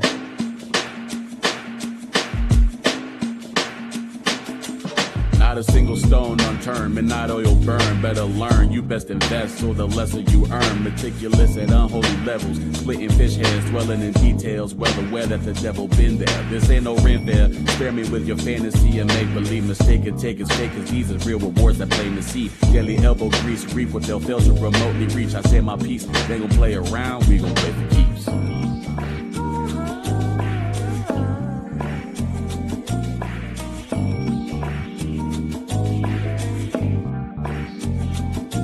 Come one, come all, everybody invited. That genuine, ain't nothing else like it. Come one, come all, everybody invited. That genuine. Big timing with big players. Really, we been major. Tried to invade the A, we came through with a king slayer. Late with the recognition, don't wait you a minute later. Run the record, statistics, numbers, you'll see it's been data. This that good flavor, this that real rhythm. That grassroots grooving southern soul that is so different. That feel good frequency, you can just flow with it. Something else on this mode, stop playing, bro. Know it isn't. Please don't group what we got with this, that, and the third. We going on year 3, should have been on the word. And that word is bond. The bond thicker than thieves. No better way to sharpen the steel than to spar with the team. Got the game held down behind the lock and the key. We need to see that action ball. Saw that talking is cheap. Trying to fight with some kings. You trying to squabble in the streets. We got that good guarantee. Come get a piece.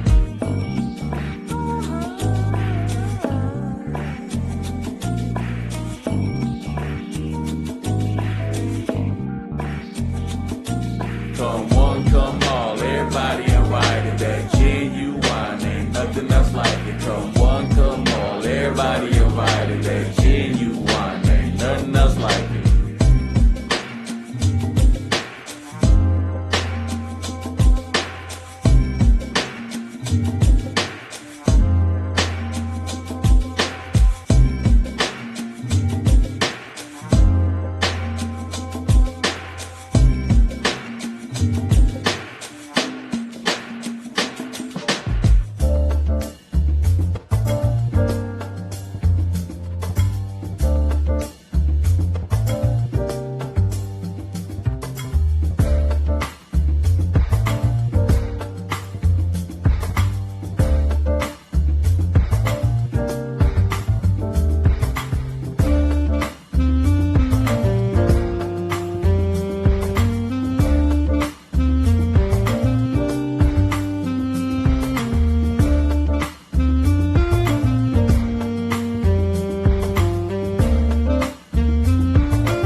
Max Mode, welcome back. Thank you for your patience here. We're going to continue our top 16 City of the Wolves with the loser side of the bracket. We got one more of these before we get into qualifying matches here, but I'm Risky Sweep with Mr. Leapfrog. How's it going? Dude, I'm stoked. We got some crazy matches already. We still got a few more to go.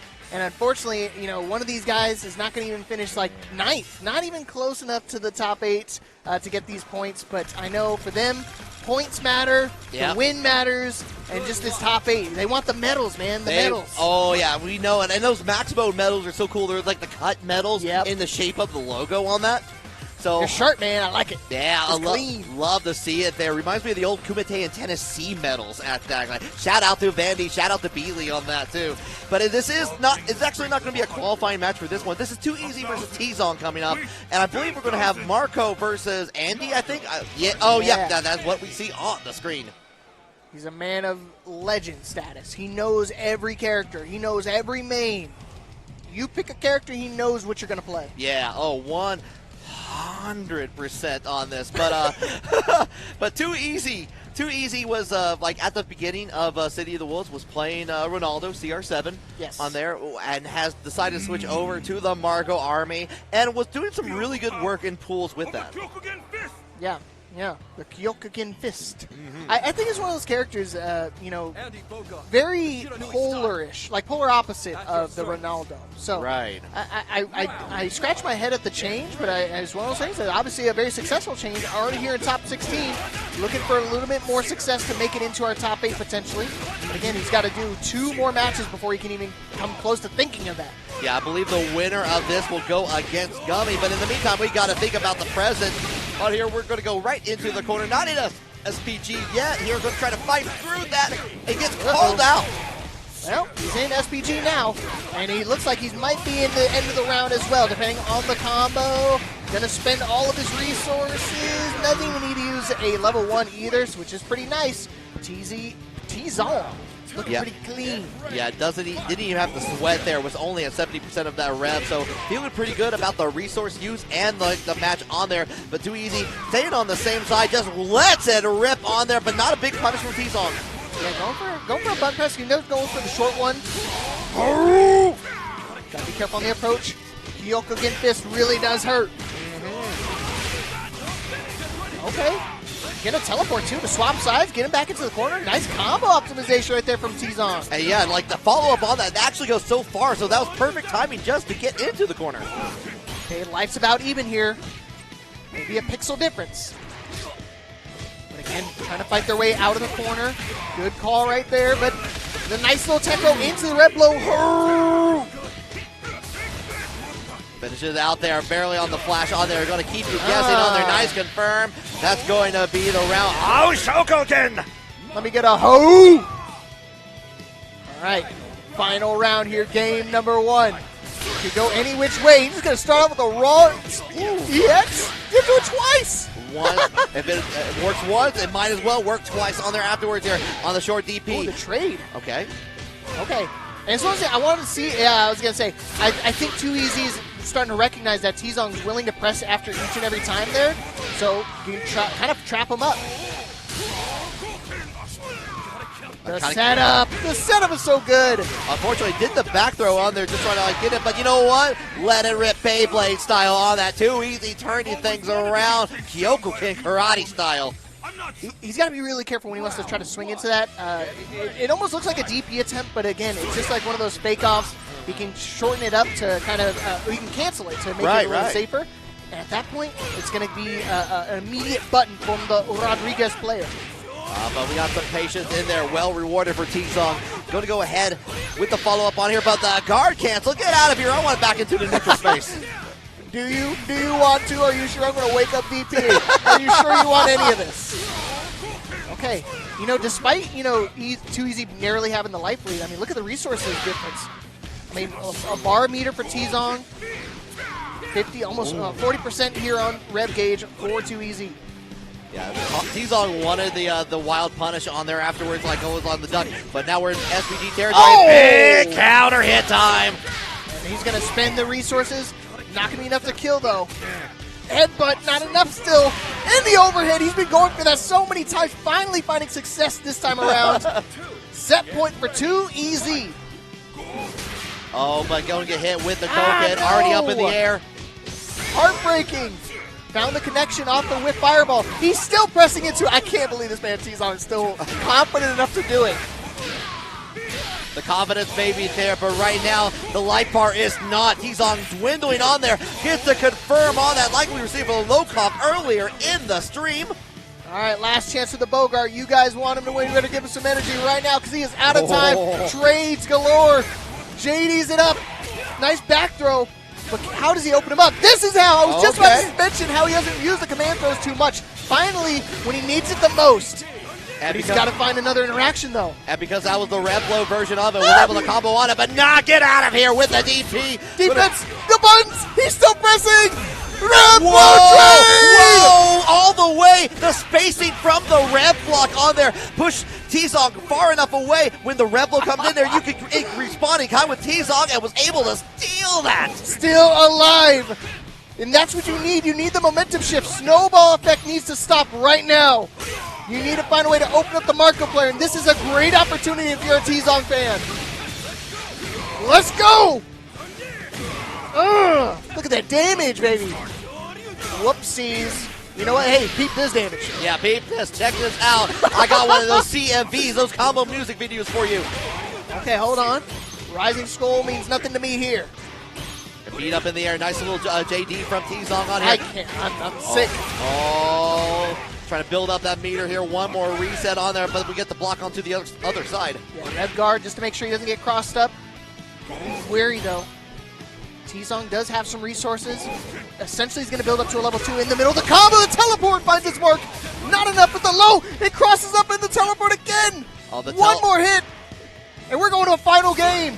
We try to increase on the spacing on there. JD, you can't take many of those without having to JD the projectiles. Oh! Yeah, you're playing with your food, man. You got to close it out. Oh, the defense got to be perfect here. Cab with the low. Hello, how Shogun? Not enough. One more. Still one time.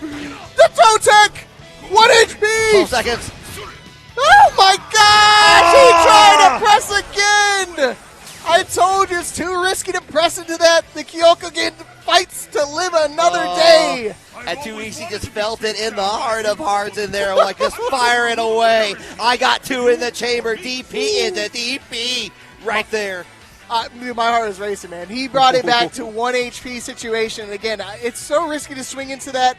And unfortunately, you know, you try to play it on black and you try to let it ride. And guess what? The house always wins in the end. Eventually they will get their money. Too Easy going to be moving on into a top 8 qualifying spot against Gummy right now. And that does mean we have reached the part where it's to get into those top 8 spots here. Everyone who loses is going to have to watch in the audience for the rest of the show. Yes, again, a lot on the line here. Not just for the medals, the really nice max mode medals.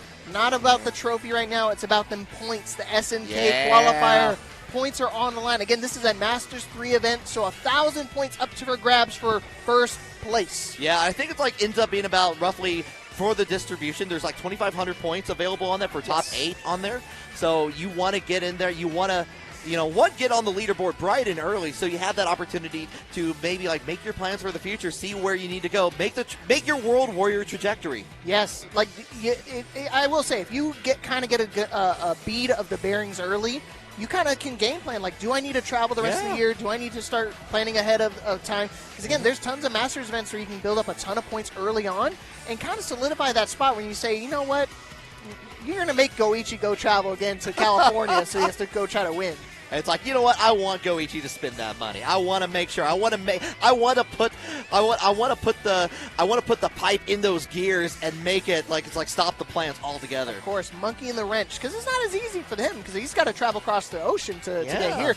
I mean, for some of these South American players or even the ones that down in Mexico, they don't have to travel as far. Sure, they still need their passport and whatnot. Still got to pay that the visas, but it's not as difficult as it is for some of the talent across the ocean, across the globe. Yeah, and not only that, on the other side of that, we're going to have a lot of events in Asia, in Southeast Asia, all over the world as those get announced. Not all the events have been announced at this point, so we're trying to find that out as we go. I think in terms of events, I think it was Frosty. I think Genesis was one for City of the Wolves.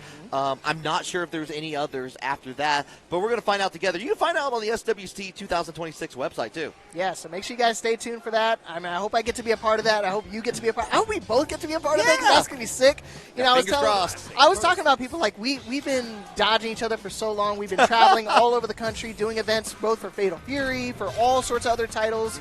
I mean, you do a couple of other SNK titles too, right? You do Sam Show? Well, you know what? The funny part, like, I play Sam Show, but I don't get to ever really comment. Every time I feel like I get a chance to commentate Sam Show, it's because I end up playing it instead. I would say you finished what, 5th place in Samurai Show? Yeah, I got 5th. I got 3rd at East Coast Throwdown a couple years ago on that. Gosh. So, but KOF, I did a little bit on there, and yeah, we've been in the social circles, but not being on the mics, and it's been a pleasure doing this so far with you. I mean, hopefully we could be able to get on Conmay on Mondays for Tekken. So hopefully we get on that one of these days. Yeah, try to make something happen with that for sure. Gotta talk to Victimo, tell him to hook us up. Yeah, we also the only time we really got to really interact with each other outside of just talking was that the Tekken team tournament at Frosty. Oh, so. That was funny. It just randomly showed up. I was like, oh, I know this guy. Yeah, I got a commentator too. Yeah, it's like I got added last minute. It's like, okay, I'm gonna try some Miarizo. I did not try some Miarizo. It's like, hi, I know everything about Miarizo. Yeah, my bad. But it looks like we are going to get, I think, Diaz and Rockland Keo coming up here. So we're in that middle. You can follow along at home, ! bracket. Check it out for yourself here as we move on continuing the top 16. And again, for both these players, I think they were kind of confident coming into this. They can make it into a potential top 3 finish. Again, that's where the bulk of the points are going to be at for the SWC. But they want the win. They want the W, but it starts here with just making it into top 8. Who is going to move on to top 8 and who is going to go home empty-handed? Rockland Keo back on stream again. Was in that winner's top 16 earlier, but unfortunately fell. Can he find the win here, though, now where it matters the most? Oh, we got the Season 1 special, Hotaru versus Hokutomaru on the screen here. We saw this matchup a lot last year. Oh, 100%. And I still see it all the time online. If you guys get to watch the online qualifiers, this is a very common matchup. And even with some of the nerfs on them, they're still good. They still have access to all their tools and some of their combo routes as well. Here, just they have to readjust it on here, but we get that confirm on there. Going to spin a little bit of that meter. We're very close to overheating for Rockland. Okay, yes, and now you just spoke it into existence, Risky. Now he's got to play a little risky himself, because now he's got to deal with a Hotaru, a healthy Hotaru. Not even SPG yet, but I see it momentarily. Guard crush. Yeah, there you go. On top of that here, has to use a level 1. Going to get that positioning on top of it here. Okay, we're good. Still an opportunity.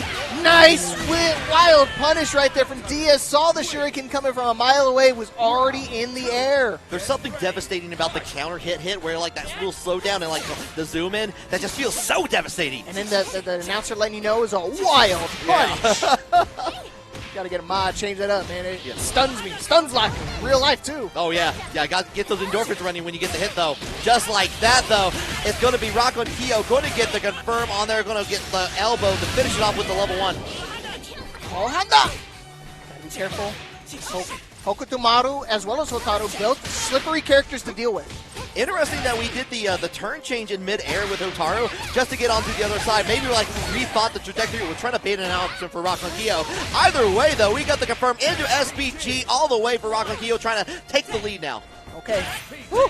Gotta be careful. Both in SPG, both have a bit of resources to play with. But again, Diaz already got that first round, so if he can get a one-hit confirm here, might be the round. Thought he was going to go airborne. Maybe twice, the teleport. Same side. Keep an eye on me. Yeah, one of the things that Hotaru got on the nerves is a little bit slower on the fireball on here. Kind of being able to use that in there just to try to see when Rockland Keo was going into the air here. But we almost... Again, fireball! Ooh. Overheat for Hotaru for Diaz. Is it a nerf? Because I feel like sometimes they really catch a people guard. Is it going to connect? No, it's not. It's too definitely far. Not. Yeah, you had the idea and maybe thought could approach on there, but we're one round each here trying to fight for victory. You know, it's one of those things, if it works, he would look like a genius. Yeah, well, no, absolutely. We'd be we're parading through that downtown. Okay, back into the grind, though. And again, that's what... it's not a horrible guess. I mean, at that point, he's already built up to another level 1. And look at the rev gauge right now for Rockland, just taking so much just chip damage. Oh my God. Can you take this wild punish on there? Drop.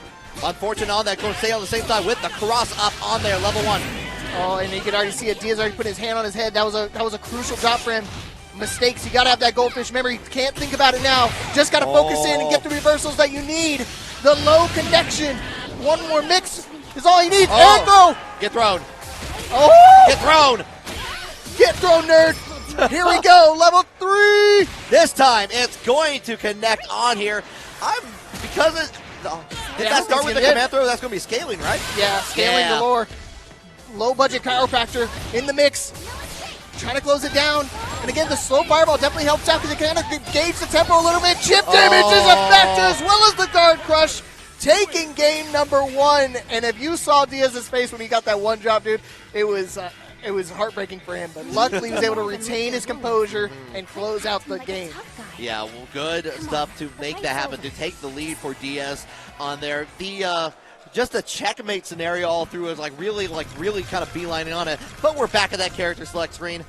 And we're highlighting over the Rock Howard. Are we taking the Rock Howard or are we going back to the tried and true? That would be crazy if you see a swap here. All right.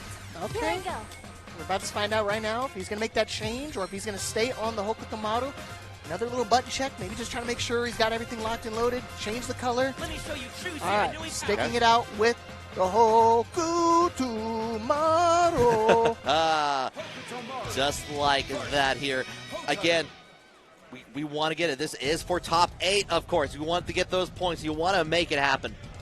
Here we go. Diaz 1 game away from solidifying a top 8 finish. But again, the money, the points, he wants it. He needs it in his own mind. He's telling him, I need this win. I got to have it. La Gema, DX Racers. Let's go. Vamos. Showcase on, throwing back of the projectiles in here. Shurikens for Hake Shows. Okay, a 180 turnaround is his approach. I think he's starting to slow things down drastically. Again, he's getting caught by a lot of these fireball pressure. And again, it's almost like a pseudo nerf for Hotaru to slow down the fireball a little bit because I feel like it's kind of hard to gauge when to block it. Messes up the timing a little bit. Okay, catch it in the midair. This time to invite access to the elbow all the way into the corner. Not quite the SPG here, but trying to find that moment. There it is. Dash back. SPG on the table. All right, stay out of the air, young blood. This is my airspace. Oh, no. Oh, no. That's a different controller. That's I don't think that's their controllers. Yeah, both players are logged in. Yeah, there's another controller. Unfortunate on here. You got to desync your controllers. Got to hit him with the desync. Even though you can do, they have it set up on the PS5 to where you can, turn that off anyway. Yeah. I don't think that may have been not the case here. They're laughing about it, though. They just did a console swap, so, I mean, it's one of those things that they try to keep the consoles fresh. Sometimes they just miss it out, but luckily they have good energy about it. I think Diaz is really happy about it because look at the life differential right now. Oh, yeah. Oh, it actually, I'm surprised it doesn't actually stop the time. I did not realize that in City of the Wolves here. That is. So we'll find out what's happening on that. Thank you for your patience, everyone. As we go through, we're trying to make sure we turn it off. Make sure to get rid of that controller profile at the very least. Minimum, right? At least try to do that. But again, I think for a lot of these players, it's about locking back in, getting back into the mental. Oh, actually, one of them still has control too.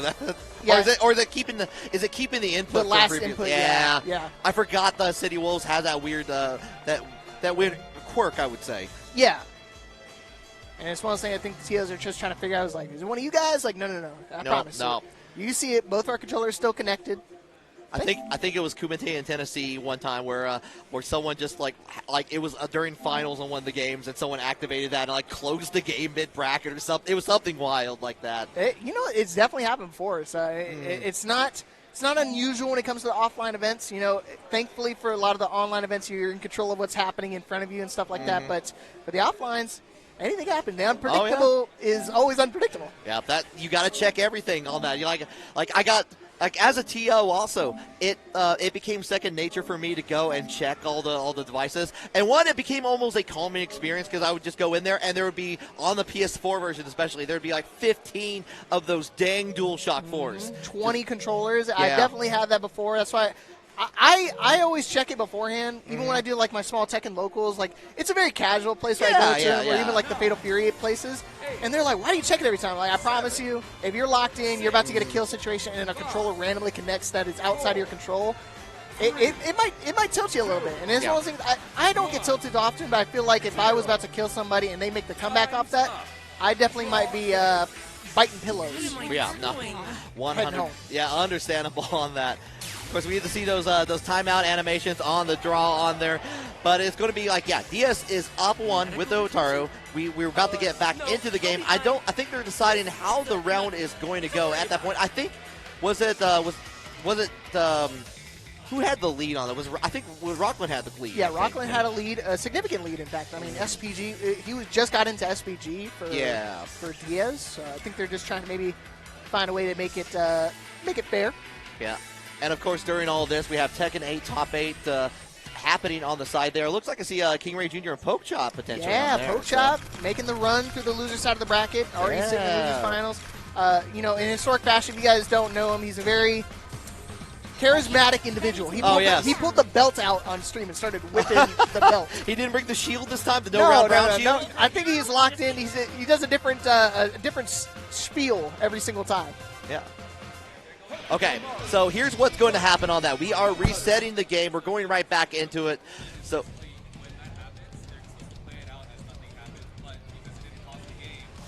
we're trying to get some more information on that. Seems like nothing had paused on that, so I think they're going to rerun that on that. We're talking with the TOs as well. Again, shout out to production for helping us hold down. So what did we get? They're just going to restart. Okay, just a restart. No, they said normally they're supposed to just play it out as normal, but they were trying to make sure there wasn't any of the players, go over. So luckily, they're professionals. Yeah.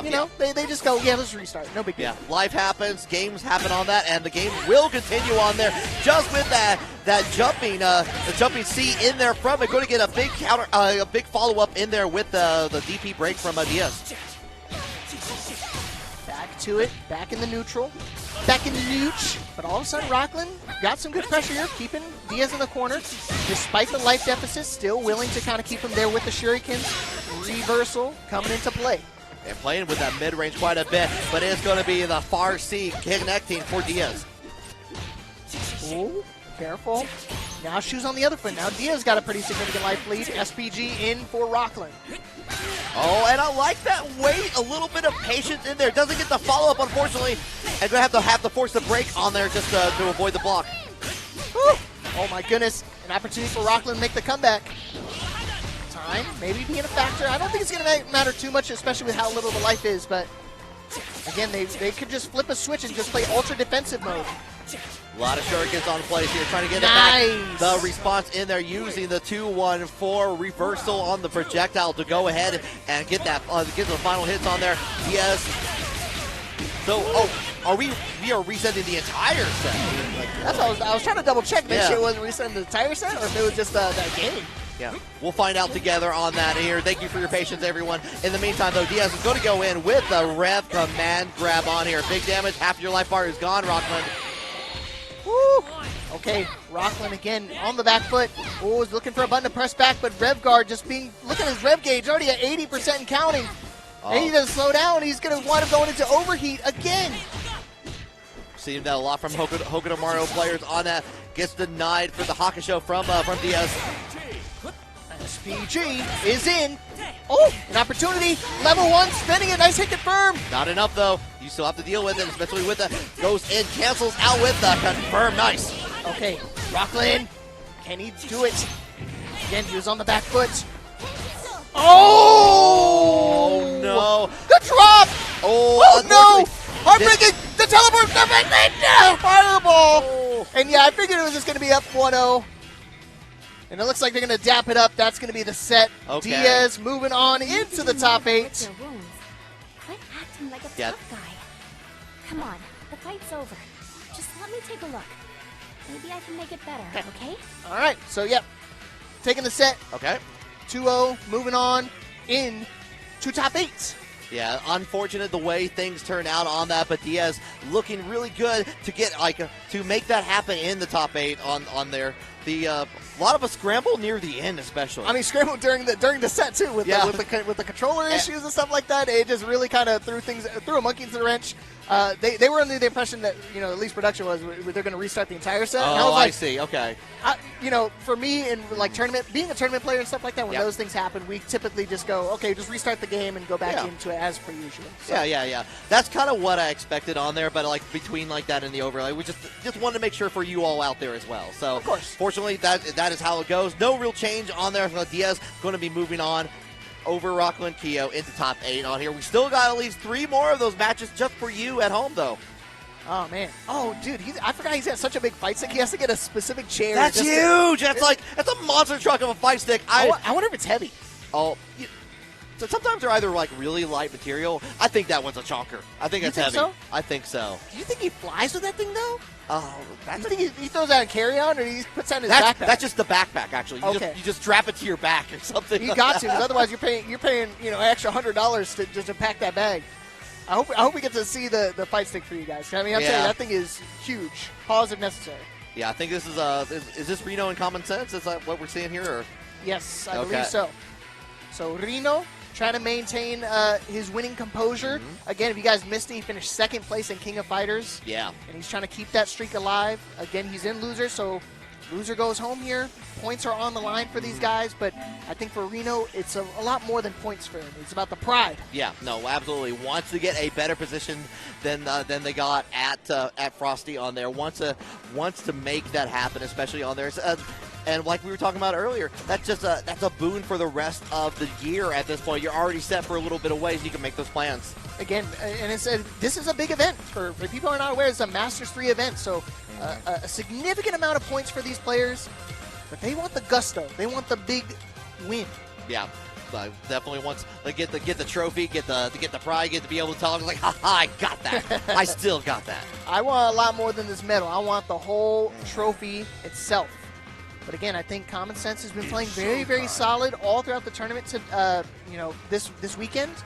But he's got a really tough competitor ahead of him. Reno. Yeah. I mean, I think he's finished the top 8 in a couple of different events. He's finished top 8, I believe, in Kilty Gear. Oh, right. Okay, let's go. I think he finished pretty well in Grand Blue as well. You see a 50th at the start for the handshake, but yeah, he's definitely not a slouch when it comes to playing the game. But Mr. Big back on the screen, big buttons, big character, big opportunities here as we move into a losers top 8 qualifiers. Let's go.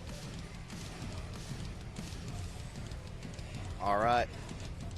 Actually, Reno also got first in King of Fighters 2002 in the arcade. That's awesome. I remember that. He did finish first place in that as well. My bad. This dude plays everything, so I lose track of which King of Fighters he wins and doesn't win. I didn't even know that was on the community game roster. That's awesome. Yeah, he's a beast when it comes to characters, and he's a beast in this game too. Oh yeah, and like with Mr. Big on there, Common Sense is going to have to play a wholly different style than we saw against the match in John Raptor. 100%. You're like being more up close and personal here.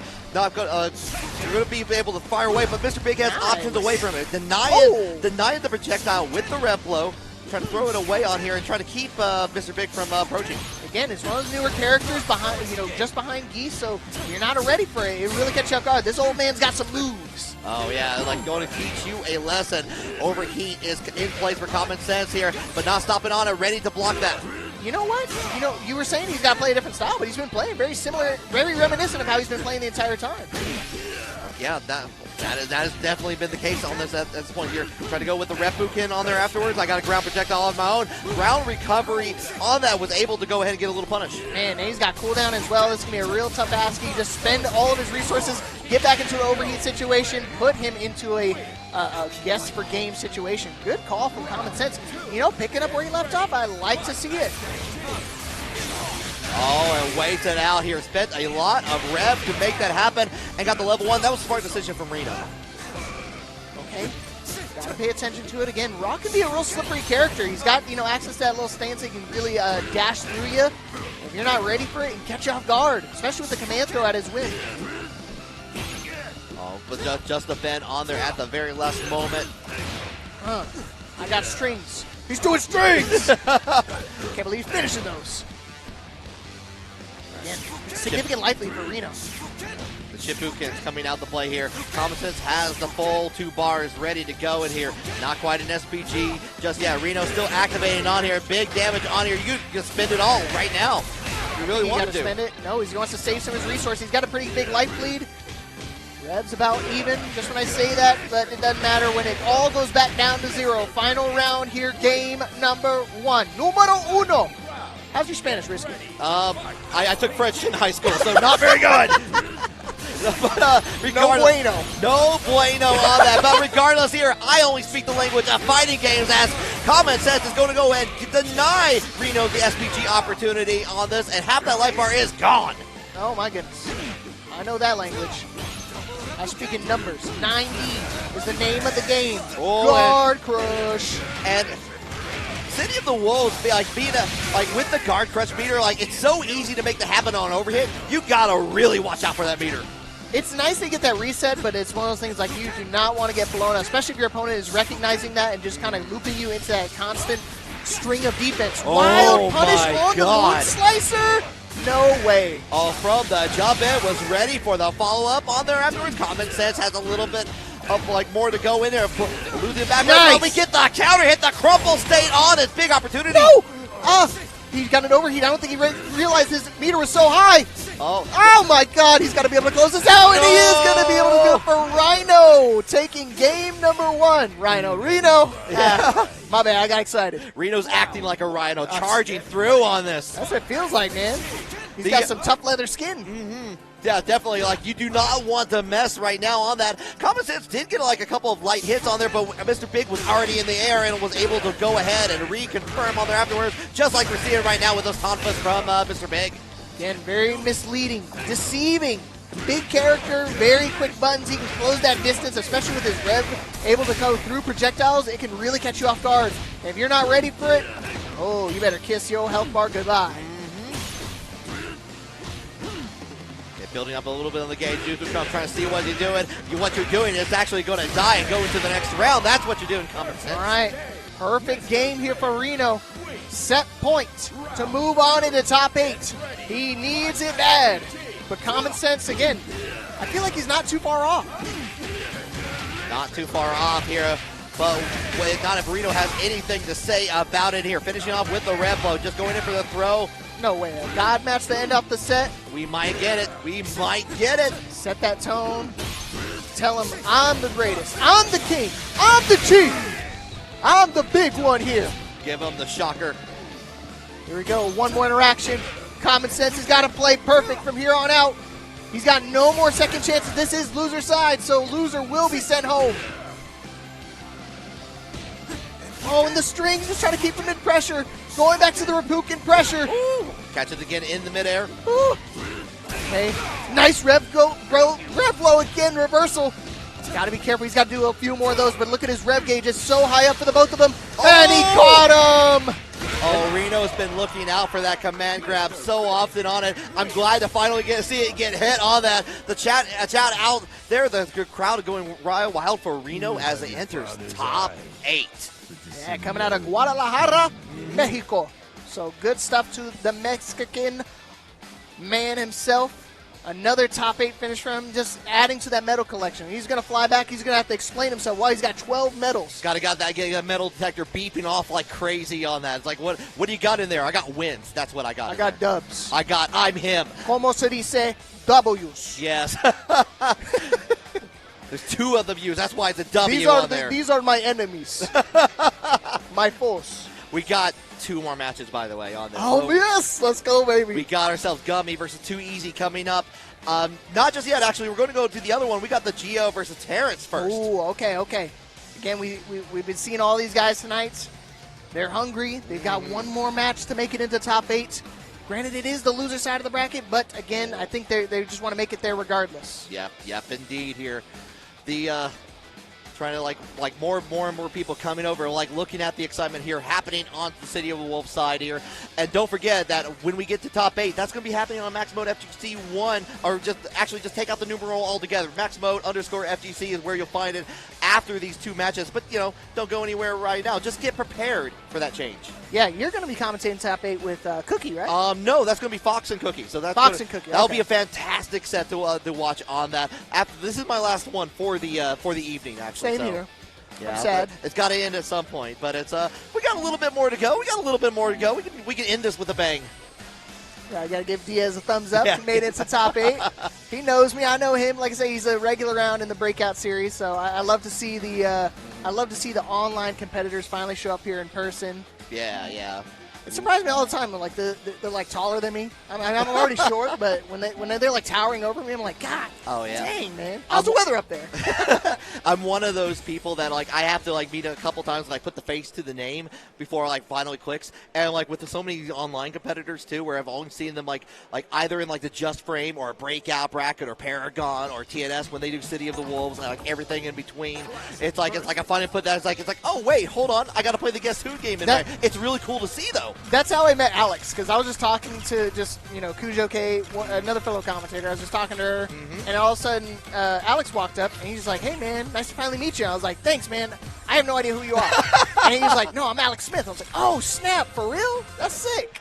So it's been happening a lot with a lot of these competitors. Again, I don't get to see them too often, especially with some of them traveling from Mexico. Yeah, exactly. This is the one time where I see those competitors come up here outside of maybe like CEO or something like that. But we're already getting into it. No real surprises here between the Geo and the Terrence. I about said the Geo and Chun-Li because I put 1-to-1 with Chun-Li and I was Terrence. Say they're synonymous with one another. So at that point, there's no difference. You could have said that. I would have been like, yeah, that checks out. That AKA checks out. Terrence. Yeah. In parentheses. You might as well put in parentheses. Yeah. Happy birthday, Terrence, not Chun-Li. Happy birthday, Raven! I can't swim. But all right, here we go. Back in the bar we go. Like just using the long range just to kind of get a little bit of throw, push out, push away. All right, another top 8 qualifier. It's nothing but that going from here on out. The Geo, again, was on that winner's side here for a top 16, putting the SPG in the middle, trying to find a way with the Billy Kane. Let's make it happen. Okay, Kikosho going to get the thrown out onto the other side, but SPG is in for Geo, following with the trends on there, and then got denied with the rep load. Denied. Yeah, and that's the thing. I feel like it's very unorthodox to run the SPG in the middle. Yeah, like you don't see that as often, but I do feel like if you're trying not quite sure about like what your opponent is, you want to get a little bit of those advantages you get with the middle over the end.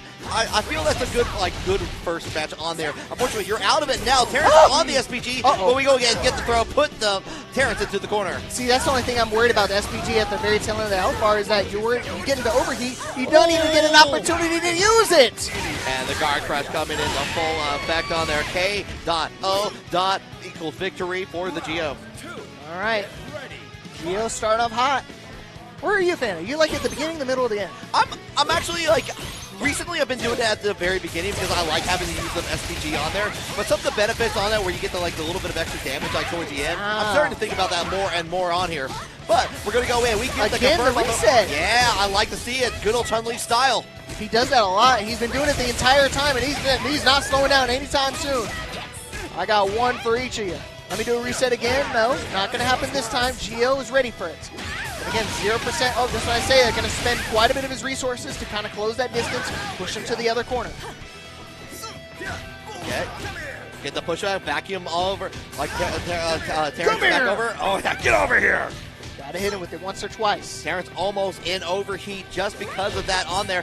Maybe as a result of that, going to get hit instead on that, be put into SPG. Okay, an opportunity, Red Blow, the last opportunity to use it, puts himself in overheat. And we've seen this situation before. Geo was in a very similar space in the first round. Guard Crush, he had a press to get out. An opportunity. Oh my gosh, Guard Crush still happening no matter how many buttons he pressed, no matter how many times he went airborne. Geo was able to secure the round again off of the Guard Crush. Just really taking account of the situational awareness and abusing when he's in overheat. Absolutely. That was one of the things, too, like, where we had that one confirm, and it was, like, the best situation where Geo dropped it on there, but, of course, the meter was still where it was. You just got a couple blocks away from that guard rush. All right. See Terrence trying to battle back. Get off me! That's what he's saying all the time. Put me in. Put it in the lightning kick. All right. Oh, on the other side, not ready for that. Like against the Tencho. Ooh. Because he got more, though. He's got more in the tank.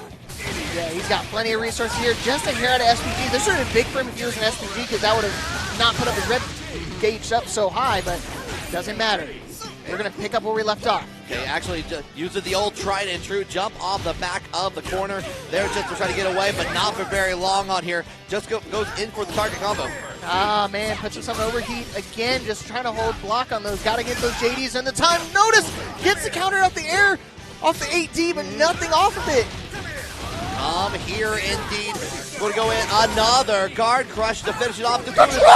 Oh, that's unfortunate there. That's not what the Geo wanted here. Oh my gosh! Still alive. Terrence throwing him. No, he throws him out of the corner. Okay. Still overheated. Still have to just guard crush him, man. Oh, the throw tech. That was meant to be a throw tech, but he still gets it. Few seconds left. Trying to close the distance. Defense on point. Chip damage. Just use a level 1, damn you! Oh my gosh! Multiple hits of the Kiko show does make its mark in there. Terrence was able to salvage that round. Woo! Okay, that's a big round, because, I mean, even if he loses next round, he still has another game to play with. Yeah. This is a huge opportunity for Terrence. The momentum could be on his side. The spinning bird kicks haven't come out a ton, but I feel like there will be momentarily. Tencho kicks are already back into an SPG territory. Going to be soon dissipated thanks to the level 1 on deck. Smart. And he's going to take him out of SPG. Oh, double level 1. Okay. Okay. Wants to spend it all. You know what? If he gets to kill you, totally fine with me. Yeah, must have smelled like the blood in the water here, but the Geo was able to escape. Oh, one more time. Yeah. Oh, my God. Reset. Crossing up. Thankfully, he's able to block in time. But look at that rev gauge again, getting really high up here. He's got to be very careful. He's still got SPG to work with, but he doesn't even need it. Ties it up. And Terrence keeping it cool just at the end there when all seemed dire, turning things around, tying up the games here. We got ourselves a real match. And again, I like the lack of reaction. He wants to stay composed. Doesn't want to get too amped up too early. He's still got another game to play. He's still got to lock it down. In fact, taking some opportunity from some of the missed inputs in there from the Geo to be able to really turn things around. Snap. But how can you do that if we switch over with the Geo on the Hokudomaru? I wonder if it's matchup specific or maybe he just wants to go back into offense. Because again, I feel like the way that Terrence has been playing, super defensive, really wants to, Geo wants to get into that mindset of let me get him into overheat as quick as I can, find a guard crush. And you could do that a little bit easier with Hokudomaru, but I don't know, man. I'm kind of skeptical on this one. I don't know. The Geo, when he was that first match, and even in the second match we were seeing, was consistently getting the guard crush, was just unable to confirm it, sign the signature on the paper at the very end there. So we'll see if that change around. You're locked in for this to get into top 8 now. All on the supposed top tier. Can we make it happen? Terrence again using the thunder dive to the advantage. Spinning bird kick. Give it to him, baby. Holding it down there, just using the stopgap in the sky. Hands off. I told you that. They ain't gonna listen.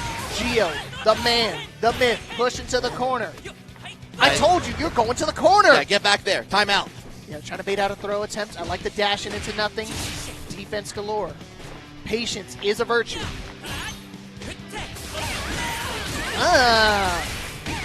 Close. Yep. Yaddy, yaddy, yaddy! To the Rev R one more time. Goes in for the empty low on there. Not at the go. Going for the reset. Oh, we are doing acrobatics. Tencho kick to get out of the situation. Get the block on there afterwards. And the confirmed Geo now on the set point with Hokudomaru. All right, Terrence. Can you lock it down? The scramble situation is definitely paying off in his favor. But he's got to dig deep here if he wants to find the win, find the success. Got to take us to a final round. Got to take us to a double Luigi. Can he do it? This is a great start here. All of his damage, no scaling because SPG all the way at the end. Okay, trying to go in for the low on there afterwards. Geo was ready for it there. Finds that counter hit to get out of the situation back into neutral. Oh, nice try. And again, the neutral is going to be super important here in this matchup. Nice throw tech again. Open him up. Ooh. Oh, low overhead. He's ready for an immediate expenditure of the resources. Meter to the corner. Dropping it for a potential reset. But defense from Geo too strong. Okay. Yeah, your lightning leg pushes all the way in there. Blocking on the rev blow, but doesn't get anything for it here. Oh, same side for the Geo. Careful. Got to be careful here. Gio has that full tank of gas working on it, like getting a little bit of that meter back here for an opportunity. Yeah, potential level 3 for Gio. He just needs to find a confirm. He's got tons of resources. And this might be it. An opportunity. No! No! Oh, Billy, you're creeping in. The low confirm into the level 3. Keep it simple. And wow, that was an opportunity for Terrence. Not able to get anything going, but still an amazing finish for Terrence. Out at 9th place, but Gio moves on into top 8. Yes, indeed on there. That is... I could see it on the Gio's face, was not happy with some of those drops in there from both like the second and third match, but did get the end result at the end to make it into top 8. So has a position, has a little chance to rest before trying to make it through the final part of the bracket. Again, it could be the nerves, man. Again, there's points on the line, the medals, all that stuff starts to creep in the back of your mind, and at that point, you know, you start to get ahead of yourself. You start thinking like, okay, I got the counter hit. Now I just got to worry about who's in top. Oh no, I dropped the comp. You got to focus on what's ahead of you. Game first, award second. Keep it calm, keep it collected. But that does mean we're on up to our final match for top 16. Like we said earlier, the rest of it's going to be on max mode _FGC1. But until then, like we got this between Too Easy and Gummy coming to it. So we're going to have more Billy. And of course Marco for Too Easy. Yeah, of course, the Rodriguez coming back into play. But again, it's one of those things that I don't know at this point who's going to take it. Both these players have been playing super strong. Yeah. I mean, they made it already here to a top 8 qualifying spot to begin with, so it's already a testament to their skill. But who has the ambition? Who's hungry enough to get that one final win to move on into the top 8? Oh, there's only one way to find out, and you got to go through battle, through violence, 100%. And my mom said violence is never the answer. No, more violence. More violence, more battles, more Fatal Fury. I'm telling you, this whole top 16 has been jam-packed with action. Tons of footage for you guys to go over. And you guys got to get ready for these players because when they start to travel and they get out to your region. Oh yeah. Be prepared. And maybe if you're trying to find sponsor one of these players, you're looking at the SWC, maybe look at Fatal Fury, maybe looking at KOF, and these players are pretty good. You know, some of these players need sponsors. Maybe you want to check them out. Yeah, these guys are, like I said, ambitious is an understatement for these guys. Like I said, they are so ready to fight for a win. I mean, these games, you know, they have had a dedicated fan base for a long time. A lot of these players, man, some of them are just like, I don't want to say it, man. Sometimes they're old. They're like 40 years old. You're like, 42. Oh wait, hold on. Got 4 kids. I'm starting to creep up on that age a little bit on that. I'm thinking about stock portfolios a little. So gotta think about the PTO from work. Ask the manager. Man. It happens. It can happen to you at home. It will happen to you one day. But the good news is you can still play fighting games. Right, that doesn't stop you. So. Age is not a factor, and that's why I tell people all the time. Like, I mean, sure, you got the young kids like we have on stream right here, but I think like Reno, I think he's in his 40s, dude. Yeah, we saw I think it was that first Sem show bracket where it was the median average was about 38. I think it was. Yeah, and a crazy number. And there were some crazy fundamentals. That was a fun bracket to watch for sure. It's weird because if you go into Tekken, it's all a young man's game nowadays. I mean, occasionally you'll have the older heads like Arslan Ash and me and stuff like that. Right. Evo champions, but people keep talking about reactions, but I'm seeing some of the actions you have to do to be quick on your wit in Fatal Fury, and I'm seeing those reactions from those 30-year-olds, from the 40-year-olds in the bracket. I'm telling you, it's the situational awareness that's really paramount for these matches. They know exactly what to do in unforeseen circumstances. They could be in overheat, and they go, that's all good. I have an option. I have a level 1. I have a level 2 locked and loaded. I know what I must do to get out of harm's way. Yeah, it would look. What we do know was Too Easy definitely was letting it rip with those DPs quite a bit in that last match we saw on there. So we're going to see if that works out. I'm sorry, Gummy on the Hokuto Maru. Okay. All right, here we go. Top 8 awaits one winner here. Can Gummy do it on the Hokuto Maru? Is Too Easy going to show his form of the Goichi with the Marco Rodriguez? Let's go. All right, with the Koken one more time here. Already jumping clear over the Shuriken. Oh! Yeah! Dude, I love Rodriguez. His energy he's got. Try to go in for the overhead, but Gummy was much faster on the uptick on it. Going to get the 2 hits of the rev blow. Get the with the cross up, sneaky. You know what? I was going to say, I looked like he was going to block the other way too, so I definitely would have got crossed up, but it's all right. We got wake up buttons. You can't jump in on me anymore. Yeah, Hokuto Maru is basically like definitely scamming you in the streets. Like, guess where this is going to hit? No, you guessed wrong. You guessed wrong, especially when you get to the delay. For some people, they're instinctively waiting for them to land. But the way that Hokuto Maru can really kind of mix up his airtime really confuses some opponents. Point in case. Not quite to it. Maybe we'll let it on there just to prevent too easy from having SPG too early on that. Until you can get the confirm just like that here. Has a level 1 Azor, going to save it for a little bit longer. Meets up in the air. Gets on the other side. Denied! All right. Oh, an opportunity. Hold on. No. It's 1 HP. Not going to risk jabbing the shurikens this time. Just going to keep it simple. Air rev looks barely whiff. It's going to whip again. 2 whiffs in his face. Too easy to get that punish. Gummy taking us to a final round. Game number 1. We saw a little bit of that with the 2C on there afterwards here. So go ahead and get this to confirm. Use that level 1 right now. Again, back to the corner. Just really applying the pressure. And as well as I feel like EZ really knows how to use Rodriguez's buttons and his toolset to apply pressure safely. Okay, wild punish, but doesn't get much else out of it on here. Having to deal with the overheat from Too Easy. Oh, and he's about to come out he's about to get that cooldown just in a moment's notice. Got to be ready for it. Now it's going to be overheat potentially for Gummy. And now he's got to deal with a full healthy Rodriguez. Oh, what are you throwing for, man? You know what? I've seen Too Easy go for the overhead option quite a bit. I was not expecting the throw on there afterwards here, and going to get hit with the SPG overturn on that. Big damage, but not quite enough. But mainly thing you want to look at is his rev gauge. Back to 0. Yeah. All right, just I say that, goes up to 50. And again, all up the decision of a single throw. Turn that whole game on its head. Gummy able to secure game number 1, and just that much closer to the top 8. Now we're going back to the character select here. We may be thinking over things, but I think we're Too Easy locked in on the Marco. Want to make it happen. Maybe adjusting some of the buttons here. Maybe trying to get rid of the throw button. I hope he does. Oh, yeah. I think the overhead for Marco is just so much stronger. I don't know why you'd ever try to go for a throw mix in that situation, unless somebody's like really, really shelled up where they've just been doing nothing but blocking. But yeah. Gummy hasn't shown that at all. I think you want to have like all your options on the table, especially with like when you have a 3-way mix-up like that, and more from Marco Rodriguez, where you get to jump in, go into the empty low on there afterwards. Really be very active to like trick your mind, your opponent's mind, into pressing something or thinking something else is going to happen. All right, can he get into the mind of his opponent here and now? His last opportunity.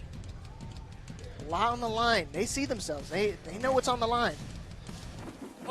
Gummy trying to act all nonchalant. It's just another day in the park. You got to have that confidence in the aura, though, going into it. Another day in paradise. But who's going to like shine the most on it? We got the whip on the DP. Gummy was ready for it. Okay. Got it. Oh, no. Again, I told you to bind that button. Too easy. Stop trying to go for the throws, man. He's too elusive. Gummy's just been playing way out of reach every single time. These little backdashes have been going a long way. Oh, we're going to meet up with the air rev blow on here. The feint on there. There's that the overhead. Doesn't get much else for it. We're going to neutral jump for it. Gummy. We're going to spin that last little bit of meter. No, we don't even need to. We got the Rev XL to help us along the way into set point territory. All right, one more round. Gummy, lock it down. Too easy. You gotta do it now. Do it now, Gohan. Same side on the low on there. Kokins coming out for days and days. But we got the guard cancel. Nice little hyper defense on the multi-hit. Okay, he's going to do a little mini rev guard immediately after that mini cancel DP. Wants to see if he wants to press, but Gummy, I think he's playing this matchup. Wake up rev. Blow. Gets onto the other side. What the? Like a surprise on the button and a big counter hit on top of that here. And you're in SPG territory here. Level 3? No, he's going to save it. An opportunity to low confirm into the level 3 should be enough to do it. We're going to find out right now, but it looks like Gummy's punched his ticket into the top 8. Give me them points. Yep, there it is on there, waiting all the way through. The fist bump is in place, and it is going to be Gummy moving on into top 8. Like you said, Leapfrog, I believe got 9th at Frosty Faustings. I was double checking on here, so getting into the point range, like just a really good show for Gummy. Yeah, good show. I think a big weight lifted off his shoulders because he's always been, kind of concerned, like, oh, dang it, I was this close. It would have meant a lot to me, but it looks like now he's got that monkey off his back. Right. It's like just like one step away. Now you just got the rest of the top 8 to worry about. No big deal. Yeah. Only have it's to worry easy. about. It's easy from here on out. Worry about some dude got 2nd place. Probably some nobody. Nah. But shout out to Too Easy. Has been doing amazing work throughout a majority of different games. I believe was in the 2XKO top 8. Yesterday on that, so you saw his stick or his leverless? I had the Ari still. The 100%. Yeah. One, it was like it's a sick looking the Razor. I forget what they actually call that, but it has Ari on it. It's a sick one if you've been following along with 2XKO. But in the meantime, you're following along with Fatal Fury City of the Wolves, and we're about to get into top 8 on the other channel. So if you have a second, go to maxmode_FGC, reserve your spot on the internet. I've made it sound like a fancy restaurant. But we are just gonna raid. We're gonna raid. You don't even have to go anywhere. You just sit tight. Sit tight. Yeah, we'll take you on that paradise to that. But Mr. Leapfrog, do you have anything else you want to say? Dude, I just want to say thank you everybody who's been voting for me for Evo Awards. I got nominated for Commentator of the Year. I'm going to be flying out to the special event they have in Los Angeles, so hopefully get that win. Thank you everybody for voting for me, for believing in me, getting me on this Fatal Fury. Risky, thank you for having me on here, man. It's been an absolute pleasure, of course, on that. Been having fun all throughout this weekend, of course, like on the many different events here. Just happy to be part of Max Mode. Hopefully the third of many events, actually, in fact. Yep, and we're going to see you guys again real soon for top 8 of Fatal Fury. Stick around. We're going to raid it over to the real channel. See you guys in a little bit. Take it easy.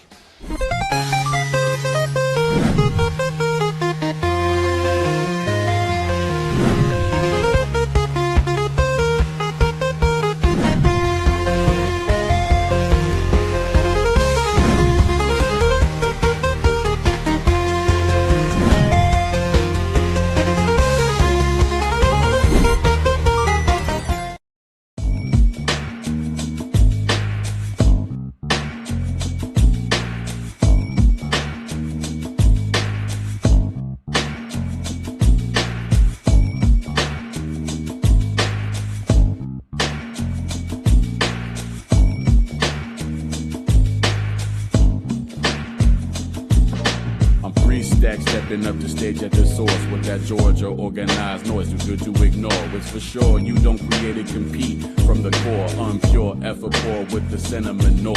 Tour de force took off from the floor back into 4. Into 5, we took the groove on the rise, they wanted more. Came back to max the numbers on the board and we hold course, separating the stone from the soil. Yo.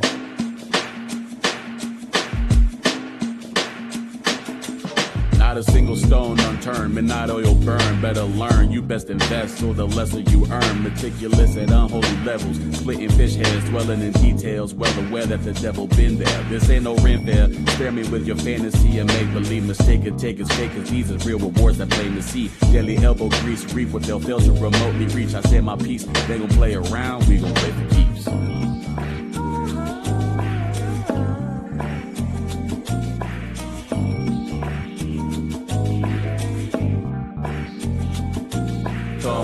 Come all, everybody invited, that genuine, ain't nothing else like it. Come all, everybody invited, that genuine. Big timing with big players, really we been major. Tried to invade the A, we came through with a king slayer. Late with the recognition, don't wait you a minute later. Run the record, statistics, numbers, you'll see it's been data. This that good flavor, this that real rhythm. That grassroots grooving southern soul that is so different. That feel good frequency, you can just flow with it. Something else on this mode, stop playing, bro, no it isn't. Please don't group what we got with this, that, and the third. We going on year 3, should have been on the word. And that word is bomb, the bomb thicker than thief. No better way to sharpen the steel than to spar with the team. Got the game held down behind the lock and the key. We need to see that action ball, saw that talking is cheap. Trying to fight with some kings, you trying to squabble in the streets. We got that good guarantee, come get a piece.